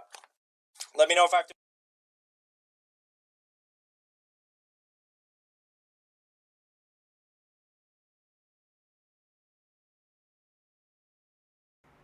I want to thank you all for joining us with Matthew Punjatori's excellent work.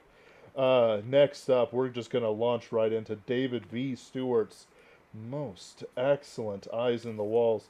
It's up there with the Y Signal as some of the best modernly written. I'm going to mute my gentlemen friends and let them talk amongst themselves.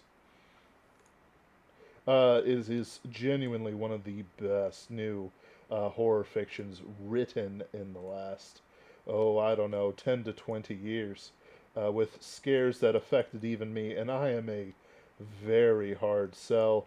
You can find them at this location, and you really should watch them all. They hit it out of the park. In the Walls perfectly. by David V. Stewart. Read by the author. Chapter 1. My mom used to joke that being a mortician was the best job in the world, because all of your customers walk away satisfied. At least, they never complain. Of course they never walk away. Except, maybe I saw one of them walk away. Should I tell you the story? I mentioned my mom as a mortician. Well, let me tell you, that doesn't pan out well at school.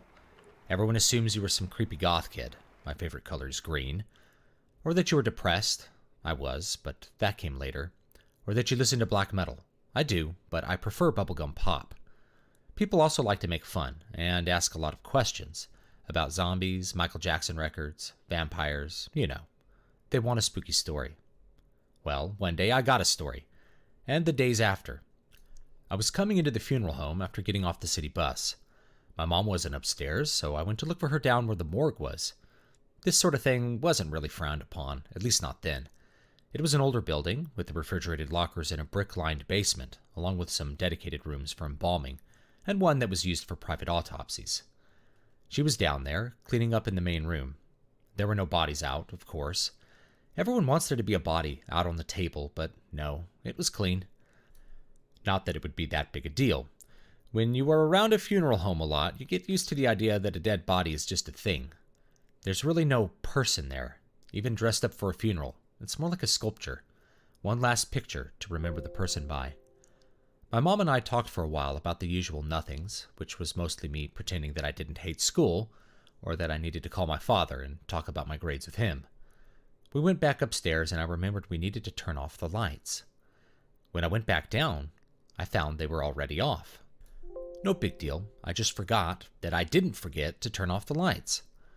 I turned to walk back up the stairs, and I heard it. The unmistakable sound of metal crashing on the ground. I was too scared to look, so I ran back up and told my mom. Something crashed in the room with the lockers. I whispered it, but loud enough to hardly count as a whisper. She just looked at me incredulously and said, I don't think so, Billy. There's nothing in there to go crash. You must have heard something else. Maybe outside? But Mom, I said, protesting. I know what the sound of something crashing sounds like. You didn't drop something up here, did you? No, my mother said, rolling her eyes. Let me take a look. Maybe I left something leaning in the wrong place.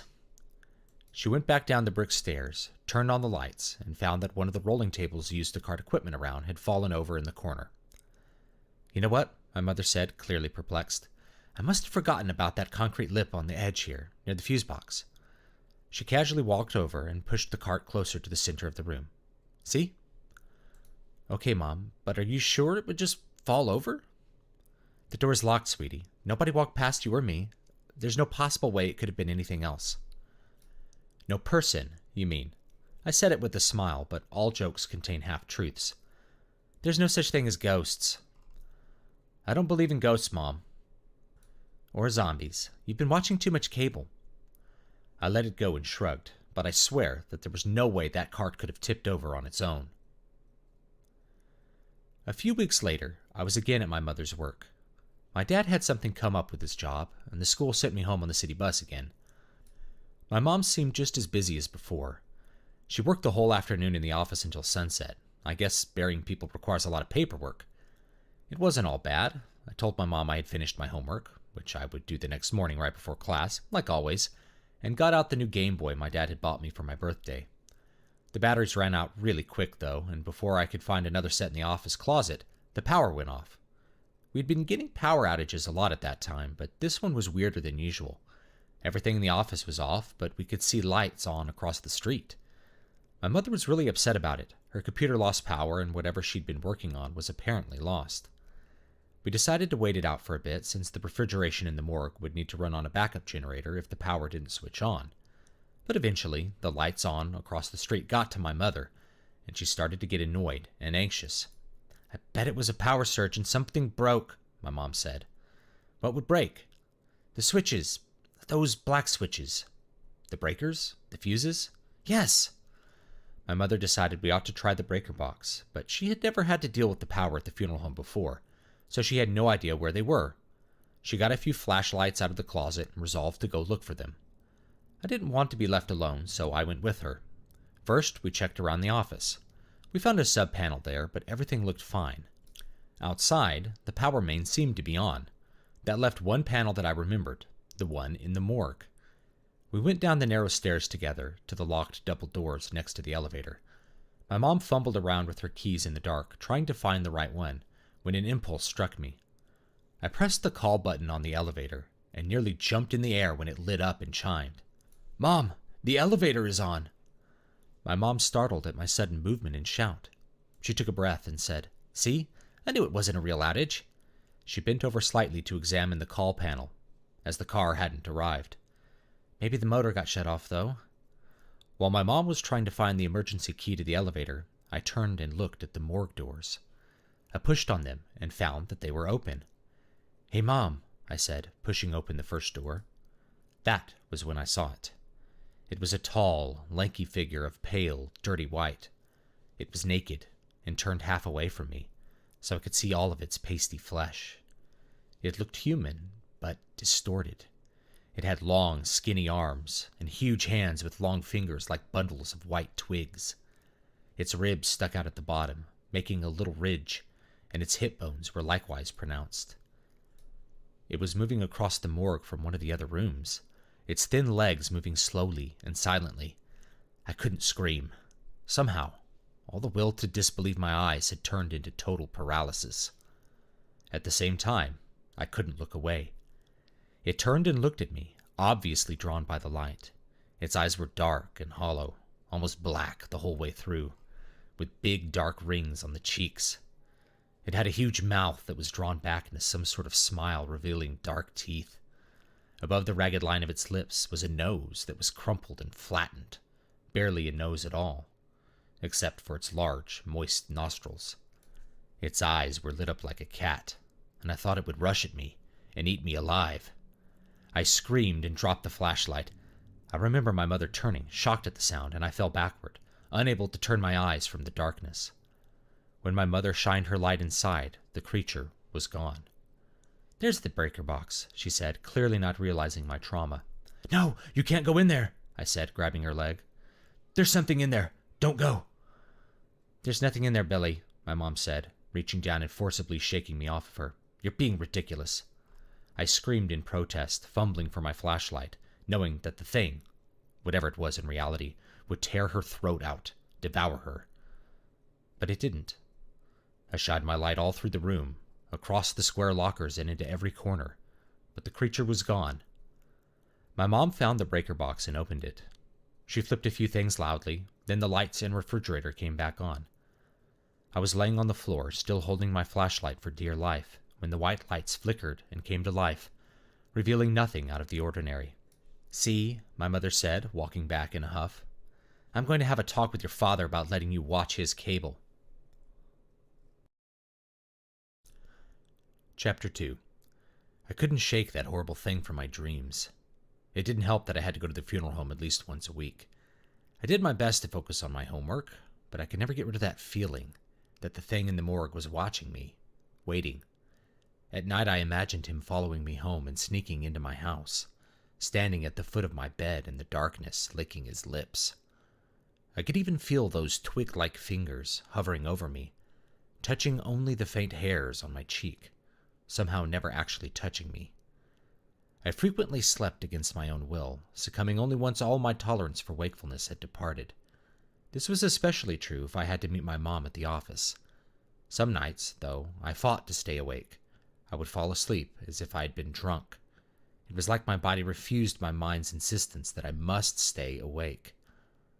I never felt that when I was at my dad's apartment. For some reason, his half-messy, half-furnished living space seemed like the last place in the world I would see a walking corpse. I was supposed to be there on the weekends, but that sometimes fell through. My dad had to travel for work a lot.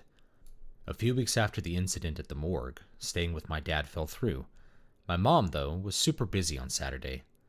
I guess things line up that way, a bunch of funerals and then a date at night. I had to spend the day with one of my cousins. My father wouldn't have allowed it if he knew, because my Aunt Mavis, my mom's sister, was a real piece of work, and her kids were too. Her eldest was a few years ahead of me and had already been forced to go to some kind of special school for the emotionally disturbed.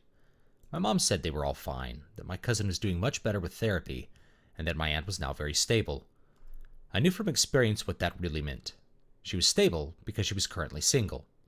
My cousin, his name was Jeff, was my company on Saturday, and my aunt seemed perfectly willing to let me go out with him while she watched TV with her baby.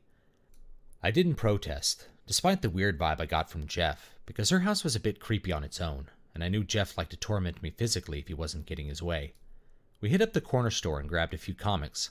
I would have bought one of the horror comics. There was a really good one about zombies, I remember, that got into the thoughts of the zombie, which was mostly nothing but standing in the swamp for who knows how long before shambling off in search of brains. But my cousin insisted I get the latest X-Men. Turned out he wanted it, but didn't have the scratch to collect it and Amazing Spider-Man. He had a whole extra stack in his bag, though, so we went to the park and read. It would have, to my surprise, been a fine day with Jeff, but some of Jeff's friends showed up. They were really hard up about some horror movie they had seen. Day of the Dead, I think.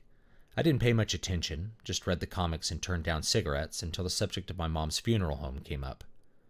"Yeah, the last owner was into black magic," said Mikey, a lanky kid who was always rubbing a stuffy nose. "Funny, that's where Billy's mom works," Jeff said. "Actually, I think she owns the place." "What?" I said, realizing they were talking about the funeral home. "We were just talking about Danny Fisker," Jeff said. "Who?" I said. Tim, a big fat kid with a permanently sour face, said, "Danny Fisker was a kid around here. He lived above the funeral home with his parents, who owned the place. He disappeared one day and was never found." "Yeah, they sold the place to Billy's mom after that," Jeff said.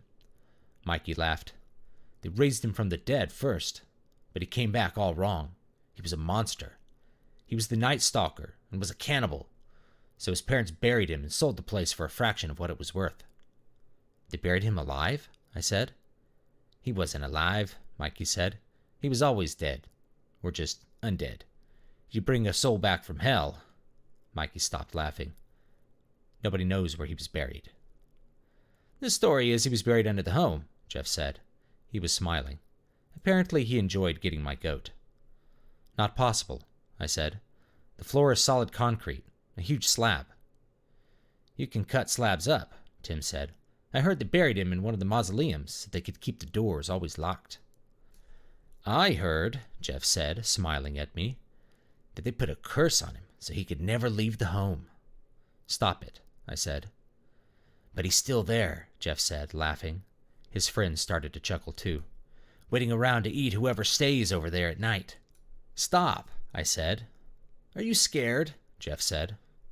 "He's there," I said. I remember the laughter died away, just like that. "He's still there," I said. "I saw him. He's horrible." Jeff laughed at me. "Man, we was just playing." "I wasn't," Mikey said. "I wasn't. When my aunt died, I went there for the viewing. I swear I felt something. I asked around. Lots of people felt or heard weird things that day. I wouldn't stay. I got the hell out of there as soon as I could." "Believe me," I said. "I wish I was playing. I've seen him once. I also know he knocked something over one time. You know, sheesh, Tim said. The morgue is always locked. One door in, one door out. There was a cart knocked over. Nothing's knocking anything over in there. I realized I was almost shouting at the time, and I was standing, so I sat back down quickly. But I saw him once, too. God, I wish I hadn't. I remember I was crying, but nobody was willing to make fun of me for it. You probably imagined it, man, Mikey said. I'd be creeped out being there, too. Shit, I was creeped out when I was there. I think he knows me now, I said. I don't know if that means he's trying to get me. What a bunch of bullshit, Jeff said. It's not. I remember Jeff's smile. I should have heeded the chill running up and down my spine. It was a sociopath's smile. Let's find out, he said. Let's go there, and we'll have a look-see. No way, I said. Why are you so chicken? You'll be the one who's chicken, I said. Prove it. We'll go tonight. Mikey's brother has a car. Hell no, Mikey said. I ain't going there, especially at night. I'll make it fun, man. I got a few beers stashed away. Come on. Jeff teased me about his plan on the way home, but I didn't think much of it. My mom would be by to pick me up, or so I thought. When we got to my cousin's apartment, my Aunt Mavis told us that my mother was going to be later than she thought. I would apparently be spending the night. Normally, this wouldn't bug me too much. Jeff had a lot more Nintendo games than I did, and was actually pretty decent about letting me play or picking the two-player titles. We had a lot of fun. He had just gotten the new TMNT game, which was like the arcade version. But then, around midnight, Jeff made us stop. He had that devilish look in his eyes, and I knew something was wrong. He snuck out of his bedroom and made me wait. He came back a moment later. We'll have to be real quiet, he said. My mom passed out in her chair again. She hasn't already woken up. We can still play, I said. No, you doofus. We'll have to be quiet when we sneak past her. Even when she's totally blitzed, she'll wake up easy. She usually goes to bed to pass out. Come on, get your shoes on. Where are we going? Jeff gave me that smile, that awful, fake sweet smile. The funeral home, duh. It was no use protesting. If I had thrown a fit and woken up my aunt, she would probably have hit me as much as she would hit Jeff. So, I went. Against the protestations of my own sanity, I went. We snuck past my aunt, who was asleep in the recliner, the TV playing a screen of silent static. Each of us had a backpack full of Keystone cans from Jeff's closet, and we had a hard time keeping them from clunking together as we stepped through the mess of the kitchen to the front door. The lights in the hallway outside the apartment were dim and flickering, making it hard to see anything. Once we got out to the street, and the constant humming orange of the lamps there, it got easier. Mikey's house was close, in the neighborhood just around the corner from Jeff's complex. When we got there, Mikey was standing outside, hunched over on the curb, nursing a cigarette he didn't seem too interested in finishing. Mikey's brother, John, was there too, talking on the porch on a cordless phone. His voice was kind of sickly sweet, like he was talking to a girl, but it was quiet enough I couldn't make out the words. You look sick, Jeff said to Mikey. Mikey just shook his head. I can't believe we're doing this.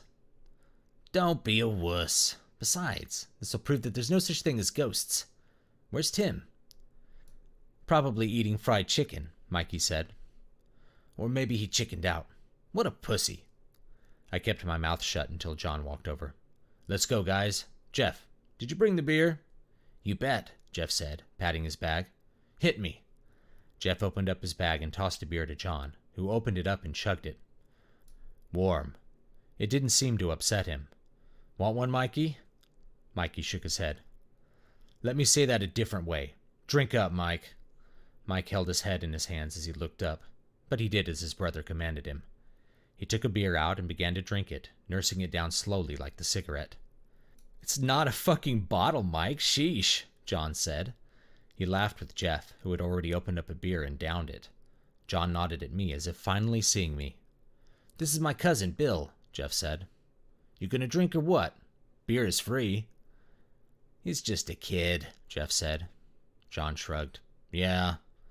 I'll have one, I said, feeling a sudden need to prove myself. I opened up my backpack and took out one of the beers. When I opened it, foam spilled everywhere, and all of us had a good laugh. Must have shook it up on the walk. It tasted utterly foul, easily the worst thing I had put in my mouth up to then. For years, that's what I thought beer was supposed to taste like, only realizing when I got close to adulthood that Keystone isn't even considered beer in most places in the world. Hell, it's not considered beer in most of the country. I drank as much as I could, but quit before the end. John finished my beer off. We got into John's car, which was an old Chevrolet Caprice from the 70s that had half its paint job missing. Riding in the back seat of the car was when the alcohol began to hit me. It was the first time I had really had any alcohol, and 3/4 of a beer was apparently enough. The lights started to shimmer on the road, and things got hazy, hard to see. Sounds got quieter, too. Before I knew it, we were at my mom's office. All the orange lights in the parking lot were on, and we couldn't see the cemetery behind it at all. It looked blank but horrible, and my drunken eyes couldn't see it right. "That's it, huh?" John said. "Doesn't look so spooky." "It's the inside that's weird," Mikey said. "Let's go," Jeff said. "Billy has a key." "No, I don't," I said. "You got us in that one time." "That was the spare key." "Well, we can get in then." I couldn't argue the point anymore, so we stumbled out of the car and up to the door. With some effort, I found the fake rock that hid the front door key. We were quickly in the lobby, which was completely dark except for the light spilling in from the parking lot. We looked around for a minute. Nobody wanted to go too far from the light. Even John, who was drinking another beer. Eventually, I found the main switch panel and lit the place up. Somehow, the clean, white lighting didn't help. It only accentuated the reality that we were somewhere we shouldn't be. I led the others down the hall to the offices, and also to the elevator to the morgue. Every time I turned on a light, I half expected to see the creature there in full detail, smiling at me. But each time, there was just emptiness. We took the stairs down to the morgue in single file, everyone else following me. At the double doors, we stopped. "I don't have a key to the morgue," I said. "Sorry, I didn't think of this." It was fun anyway," John said. "Good for some creeps." "Hold on," Jeff said. He pulled a little black bundle out of his backpack. Inside, there was a set of lockpicks. "You don't know how to use those," John said. "Do too." We stood there for a long time, watching Jeff try to rake the tumblers and failing to get them to stick well enough to turn the bolt. I saw the lights turn off at the top of the stairs, and Mikey, who was leaning against the first steps, nearly jumped into his brother's lap. "Someone's here," he whispered. "It's the automatic lights," I said. "Mom put in a switch that turns them off to save power when nobody's in there." "You sure?" Mikey said. "Yeah, goes off when I'm sitting real still, too." Something occurred to me then, and had I been sober, I would have stuffed it and kept my mouth shut. "I think there's a key in the desk upstairs." "Well, go get it," John said. "Come on, I want to see those corpses." "You can't look at the corpses." "Just go," Jeff said. "I think I got this either way." "Someone come with me," I said. "Don't be a wuss," Jeff said. I didn't know what to say to that, so I started up the stairs. On the second step, Mikey said, "I'll come too." We marched slowly up to the top.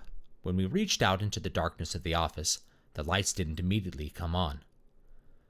"Sometimes you have to turn them off and back on again," I said. "Well, fucking do it," Mikey said. I sidestepped to where I knew the panel was, leaving Mikey looking like a shadow against the faint glow of the light fixture downstairs. "Hey," I heard Jeff from below. "I got it." "It wasn't locked," John said. "Open the whole time." "Okay, just a sec," I said.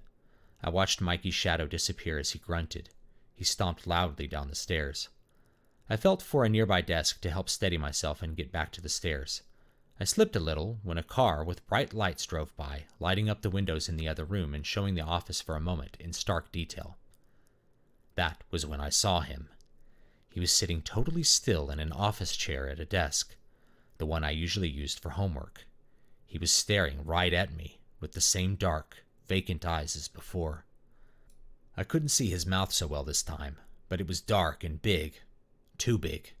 Just like before, he was naked, and his flesh was totally white. In the glow that made up his outline, I could barely make out spiderwebs of veins. I was paralyzed. I was also suddenly cold sober. Never in my life since have the effects of any drug departed so quickly as that horrible moment, when I beheld the creature contemplating me in the dark. The lights from the car moved off, and I thought I saw movement. "Help!" I screamed, falling to the floor and dragging myself desperately towards the stairs. "Help me! Help! Please!" I heard the sound of stampeding feet as I dragged my suddenly useless legs to the stairs. The other three were running up, bumping into each other. I looked right into John's eyes and cried out again, "He's right here! He's right fucking here!" John stepped over me into the dark and froze. He flicked a lighter and stepped past me to the panel. I watched him flip on the switch, bathing the office in bright, fluorescent light. "There's nothing up here," he said, "but..." He frowned and rubbed his face, staring at the dark hallway. "He was right there, at that desk." "There's nothing," Jeff said. He walked over to the chair and sat in it, then spun it around. There was a long few seconds of silence as I picked myself back up. "Mikey, did you see him?" I said. Mikey looked pale, but maybe it was just the lights. I don't know. I saw a shadow. Probably just the chair, but we need to get out of here." "Yeah, it was just a shadow," John said, "creeping us out." "Let's go," I said. "Man, I only just looked in the morgue," John said. "I'm leaving," Mikey said, and jogged toward the foyer. "Fine," John said. "Pussies win, I guess." He stomped toward the door, then stopped suddenly at the entrance to the foyer. "Shit, guys." "What's up?" Jeff said. "The cops are coming." "The alarm system," I said. "Damn it, I forgot the alarm system." "Let's get out of here," Jeff said, with sudden desperation. He added, "I can't go back." We all ran for the entrance as fast as we could. Mikey was already outside in the bushes, watching the distant light bars advance. "Get in the car. We can cut through the lawn and get back to 2nd Street, John said, in a flat run to his car.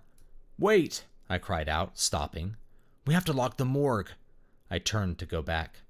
"Are you crazy?" Jeff said. He was grabbing my sleeve, practically dragging me.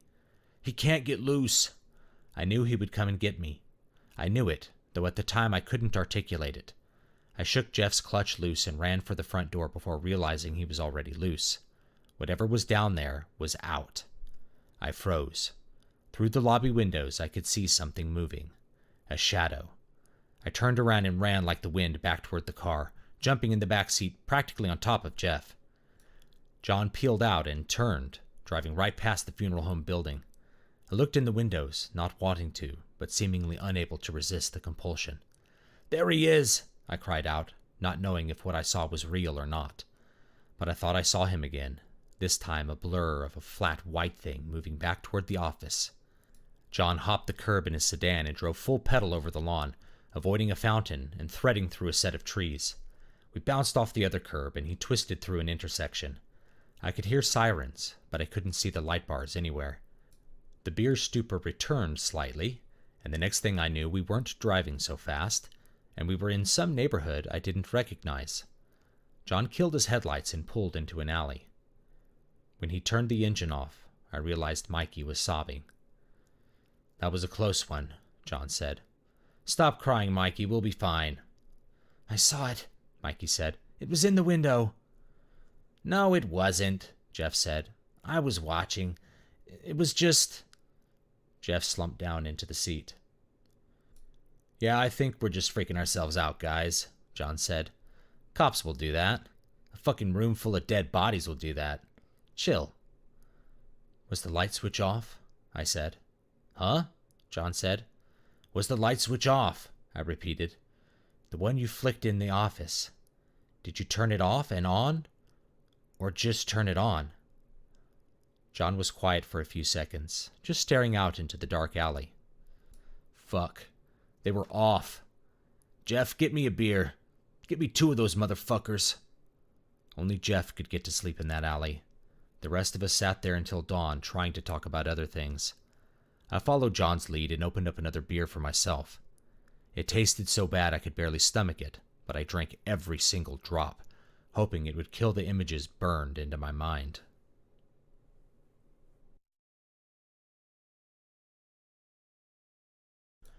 Chapter 3.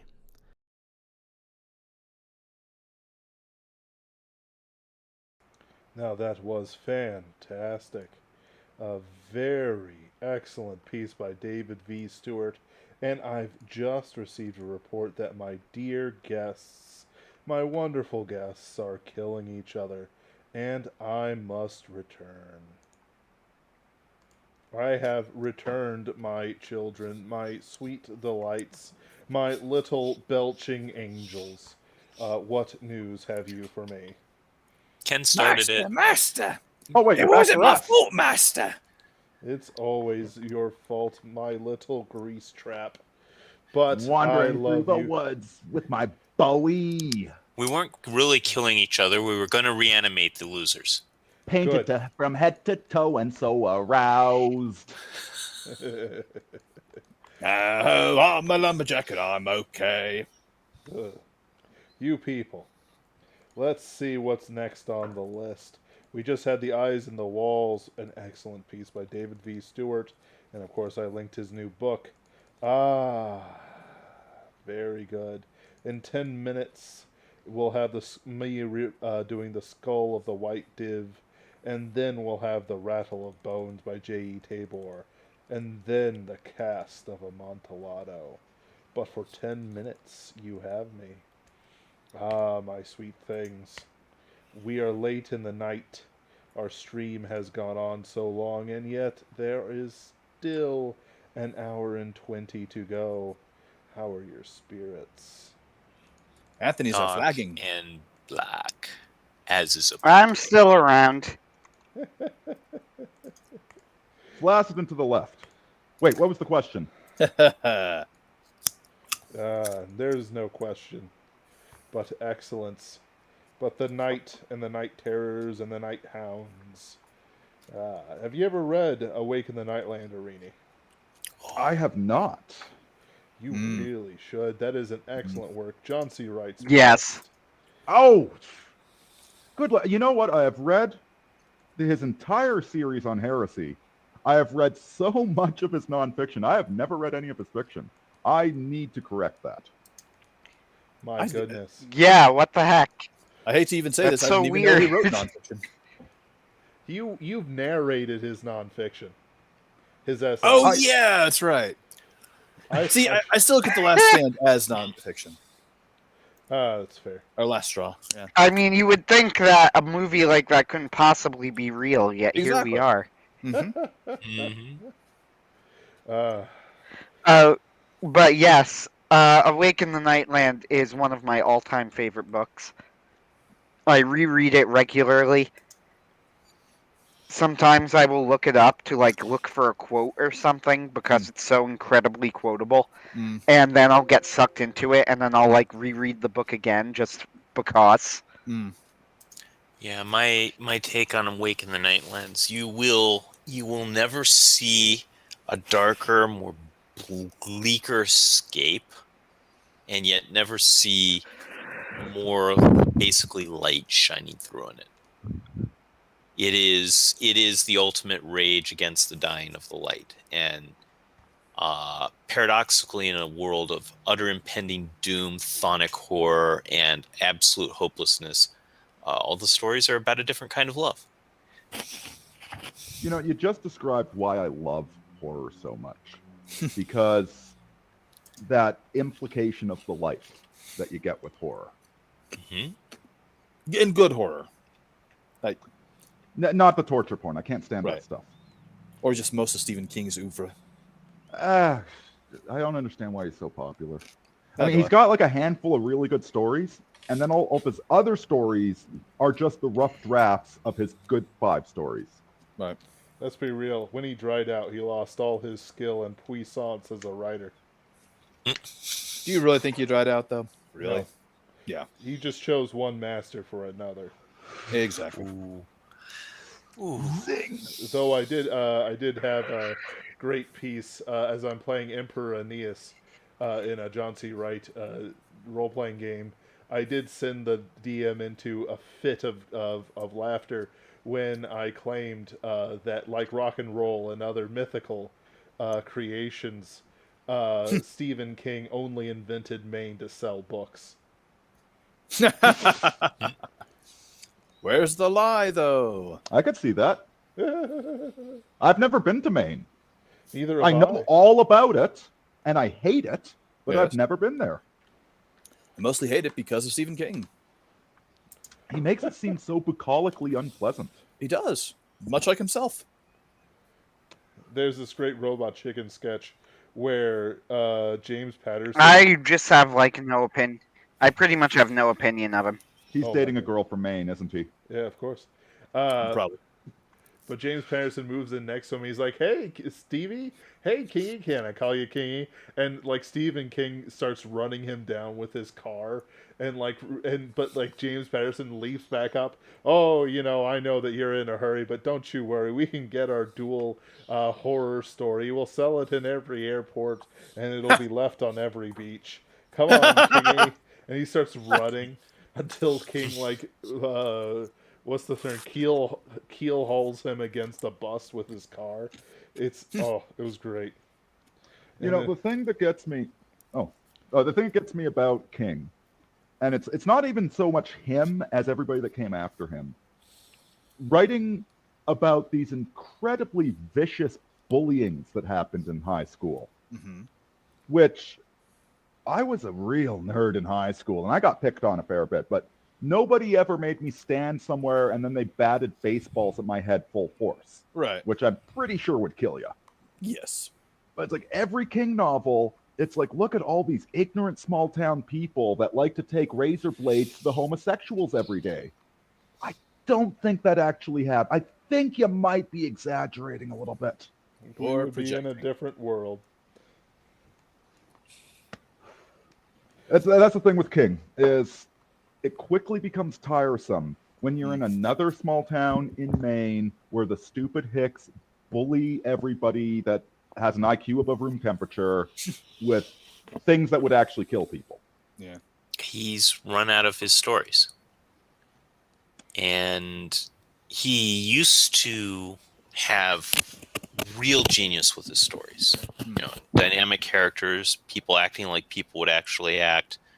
He put his messaging in there, but it didn't overwhelm the story. The thing about good horror is the greatest villain is the protagonist. And King's original works were about his alcoholism. Right. He was the ultimate villain, not the shingles or whatever the heck was terrorizing the town. Mm-hmm. Not the And only church, through- which wound up being eventually his main villain. Yeah. It's his rage against God for some slighted offense. When you see these King Gammas running around, it's always quite disgusting. They never know who properly to strike, and they never bother to look at themselves and improve themselves and create something more of themselves. But they make such good servants. They do. They're quite possibly some of the best that Satan has. Because who doesn't read Stephen King among the normies? Or at least hasn't seen his movies. Even I've seen some of them. Do you read Sutter Kane? I watched that a couple weeks ago. That's a way better movie than I thought it would be. In all seriousness, you don't need the deep state if you have enough gammas running around. That's true. Give them a contract and a writing advance, and they'll make the culture how you wish. Gee, you guys. What if I make it so that the really smart guy in town, the one who's picked on, is really just this super special guy? And he's like chosen or something. See, Epstein's problem was he was too ambitious. I always wondered about that. Like, who did he piss off? What sacrifice did he miss? Or was it just, Old Yeller's, end of life, end of its useful life, it's time to put this one out back. That one kind of feels like the old Norm Macdonald joke of, somebody tell me, worst thing about Bill Cosby is the hypocrisy. I said, I don't know. I think the worst part was the rape. And then the betrayal.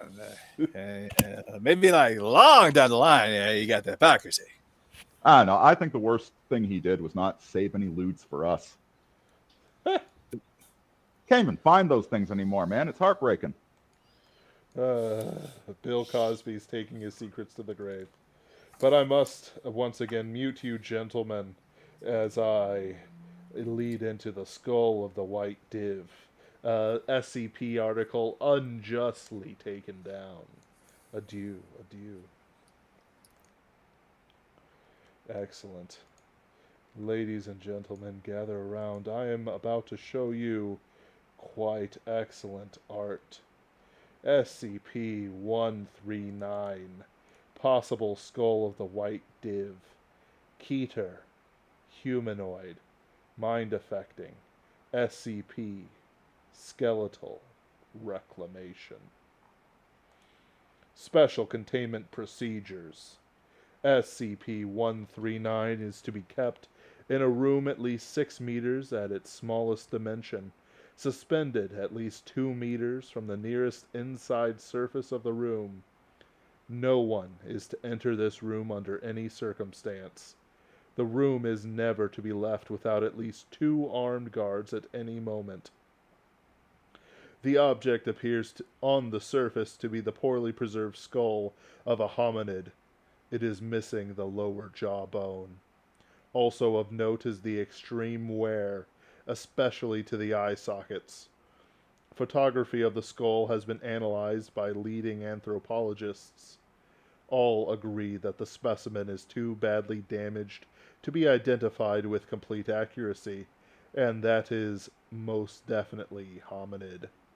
While some believe it is a standard Neanderthal skull, others are convinced that the wide cavities are the result of wear, that the original size was much smaller, much more like that of a modern human.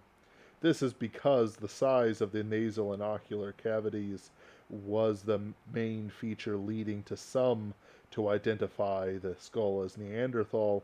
However, all were confounded by the ridge at the top of the skull. This feature is most commonly associated with prehistoric herbivorous species of hominids. One of our own anthropologists has proposed the theory that the ridge is a sign of a powerfully jawed animal. Such ridges generally act as anchors for jaw muscles, such as in Parathropus boisei. These animals used their heavy jaw muscles for chewing plants, but it is also feasible that with sharp teeth they could easily be used for killing.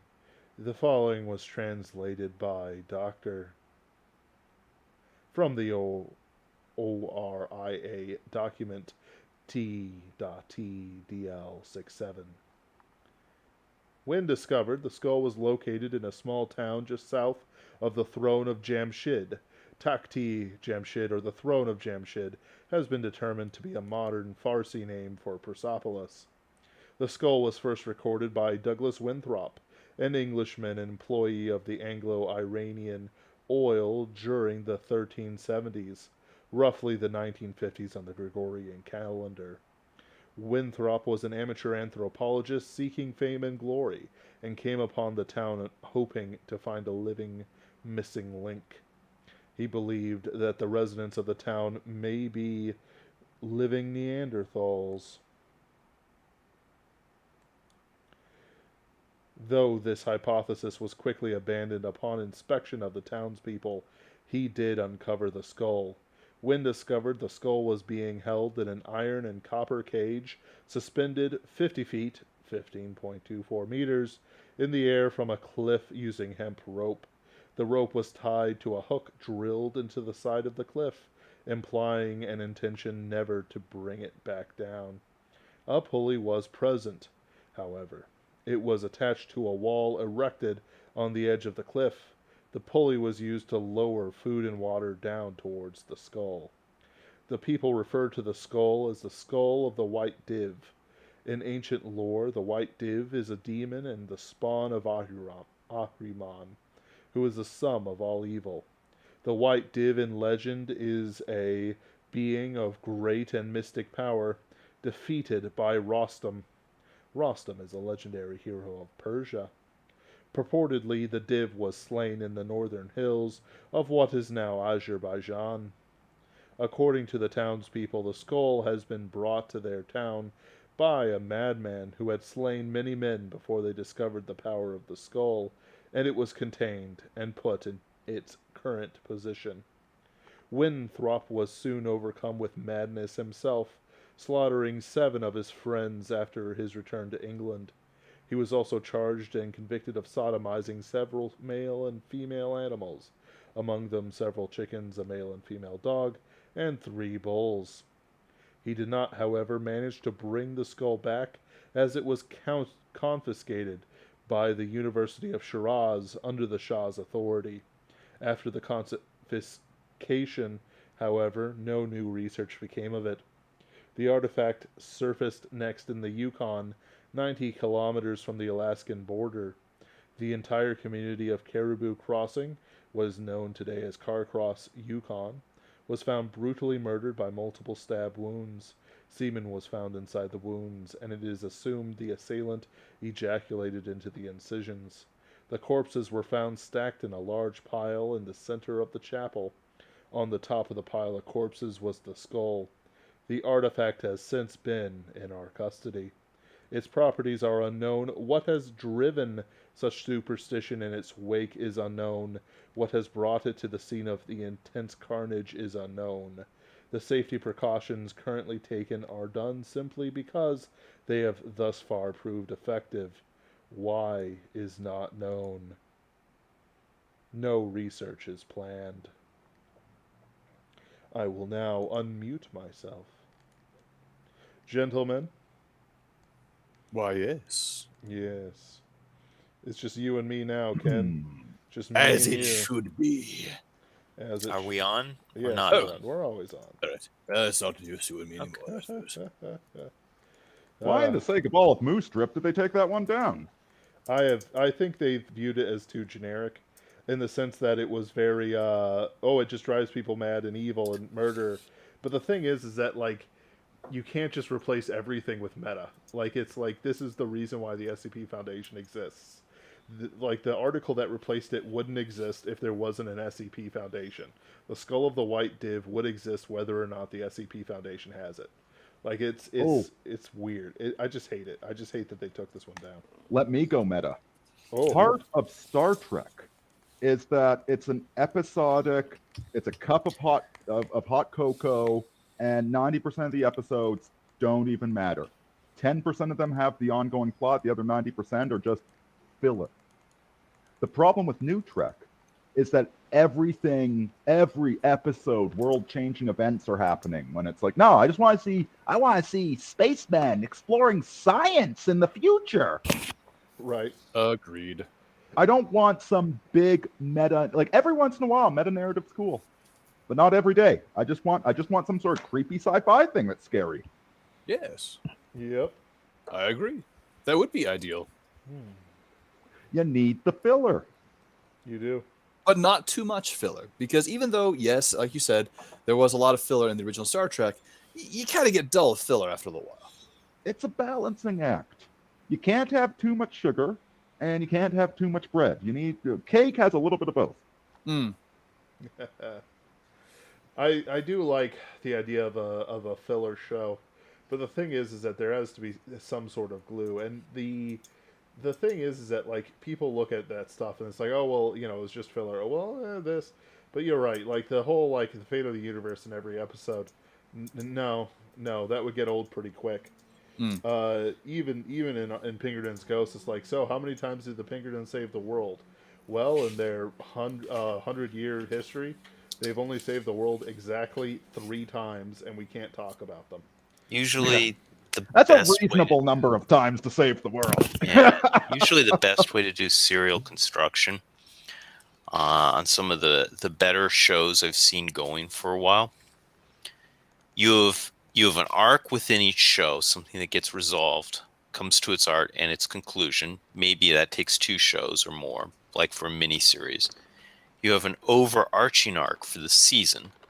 Something that gets started the season and concludes, and they get a little bit of it done. That can be a bigger scale thing.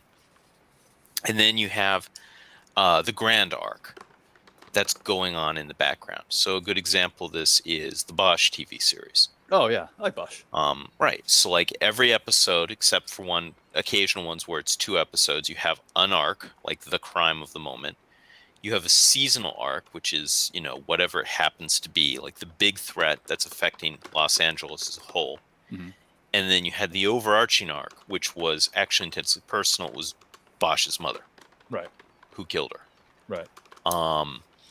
And so, and Expanse does the same thing too. Sure. It actually is more ordered than the books, which are good, but like they did a pro job of ordering the series into a structure like that. Right. Babylon 5, which had its faults, but also did this kind of a thing. So I think if you're doing a serial, that's the way you can do it. You can have basically every episode, there's 3 stories going on at the same time. But they're not in the same level of development. SF Debris was talking about that kids cartoon show Gargoyles from the 90s. Love that was show. good. One of my favorite shows as a kid. Oh, it was fantastic. And their design philosophy was they called it tent poles or something like that, because there was an ongoing narrative, right? But it's also a serialized kids show in the 90s. Right. So what you have the 20 episodes in a season, and you have 3 or 4 tent poles that have to go in this order, but in between them, we have the character exploration pieces. So episodes 2, 3, and 4 can happen in any order, but 1 and 5 need to happen at those times. Right.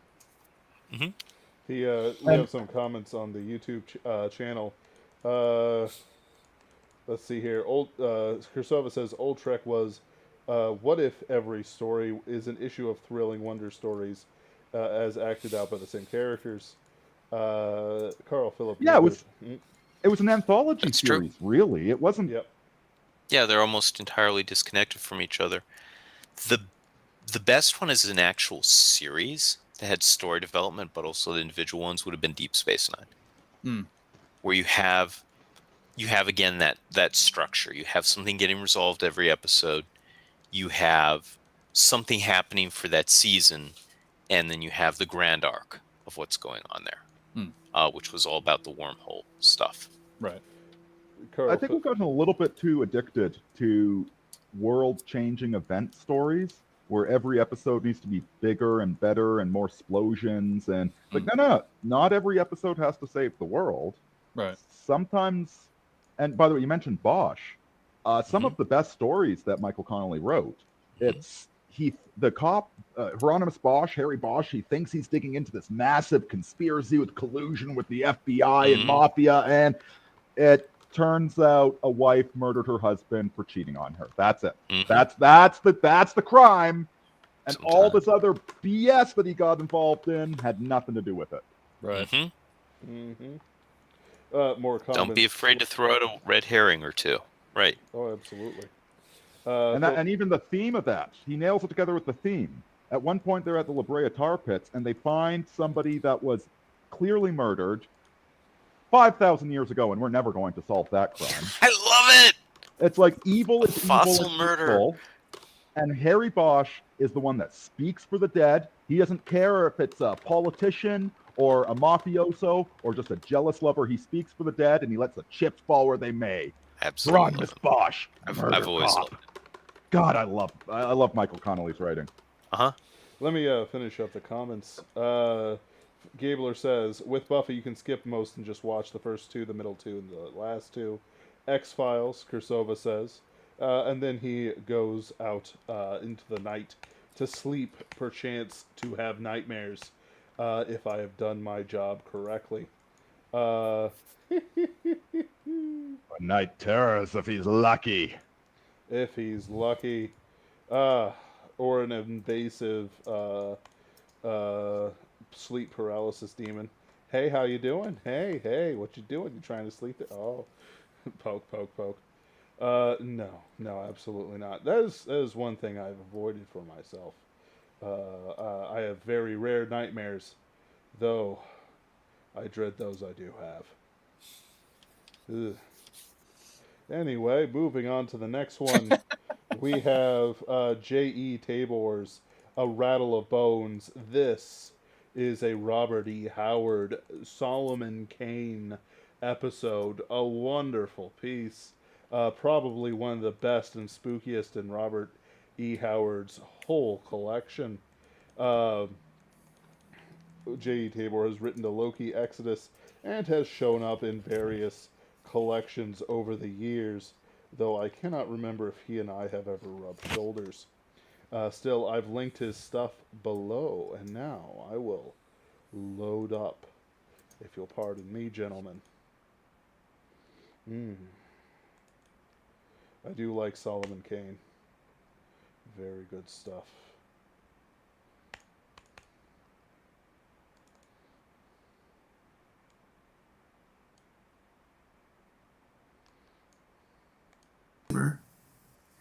Landlord, ho! The shout broke the lowering silence. Rattle of Bones by Robert E. Howard. Reading by J. E. Tabor. Landlord, ho!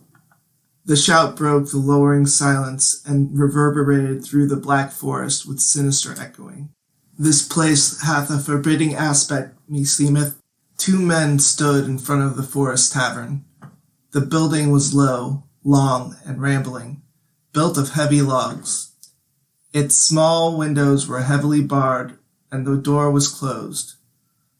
Above the door its sinister sign showed faintly, a cleft skull.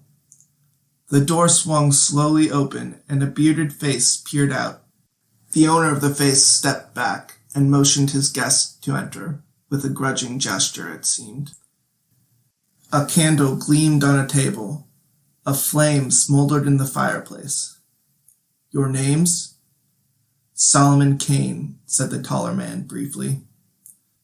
Gaston Larmand, the other spoke curtly. But what is that to you? Strangers are few in the Black Forest, grunted the host. Bandits many. Sit at yonder table, and I will bring food. The 2 men sat down, with the bearing of men who have traveled far. One was a tall, gaunt man, clad in a featherless hat and somber black garments, which set off the dark pallor of his forbidding face. The other was of a different type entirely, bedecked with lace and plumes, although his finery was somewhat stained from travel.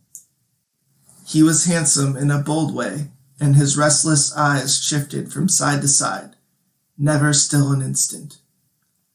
The host brought wine and food to the rough-hewn table, and then stood back in the shadows, like a somber image. His features, now receding into vagueness, now luridly etched in the firelight as it leaped and flickered, were masked in a beard which seemed almost animal-like in thickness. A great nose curved above this beard, and 2 small red eyes stared unblinkingly at his guests. "Who are you?" suddenly asked the younger man. "I am the host of the Cleft Skull Tavern," sullenly replied the other. His tone seemed to challenge his questioner to ask further. "Do you have many guests?" Larmand pursued. "Few come twice," the host grunted. Kane started and glanced up straight into those small red eyes, as if he sought for some hidden meaning in the host's words. The flaming eyes seemed to dilate, then dropped sullenly before the Englishman's cold stare. "I'm for bed," said Kane abruptly, bringing his meal to a close. "I must take up my journey by daylight." "And I," added the Frenchman. "Host, show us to our chambers." Black shadows wavered on the walls as the 2 followed their silent host down a long, dark hall. The stocky, broad body of their guide seemed to grow and expand in the light of the small candle which he carried, throwing a long, grim shadow behind him. At a certain door he halted, indicating that they were to sleep there. They entered. The host lit a candle with the one he carried, then lurched back the way he had come. In the chamber, the 2 men glanced at each other. The only furnishings of the room were a couple of bunks, a chair or 2, and a heavy table. "Let us see if there be any way to make fast the door," said Kane. "I like not the looks of mine host." "There are racks on door and jamb for a bar," said Gaston, "but no bar." "We might break up the table and use its pieces for a bar," mused Kane. "Mon Dieu," said Larmon. You are timorous, monsieur. Kane scowled. I like not being murdered in my sleep, he answered gruffly. My faith, the Frenchman laughed. We are chance met, until I overtook you on the forest road an hour before sunset. We had never seen each other. I have seen you somewhere before, answered Kane, though I cannot now recall where. As for the other, I assume every man is an honest fellow until he shows me he is a rogue. Moreover, I am a light sleeper and slumber with a pistol at hand. The Frenchman laughed. I was wondering how monsieur could bring himself to sleep in the room with a stranger. All right, Monsieur Englishman, let us go forth and take a bar from one of the other rooms. Taking the candle with them, they went into the corridor. Utter silence reigned, and the small candle twinkled redly and evilly in the thick darkness. Mine host hath neither guests nor servants, muttered Solomon Kane. A strange tavern. What is the name now? These German words come not easily to me. The Cleft Skull? A bloody name, in faith. They tried the rooms next to theirs, but no bar rewarded their search. At last they came to the last room at the end of the corridor. They entered. It was furnished like the rest, except that the door was provided with a small barred opening, and fastened from the outside with a heavy bolt, which was secured at one end to the door jamb. They raised the bolt and looked in. There should be an outer window, but there is not, muttered Kane. Look. The floor was stained darkly. The walls and the one bunk were hacked in places, great splinters having been torn away.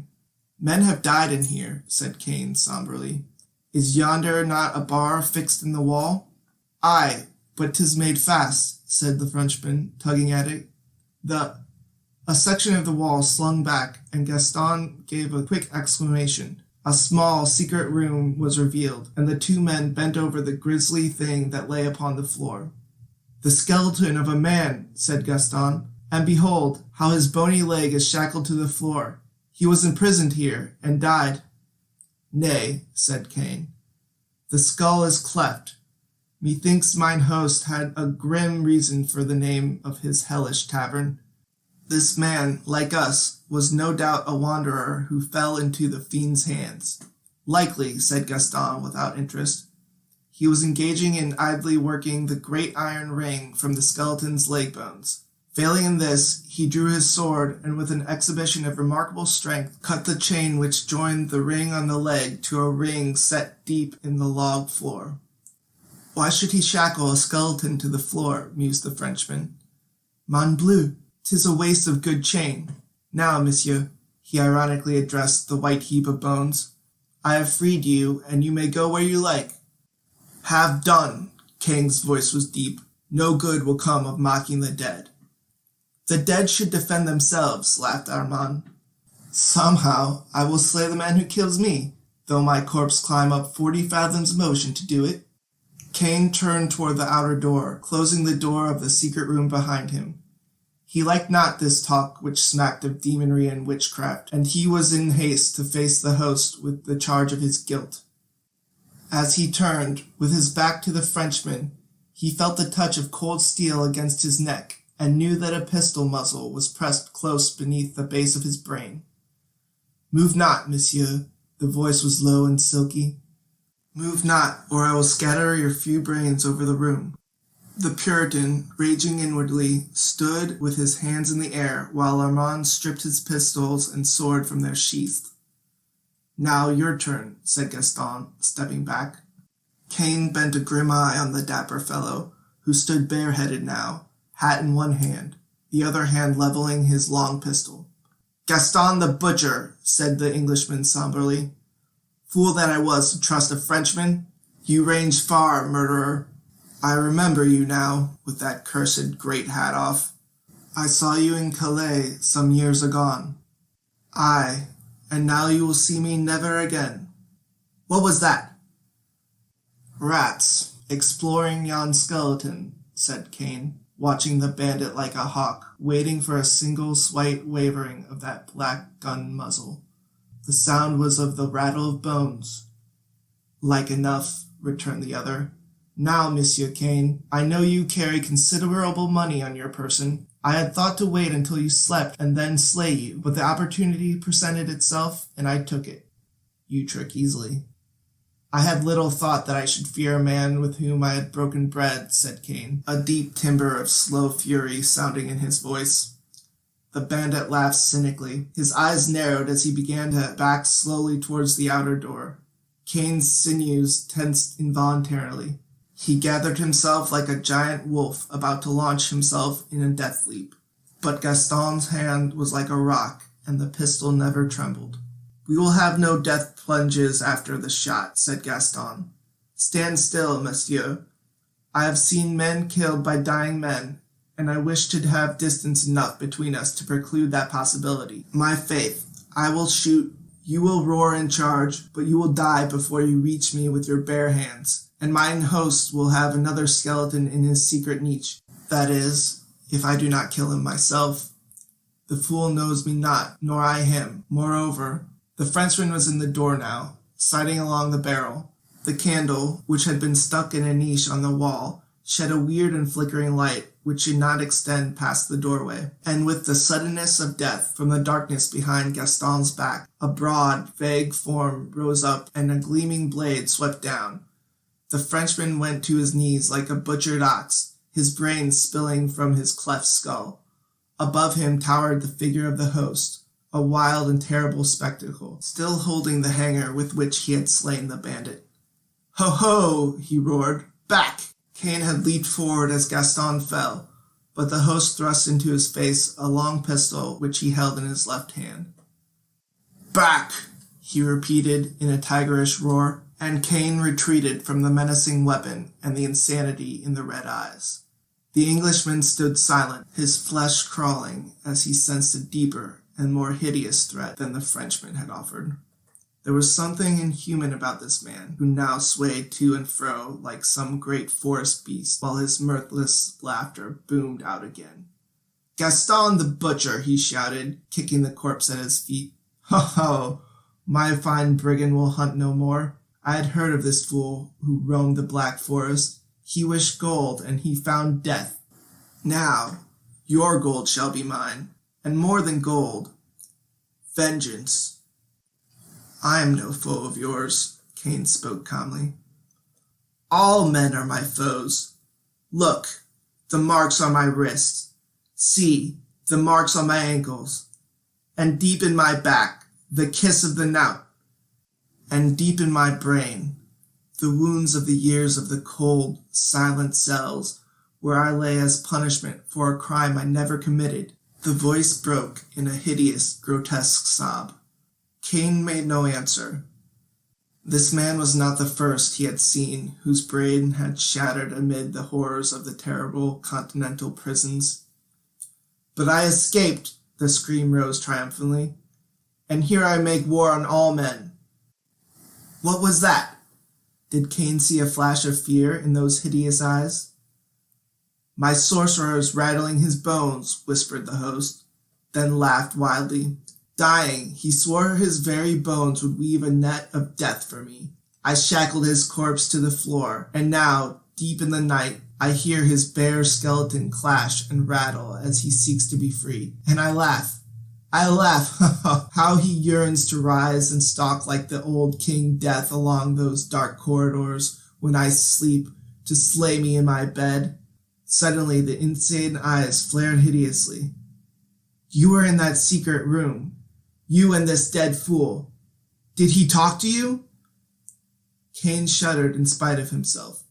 Was it insanity, or did he actually hear the faint rattle of bones, as if the skeleton had moved slightly? Kane shrugged his shoulders. Rats will even tug at dusty bones. The host was laughing again. He saddled around Kane, keeping the Englishman always covered, and with his free hand opened the door. All was darkness within, so that Kane could not even see the glimmer of bones on the floor. "All men are my foes," mumbled the host, in the incoherent manner of the insane. "Why should I spare any man? Who lifted a hand to my aid when I lay for years in the vile dungeons of Karlsruhe, and for a deed never proven? Something happened to my brain then. I became as a wolf, a brother to these of the black forest to which I fled when I escaped. They have feasted, my brothers, on all who lay in my tavern, all except this one who now clashes his bones, this magician from Russia, lest he come stalking back through the black shadows when night is over the world and slay me. For who may slay the dead, I stripped his bones and shackled him. His sorcery was not powerful enough to save him from me, but all men know that a dead magician is more evil than a living one. Move not, Englishmen. Your bones I shall leave in this secret room beside this one, too. The maniac was standing partly in the doorway of the secret room now, his weapon still menacing Cain. Suddenly he seemed to topple backward and vanished in the darkness, and at the same instant a vagrant gust of wind swept down the outer corridor and slammed the door shut behind him. The candle on the wall flickered and went out. Cain's groping hands, sweeping over the floor, found a pistol, and he straightened, facing the door where the maniac had vanished. He stood in the utter darkness, his blood freezing, while a hideous muffled screaming came from the secret room, intermingled with the dry, grisly rattle of fleshless bones. Then silence fell. Cain found flint and steel and lighted the candle. Then, holding it in one hand and the pistol in the other, he opened the secret door. "Great God," he muttered as cold sweat formed on his body. "This thing is beyond all reason, yet with mine own eyes I see it. 2 vows have here been kept, for Gaston the butcher swore that even in death he would avenge his slaying, and his was the hand which set yon fleshless monster free. And he, the host of the cleft skull, lay lifeless on the floor of the secret room, his bestial face set in lines of terrible fear, and deep in his broken neck were sunk the bare finger bones of the sorcerer's skeleton." The end.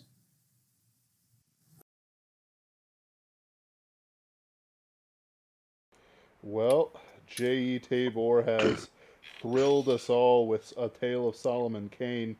Solomon Kane is certainly one of those figures who, even if he's not glorified as he should, looms over the sphere of writing, and I believe offers the clearest vision of a Protestant knight.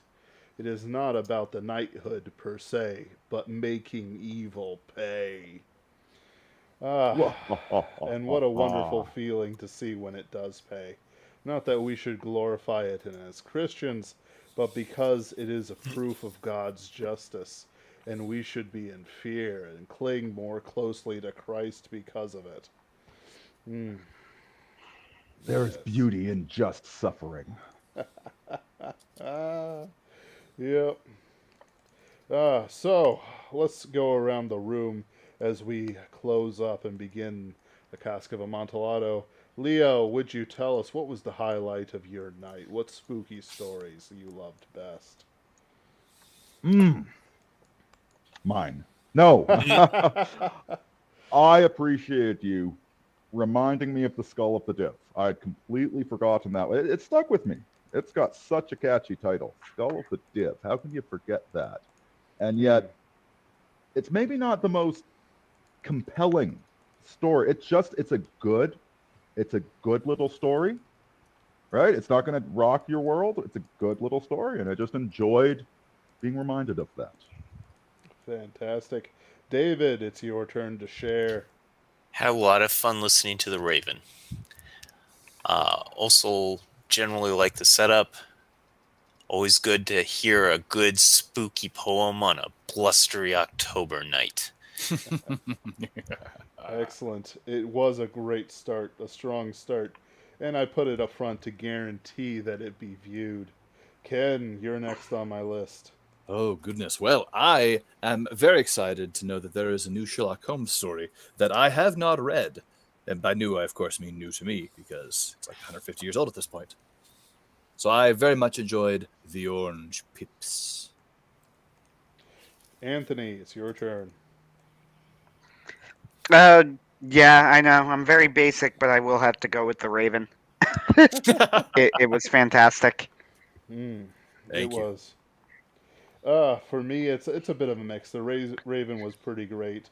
The War of the Worlds was great. The SCP always very nice. But I think the real kicker for me would be The Bone God by Austin Hawkins. Not only is The Bone God no longer in publication, along with its prequel, but it looks like the author has moved on to a different series, which does not quite hit.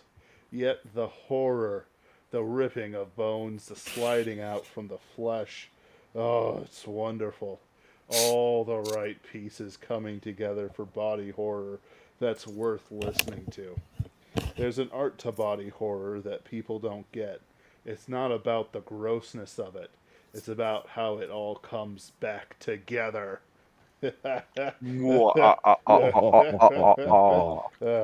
Excellent. We shall... Gentlemen, I will have to take my leave. I must see a man about a horse with no name. Okay.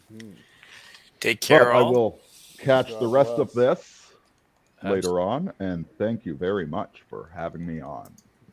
God It's bless. a pleasure having you on. Take care. You too. Bye, David. See ya. It was a pleasure meeting you. Very good. And I am I guess it is time for me to eject as well.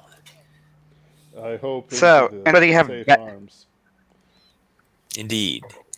Good night, Happy and dreams. thanks for having me on. Thank you, David, for contributing. We will certainly have to do this next year. I believe it has been an excellent success. Absolutely.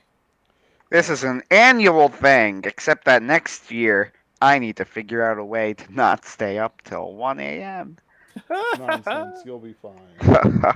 Yes. Now, before we I wake up at 5 in the morning tomorrow. life is always miserable. Very good. It's great. This is... Any background on Amontillado anyone wants to give? Yes, I have not tasted Amontillado, but I do look out for it. The Cask of Amontillado is probably one of Poe's more well-known stories that I actually like. The Telltale Heart never does much for me. Follow the House I After agree. is pretty good. There's a few in there that people mention, like his detective series. It doesn't really work, but the Cask of Well, Amontillado his detective stories were more experimental. Remember, he invented them. He did the genre, Purple like Pinkernel, the right? genre of detective story. That was Poe. Huh, interesting. What was that? He did the Purple Pinkernel, right? Or Purple Pimpernel, or those, right? No, Scarlet Pimpernel? No, that Yes. wasn't him. Okay. No, he was the Purloined Letter. Purloined But- Letter, there we go. Yeah, that was it. Yeah, the Purloined Letter was him, and the Purloined Letter is quite a clever story. Hmm. However, there's nothing more to it. It's clever. There's some commentary, I guess, on like poetry and artists, and Conan Doyle steals the twist at the end for the sign of the Four. Sure. Where he uses it to great effect, by the way, because the Sign of the Four is a fantastic book. But anyway. And Conan Doyle does reference Dupin in one of the stories. So I think you can rightly say that Conan Doyle is like the father of the detective story because it only became popular because of Conan Doyle. However, the originator of it was absolutely Edgar Allan Poe. The structure of the Dupin tales was Poe. Poe also... There are several Poe stories I like. Amontillado is a good one. Kit and the Pendulum is a good one. The Fall of the House of Usher is my personal favorite, and the Mask of the Red Death is excellent. That's always been my It favorite. is. There are it's not a favorite, but others of greater or lesser quality. Sure. I agree with you. I'm not a huge fan of the Telltale Heart, but you want to know something? This is already a good enough list that like Poe is obviously one of the great American writers. I mean, goes without saying. Not to mention the sheer fact that he is probably one of the most influential writers in the history of literature. the inventor of arguably multiple genres, at the very least, certainly a massive inspiration in multiple. The detective genre was invented by Poe. The what was it? Science fiction was not invented by Poe, but he had a massive impact on the field with his narrative of Arthur Gordon Pym. And of course, even his poetry. I don't normally like poetry, and I don't like most of his poetry, but The Raven is a great poem. Very true. It is. Now, gentlemen, it is but an half hour till midnight. We must complete our great work. Ken, would you read us in? Why, yes, Benjamin, I shall. The Cask of Amontillado. Fortunato had hurt me 1,000 times, and I had suffered quietly. But then I learned that he had laughed at my proud name, Montresor, the name of an old and honored family. I promised myself that I would make him pay for this, that I would have revenge.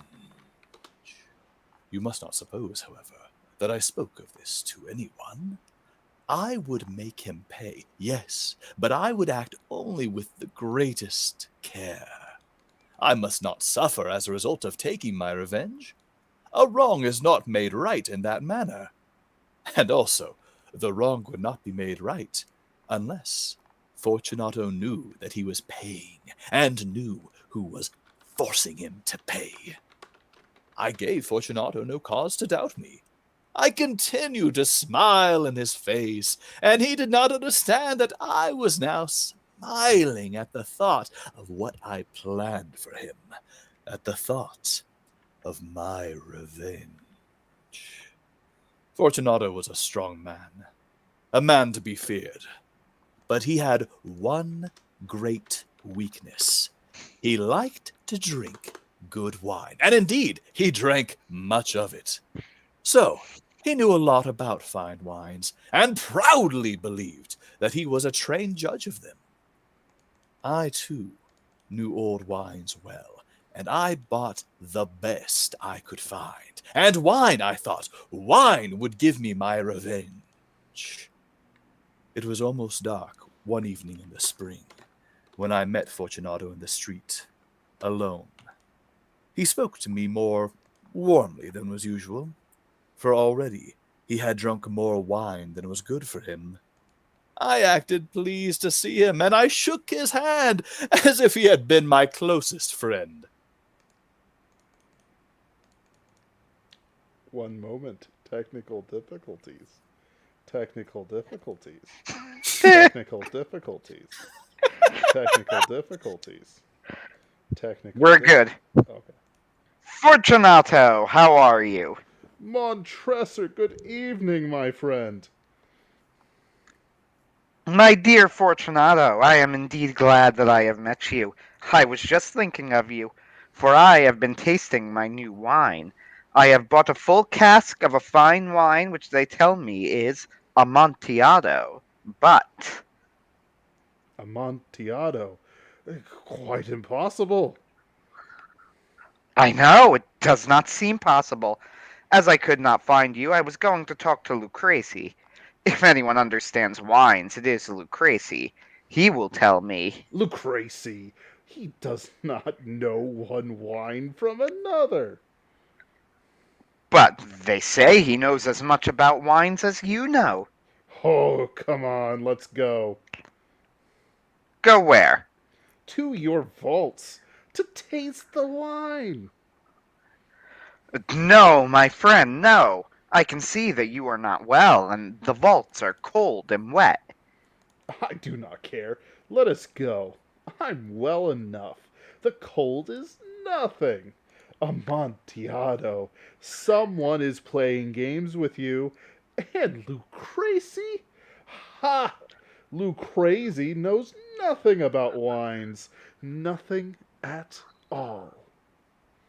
As he spoke, Fortunato took my arm, and I allowed him to hurry me to my great stone palace, where my family, the Montresors, had lived for centuries. There was no one at home. I had told the servants that they must not leave the palace, as I would not return until the following morning, and they must care for the place. This, I knew, was enough to make it certain they would all leave as soon as my back was turned.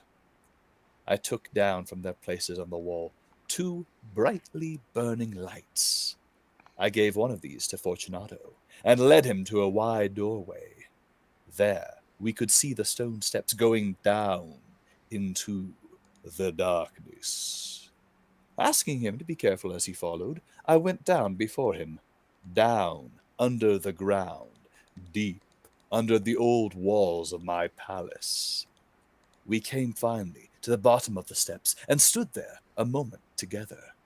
The earth, which formed the floor, was cold and hard. We were entering the last resting place of the dead of the Montresor family. Here, too, we kept our finest wines. Here in the cool, dark, still air under the ground. Fortunato's step was not sure because of the wine he had been drinking. He looked uncertainly around him, trying to see through the thick darkness which pushed in around us. Here, our brightly burning lights seemed weak indeed, but our eyes soon became used to the darkness. We could see the bones of the dead lying in large piles along the walls. The stones of the walls were wet and cold. From the long rows of bottles which were lying on the floor among the bones, I chose one which contained a very good wine. Since I did not have anything to open the bottle with, I struck the stone wall with it and broke off the small end. I offered the bottle to Fortunato. Here, Fortunato, drink some of this Medoc. It will help to keep us warm. Drink! Thank you, my friend. I drink to the dead who lie sleeping around us. And I, Fortunato, I drink to your long life. A very fine wine indeed. But the Amontillado. It is farther on. Come. We walked on for some time. We were now under the river's bed, and water fell in drops upon us from above. Deeper into the ground we went, past still more bones. Your vaults are many and large. There seems to be no end to them. We are a great family and an old one. It is not far now, but I can see that you are trembling with the cold. Come, let us go back before it is too late. It is nothing. Let us go on. But first, another drink of your Medoc? I took up from among the bones another bottle. It was another wine of a fine quality, a de Grave. Again I broke off the neck of the bottle. Fortunato took it and drank it all without stopping for a breath. He laughed and threw the empty bottle over his shoulder. We went on, deeper and deeper into the earth. Finally, we arrived at a vault in which the air was so old and heavy that our lights almost died. Against 3 of the walls there were piles of bones higher than our heads. From the 4th wall, someone had pulled down all the bones, and they were spread all around us on the ground. In the middle of the wall was an opening into another vault, if I can call it that. A little room about 3 feet wide, 6 or 7 feet high, and perhaps 4 feet deep. It was hardly more than a hole in the wall. Go on, I said. Go in. The Amontillado is in there. Fortunato continued to go forward, uncertainly. I followed him immediately. Soon, of course, he reached the back wall.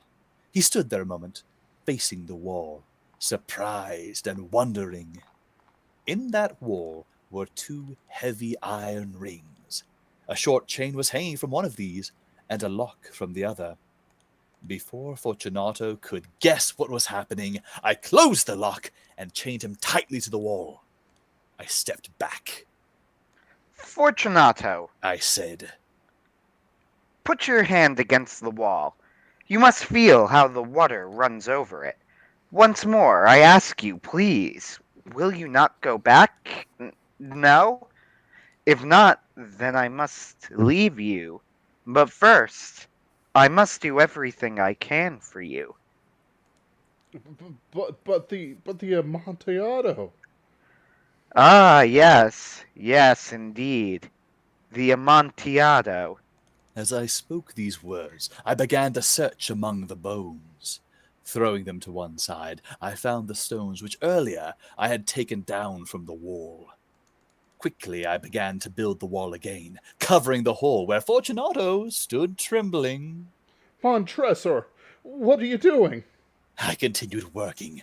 I could hear him pulling at the chain, shaking it wildly. Only a few stones remained to put in their place. Montresor, this is a very good joke indeed. Many times we will laugh about it as we drank our wine together. Of course. As we drink the Amontillado. But is it not late? Should we not be going back? They will be expecting us. Let us go. Yes. Let us go. As I said this, I lifted the last stone from the ground. Montresor, for the love of God! Yes. For the love of God. I heard no answer. Fortunato! I cried. Fortunato! I heard only a soft, low sound, a half cry of fear. My heart grew sick. It must have been the cold. I hurried to force the last stone into its position, and I put the old bones again in a pile against the wall. For half a century now, no human hand has touched them. May he rest in peace. Yes. What a wonderful ending to the night. Gentlemen, I thank you. That was a wonderful rendition. Yes? What version of that story was that? Turns out there's multiple versions I of am the cast so confused. All right. I found... Apparently? I found. Yes? Here, this is the one Okay, so I'm going to guess here that this one is not the original, and here is why. The version that I have and that Ben had originally uses way larger and older words. No, actually, And there was a mention of the Masons. Oh, I see. You're right. The version that Ben has linked to me is a much older version indeed. It kept all That's what it appears to me, anyway. I'm guessing. This Yes, is a much better version. Yeah. Oh, goodness. We might have to do this Just, again. it has more Poe-ness to it. It does. Yes, it's got more skill involved. Ugh. I think that was like a student version that we found. Like it Yes. was for, middle schoolers or something. Yes, Let me double check I this. remember this version. But it's not so. We'll just have to do this next year, and you'll have to brick me up again. Because you started reading it, and then Ben and I were both extremely confused. Oh, I see that now in the We chat were room like- here. That's the reason there was a delay. Ben linked it sure. to me, I clicked on it and waited for it to load, and then we got to that section. Sure. And then it went pretty smoothly, but I was like, what is this? No, I no, think what that was like a middle school version of the story. Yeah, I'm They looking at cut it down now. some of the language. It's from an English teacher's website, apparently. That's a government-sponsored site. So of course Okay. it's dumbed down. What we'll do is we'll just do this. They dumbed next it down. year, 'cause I Good. enjoyed Which it. they have which they get rid of they get rid of the reference to the Masons. Yes. Benjamin, after another year of you being our editor, I imagine we'll want to cask you up even more. Of course. And if I do not do my duty and drive you to all madnesses and perfections, I would be a pitiable editor indeed, worthy of my pay of bricks and mortar. So true. Well, Everybody in my house is annoyed that I'm doing this late. they must have heard me shouting for mercy. I'm bricking So- somebody up in the catacombs, Ma. You're on headphone, but they said, "Hey, I could hear you from ups." But I think Mom, next Dad year is a we might need to Protestant. record in advance. No. Yeah, right. That's actually the story. So the actual insult was that they were buddies, and then you learned that Fortunato was a Protestant. Was it really? No. I can see it. You Catholics are always so vindictive. No, I just made that up. Ah, tragedy. This is pretty nice. Still, But yes, Carl Gabler asks, I mentioned Masons, no wonder they censored it. Yes, the original absolutely mentioned Masons. Yep. Montresor, I believe, like his family was part of the Masons or something, which explains the vindictiveness, I suppose. Oh, sure. Actually, I think it's Fortunato who is the Mason. Oh, was it? Actually, I thought no, it was both they of were them going are. through the Both of them are. catacombs and they see a Masonic symbol, don't they? As they're going through the catacombs. No, so. Oh wait, here's the section. I'm going through it quick. Yeah. Yeah, you're right. They both are. Well, no, I think Montresor is making a pun and implying of his doom as he produces a trowel. If you get me. So, whereas Fortunato is the Mason and thus deserves his murder. It is 15 minutes to midnight. My midnight, that is. I believe Ken has 2 more hours. And Indeed, Anthony I do. has 23. Strange number, that.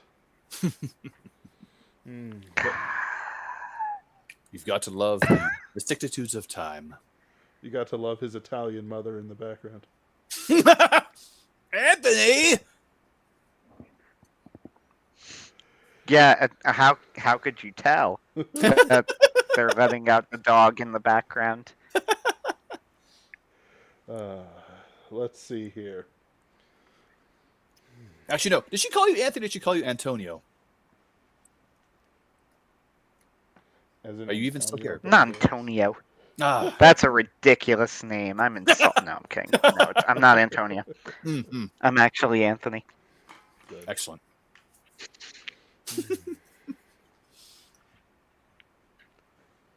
What a strange. This was such a bad idea. I'm glad I did it, but it was such a bad idea. I'm so I'm disappointed. going to regret this so much tomorrow. You should just not sleep at all. It's so much better. No, take a 20-minute nap. Then I'll probably die on the way to work. Oh, that's right. You drive. Was it 20 minutes? That won't stop you from my deadlines for you. Yes, that's actually probably true. Even death is not a release. Just kick down the door to purgatory. It's like, That's Dad, right. listen, I don't care how many more rounds of running around the mountain while suffering you have until you're perfected. I need a plot outline, Anthony. But That's then right. I'm up in my neck in mud while Archie's flog me. I don't care. But St. Peter, he's right there. Dictate. That's you right. can dictate.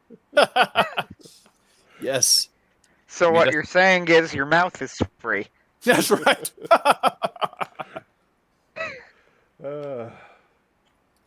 If it's good enough for Peter, it's good enough for you.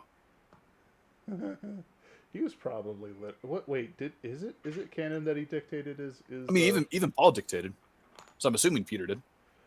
I thought Paul wrote. I mean, Paul always wrote. It's assumed that it's assumed that Peter dictated.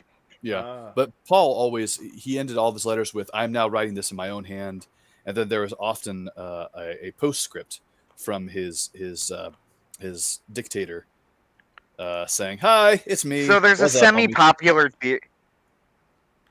semi-popular theory that the letters from Peter were actually dictated to a secretary, because otherwise it's unclear how Peter could have written them himself. Right. However, even this isn't like a majority theory.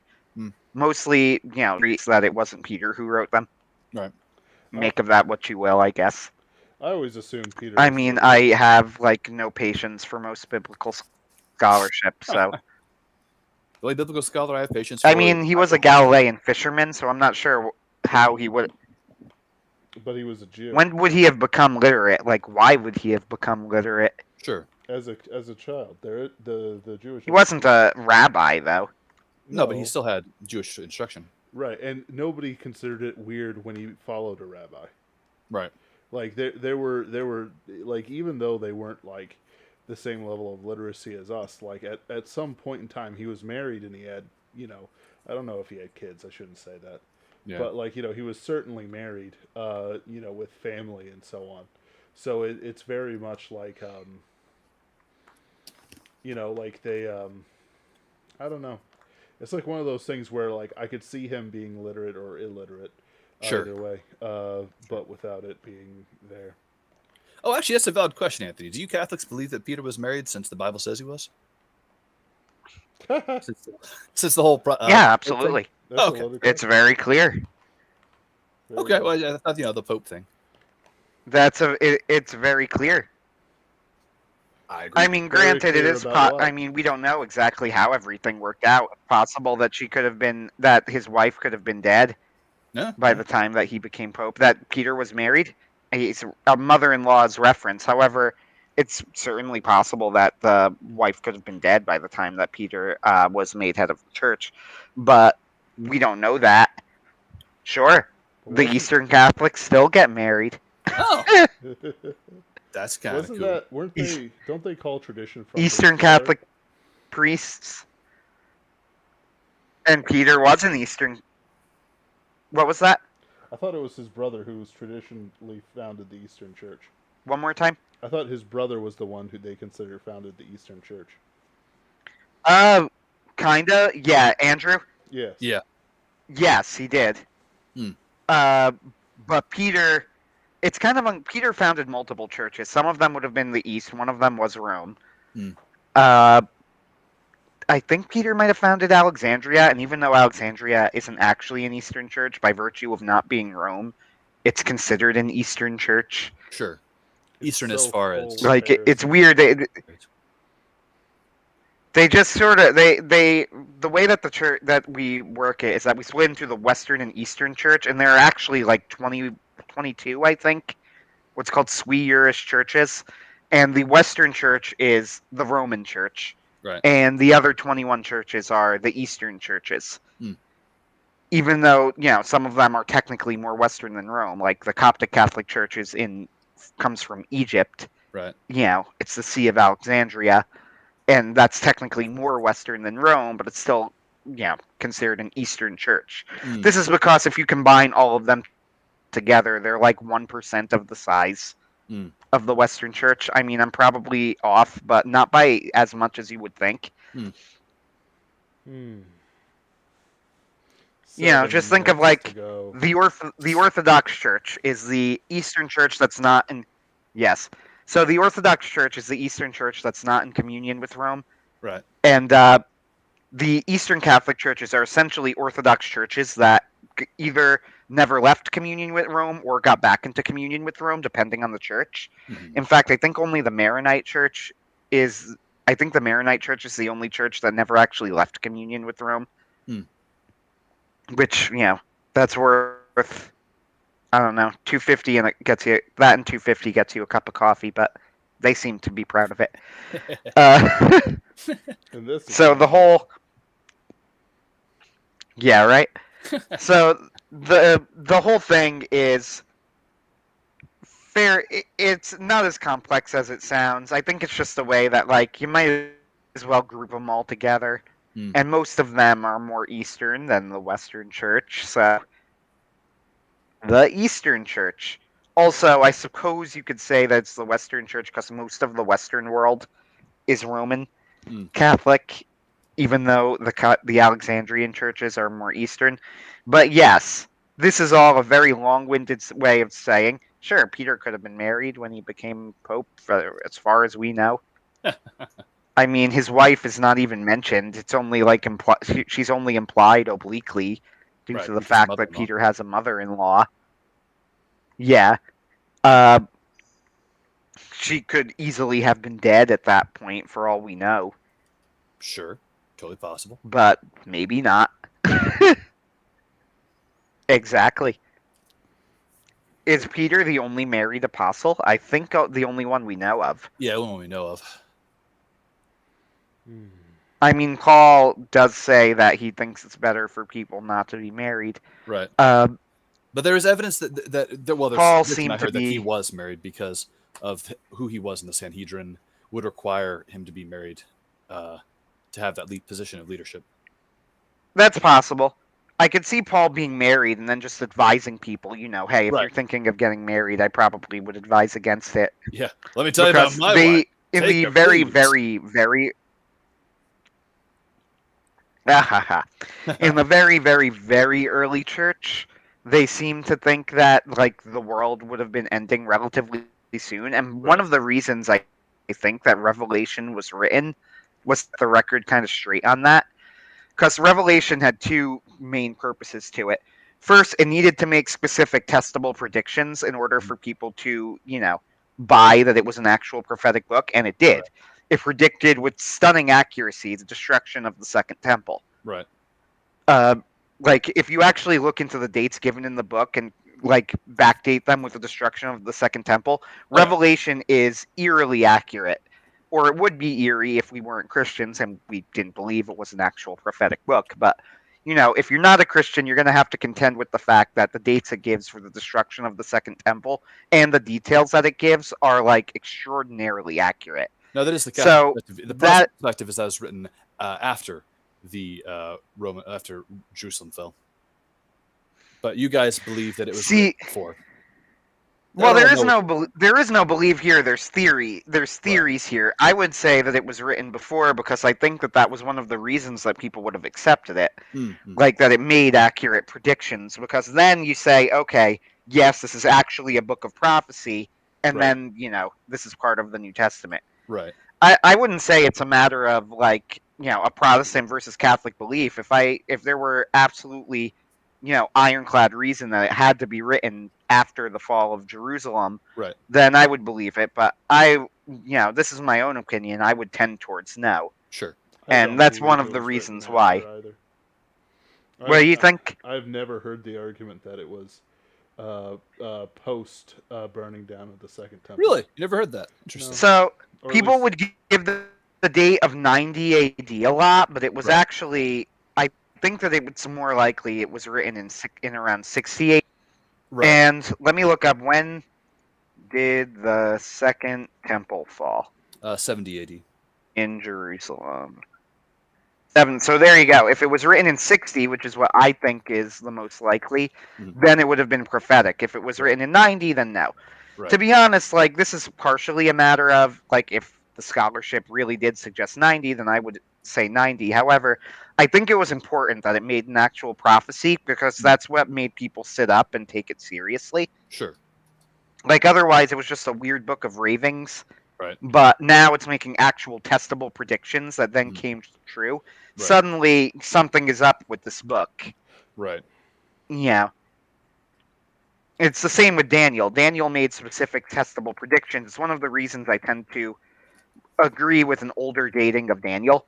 Like, I think Daniel was probably actually dated towards the time that, is taking place in the story, even though modern scholarship tries to place it much later. But one of the reasons that people accepted Daniel is that it was making specific testable predictions. Right, like and then those predictions came true. Right. So, if they weren't coming true, if it was talking about stuff with already, then why are you taking Daniel seriously? Right. Well, gentlemen. Same logic to me. Okay.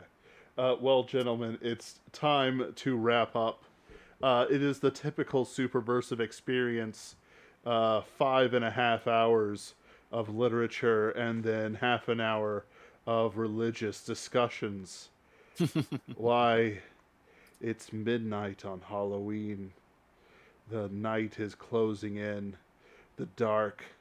The stars are glimmering like dust motes in the gel of an eye. They move, but never when you're looking at them.